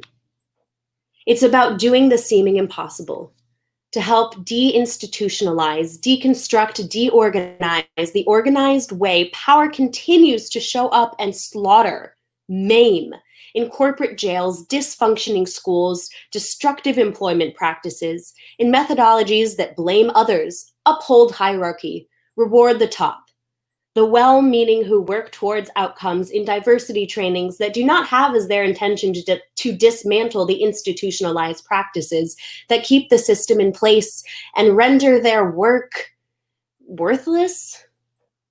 It's about knowing we cannot all do the same thing at the same time, but we can all do something in our lives and make room for more as we go step by step together. And it's about moving forward in ways that affirm, strengthen the capacity to work together, to build the circle, to collaborate, to resist the pulls of ego, self-centered energy, endless denial, turning away, while also focusing on expanding self and reframing ego. Paradoxically, it's about more than trying and intention. It is about commitment. Resolve. Thank you. You know, the word that kept coming to me in the midst of the center part is fear. Yeah. There's so much fear. And it takes me back to earlier talking to Sharpelle and Emmett and then Mac about their work in Shreveport, which is about building caring relationships. And that really is the antidote for fear. It is. In so many of the readings that I do about how to be anti-racist, and my particular lens has been in educational settings, but that's like number one thing, you know, don't just build relationships with your students, build relationships with the people around you. Don't lump them into groups. Don't make presumptions, just get to know people. Yeah. Yeah. Build relationships that matter. In the end, that's all we have, I think, is that connectivity. That's what we're here for. Yeah. And about connecting, I would like to bring up somebody to connect you with, which is Zipporah. I don't know. Do you know Zipporah? Hi, Zipporah. Hi. Have you guys ever met? Zipporah, I think you're frozen. Zipporah might be frozen. No. You're a little delayed. So you guys don't know each other. I feel like we've met, or maybe I've seen you perform. Did you see Countdown that I directed? That Zipporah was in? Yeah, that's Zipporah. it. Yeah. Oh, sweetie, you're so not streaming. You're a little choppy. I'll tell you what, I'm gonna have you fix it, maybe. Go out and come back in. Can we do that? Let's see if that will work. This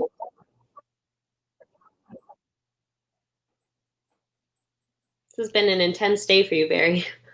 It has, and I was so looking forward to Zipporah, so I hope that we can get her to come back in, which would be good. And then I have my friend Tom waiting in the wings, as we say.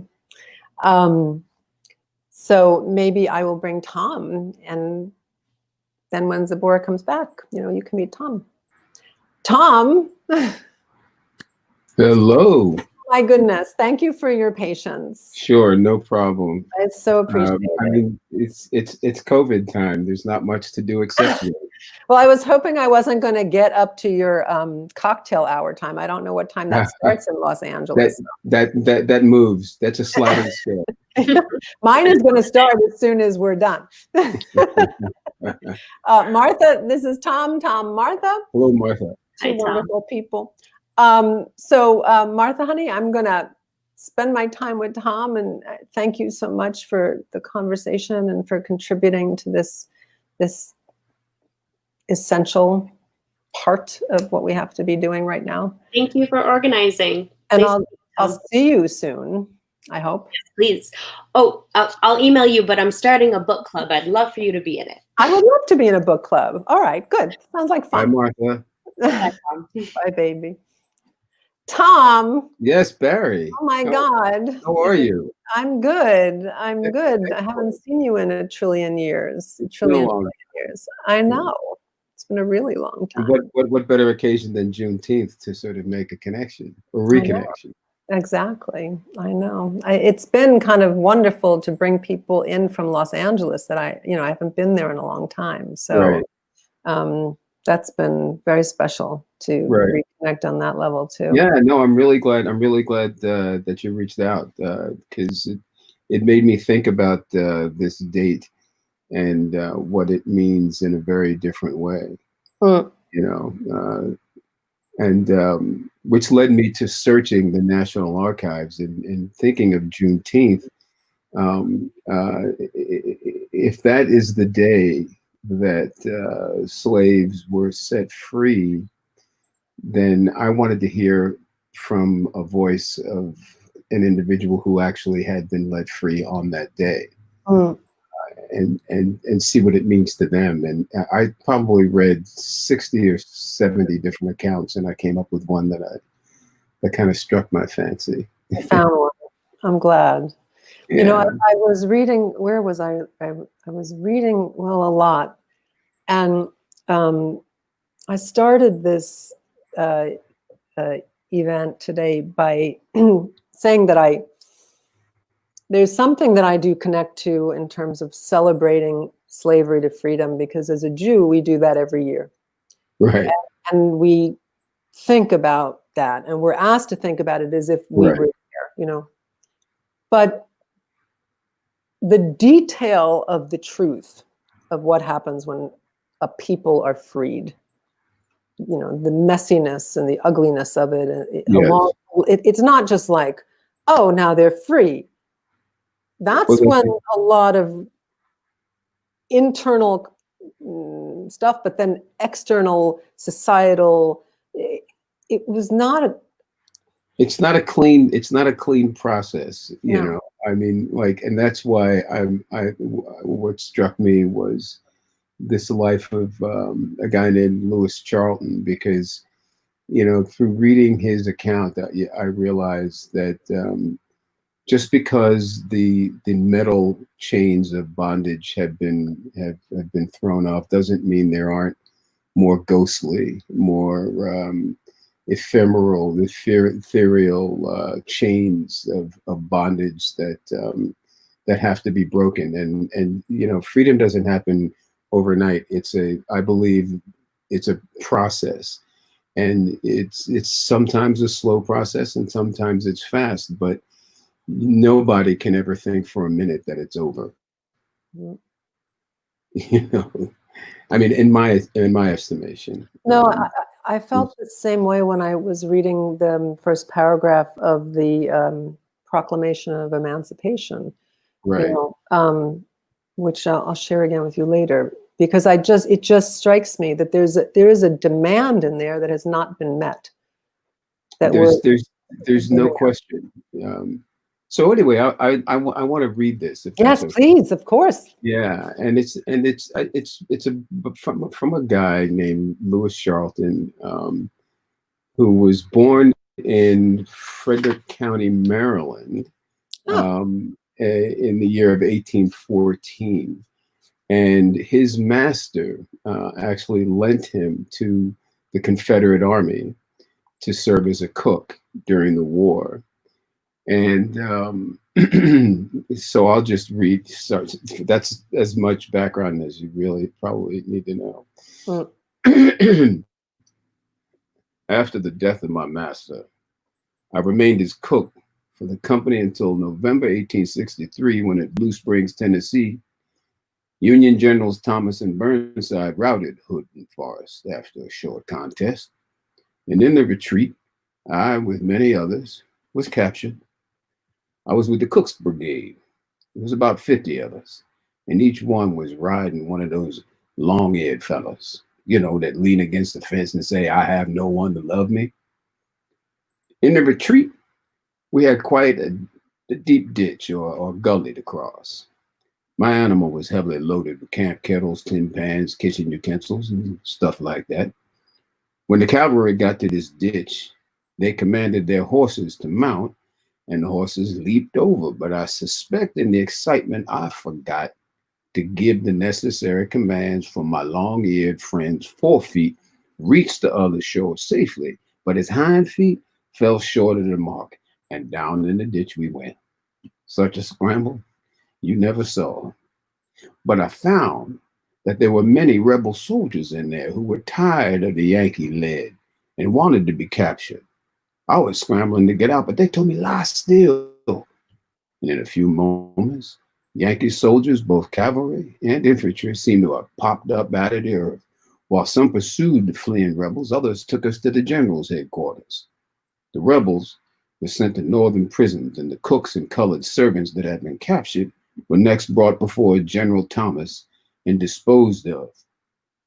I was the last man in line, and when I came before the general, his first words to me were, "You fine-looking fella. Here we are fighting to free you, and you are here dressed up in the suit of a rebel uniform." He then called his cook, a quaint-looking, cross-eyed old man who, like myself, was hewn out of a slab of ebony. He said, "Nathan, what shall we do with this boy?" "Hang him to the highest tree we can find," said Nathan. "Well, bring me the rope, best rope you can find." Nathan obeyed. He came with a rope as large around as his wrist and about 20 feet long. The general asked him if he thought he would hold me. He answered in the affirmative, and General Thomas told him to throw it over the limb of a tall oak, which stood nearby. But an officer, he came by, the name of Lane, and he rode up and he said, "General, maybe this boy will take the oath of allegiance." I would have taken most anything by this time. Then the general inquired of me if I would take the oath. I told him I would. By this time, someone said, "Hey, hold up your right hand." And another said, "Oh, no, hold up your left hand." And another said, "Your right foot." And then this other said, "Your left foot." I obeyed orders as fast as they was getting until it came to the left foot. I had up all I could possibly get up. After having all the fun they wanted with me, the general told Nathan to take me back and wash and clean me up. Uncle Nathan took me to his tent where he had a kettle of boiling water. After the old man had rubbed and washed me until my flesh burned and I had put on a castaway Union suit of General Thomas's, I went to headquarters. After standing before the large mirror in the general's tent, I thought I was the richest, freest man in America. They had carried that joke to such an extent, for I really thought they was going to hang me, that I was sick. They administered some medicine to me, and I lay down across the general's bed. General Thomas himself having told me to. When I awoke, it was about 3 p.m. I was between two generals, Burnside and Thomas. When I moved towards one, he would crowd against me. And if I moved towards the other, he would crowd in until I was squeezed as tightly as possible between the two. They was both awake, and I could feel their sides heaving until they could not restrain their laughter any longer. Then General Thomas said, "Lie still, boy. This white won't rub off." See, this was my first day of freedom. And that's it. Oh my God. Oh my God. And you just found this. Yes, after reading about 50 or 60 of them, I just thought this talks about, to me, speaks to the layers and levels of freedom that continually have to be pursued, because he left the chains of iron, and there was the chains of stereotype waiting for him. Immediately. So anyway, that's something I found. That must have been, I mean, it must have been, that piece in and of itself is stunning, but it must have been fascinating to go through the archives. No. It was, and what was there mostly were tales of horror, whippings, beatings. They seemed. I mean, I was looking for a voice, and there are some beautiful passages. I wish I had more time, because I would have picked out a bunch of them. Do you want to hear one more? A quick one? I mean, I do. I do. This is a poem. It's called Slaveholder's Parody. And it was written by Lewis Clark, who lived from 1812 to 1897. And he was born in March in the year 1815 in Madison County, Kentucky. Come, saints and sinners, hear me tell how a pious priest whipped Jack and Nell, and women buy and children sell, and preach all sinners down to hell, and sing of heavenly union. They'll bleat the bar done like goats, gorge down black sheep and strain at moats, army their backs in fine black coats, and seize their Negroes by their throats, and choke for heavenly union. They'll church you if you sip a dram, and damn you if you steal a lamb, yet rob old Tony, Doll, and Sam of human rights and buttered bread and ham, kidnappers, heavenly union. They'll talk of heaven and Christ's reward, and bind his image with a cord, and scold and swing the lash aboard, and sell their brother in the Lord to handcuffed heavenly union. They'll read and sing a sacred song and make a prayer, both loud and long, and teach the right and do the wrong, hailing the brother, sister throng with words of heavenly union. We wonder how such saints can sing or praise the Lord upon the wing, who roar and scold and whip and sting, and to their slaves and mammon cling in guilty conscience union. Was that, Anyway. that's what you found also in the archives? Yes.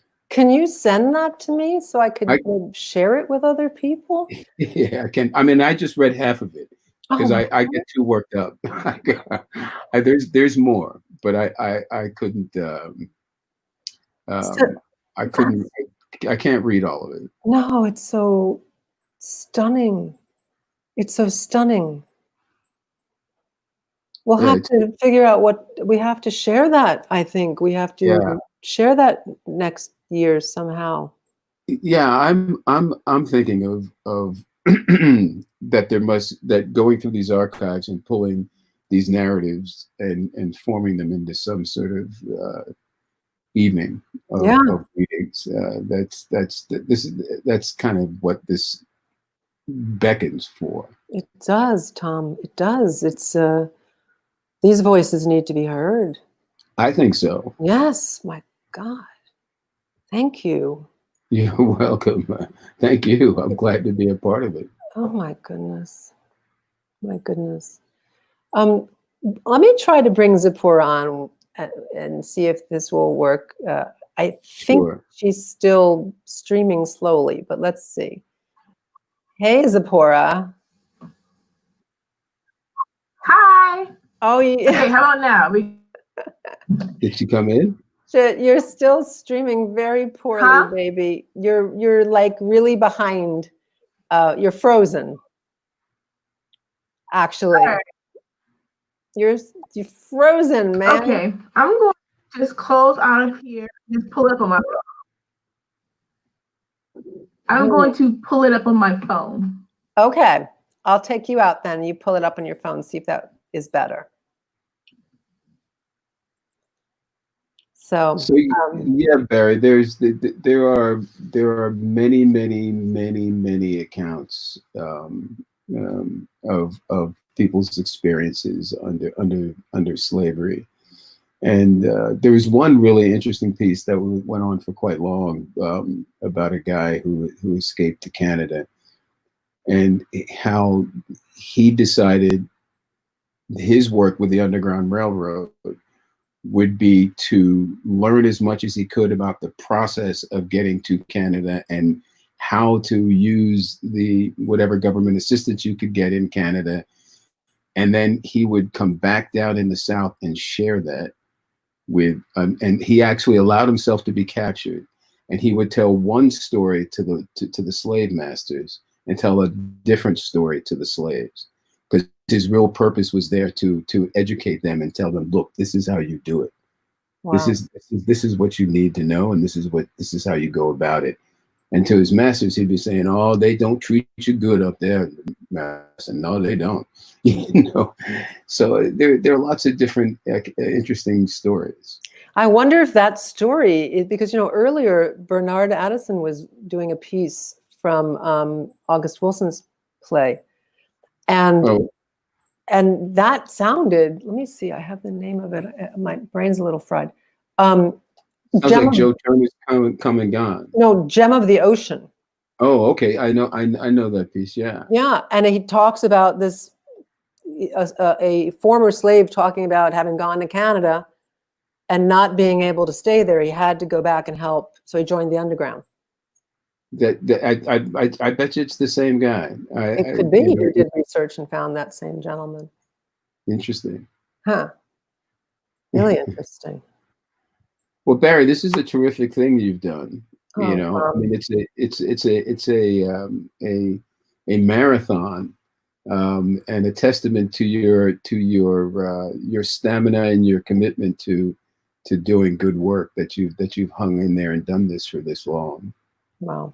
Thank you, babe. I just think that it deserves a marathon, doesn't it? But next year, I think we'll do a festival.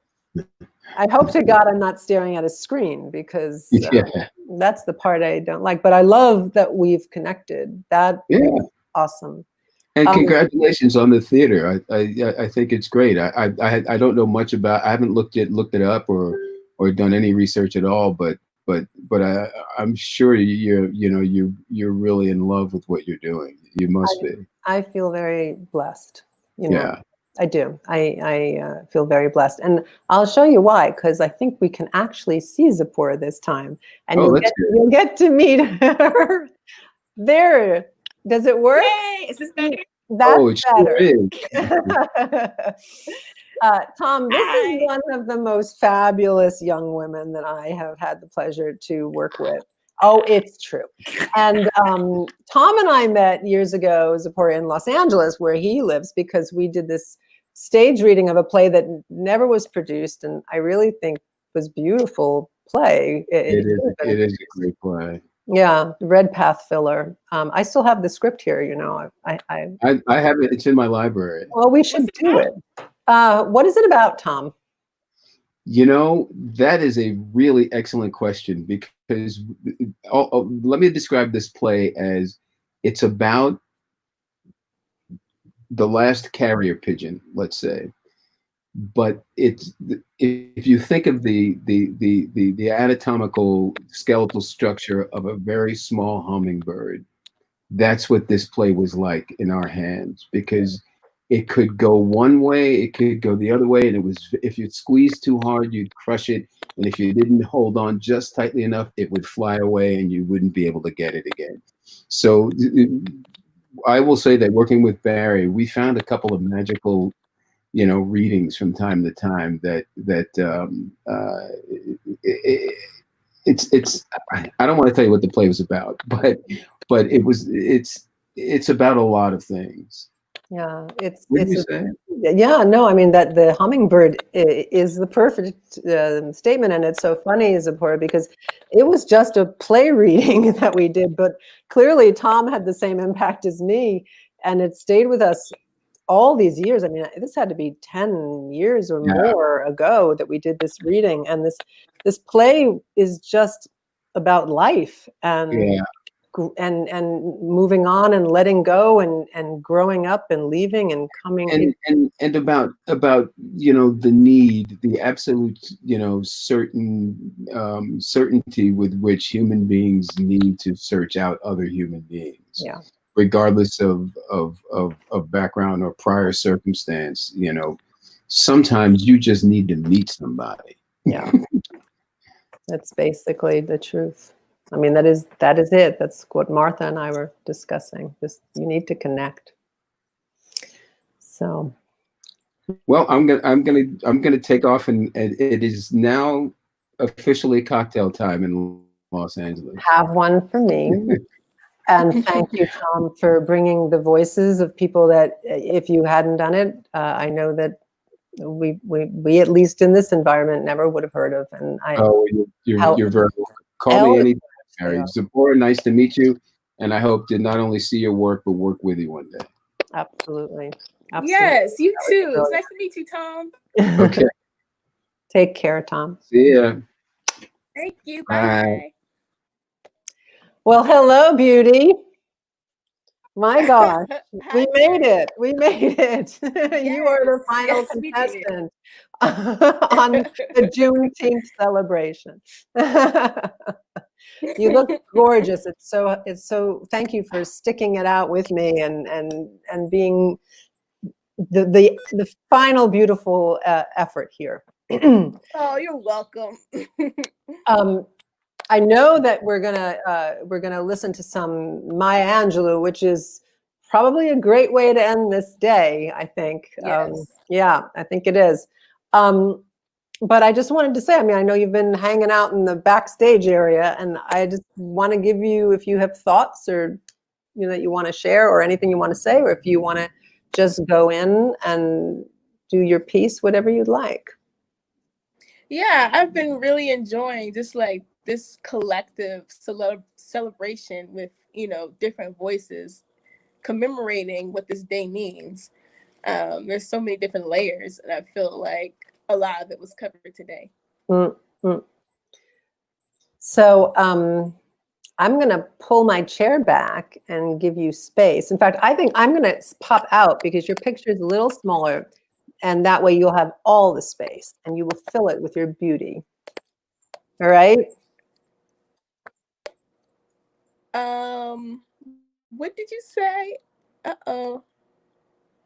I said, baby, that Okay. you can go ahead.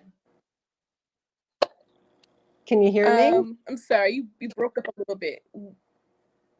Go ahead. You What can did go. you say? You can go. Okay, I'll just go. All right. Hi, everybody. My name is Zipporah Browne, and I am going to read for you a poem by the late, great Maya Angelou, Still I Rise. I feel that it's extremely important to hear this poem today because Black people, we are some of the most beautiful, resilient, persevering people, creative, inventive people on this whole planet. And I think it's just amazing that despite everything that we've been through and that we still go through, we still rise. And we rise together. We rise through it all and we continue on. So that's why this poem was on my heart. So I'm going to share it with you all today.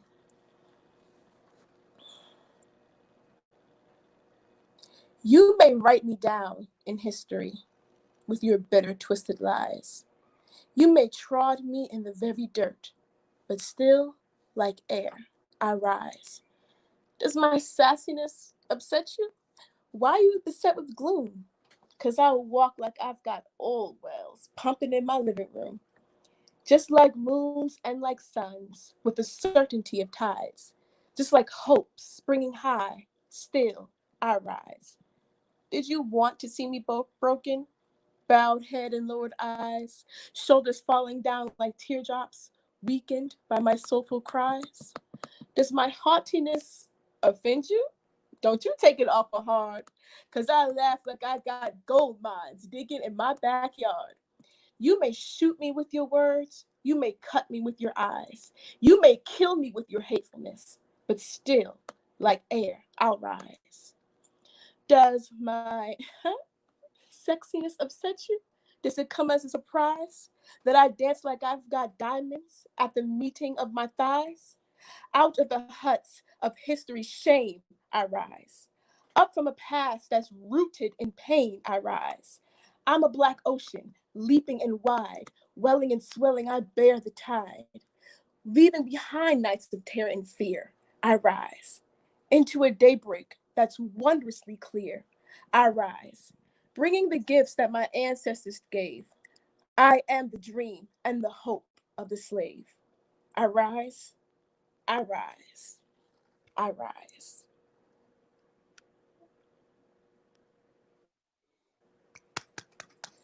That was beautiful, Zipporah. Thank you Thank so you. much. I think it was, we've heard so many important Black voices, American voices today, and to end with Maya Angelou and for you to bring her to the conversation is really, I just really appreciate that you made that choice and that you brought your beautiful soul to her words. Thank you so much. Thank you so much, baby. And Baltimore is lucky to have you. You're a beautiful talent and everything else. And I hope we work together again soon at some point. Yes, I hope so too. I hope so. Happy Juneteenth to you. Thank you. Happy Juneteenth and happy Juneteenth to everybody watching. Absolutely. You take care, babe. All right. Bye. All right. So this is the end of a, rightfully so, a marathon of exploration and sharing, discussion. I want to end it as I began it, by reading a section of the Proclamation of Emancipation Proclamation. And I would like you, those of you who are listening, to really listen to these words and how they are reflected today. January 1st, 1863, by the President of the United States of America, a proclamation. Whereas on the 22nd day of September in the year of our Lord, 1862, a proclamation was issued by the President of the United States containing, among other things, the following, to wit, that on the first day of January in the year of our Lord, 1863, all persons held as slaves within any state or designated part of a state, the people whereof shall then be in rebellion against the United States, shall be thenceforward and forever free. And the executive government of the United States, including the military and the naval authority thereof, will recognize and maintain the freedom of such persons, and will do no acts or act to repress such persons or any of them in any efforts they may make for their actual freedom. The more I read that, the more it hits me that everybody needs to read this every year on Juneteenth, at the very least, and reflect on why it took 2.5 years for 250,000 human beings who were still in Texas to be freed. On June 19th of 1865. So I want to just put my appreciation out to all of you, to the wonderful comments, and to my amazing guests whose talents and work I will be sharing in whatever way I can to lift up their work into your stratosphere. I do want to say that I am open to hearing from you as to how a Juneteenth celebration can move forward as the Global Theater Project evolves in its coming period. And in terms of our coming period, I do want to just say at the end here that our next project is called Our Voice, Our Day. It's being run by young artists who will be creating a similar environment for creative responses during the next 5 months as to our relationship with voting. So if you're interested in knowing anything about that, please let me know. Again, I have had the privilege of sitting here for 4 hours and 58 minutes and 34 seconds, and I have been overwhelmed with what I've learned and what I've felt and what I've been here to witness. So thank you for spending the time with me, and happy, happy Juneteenth to us all.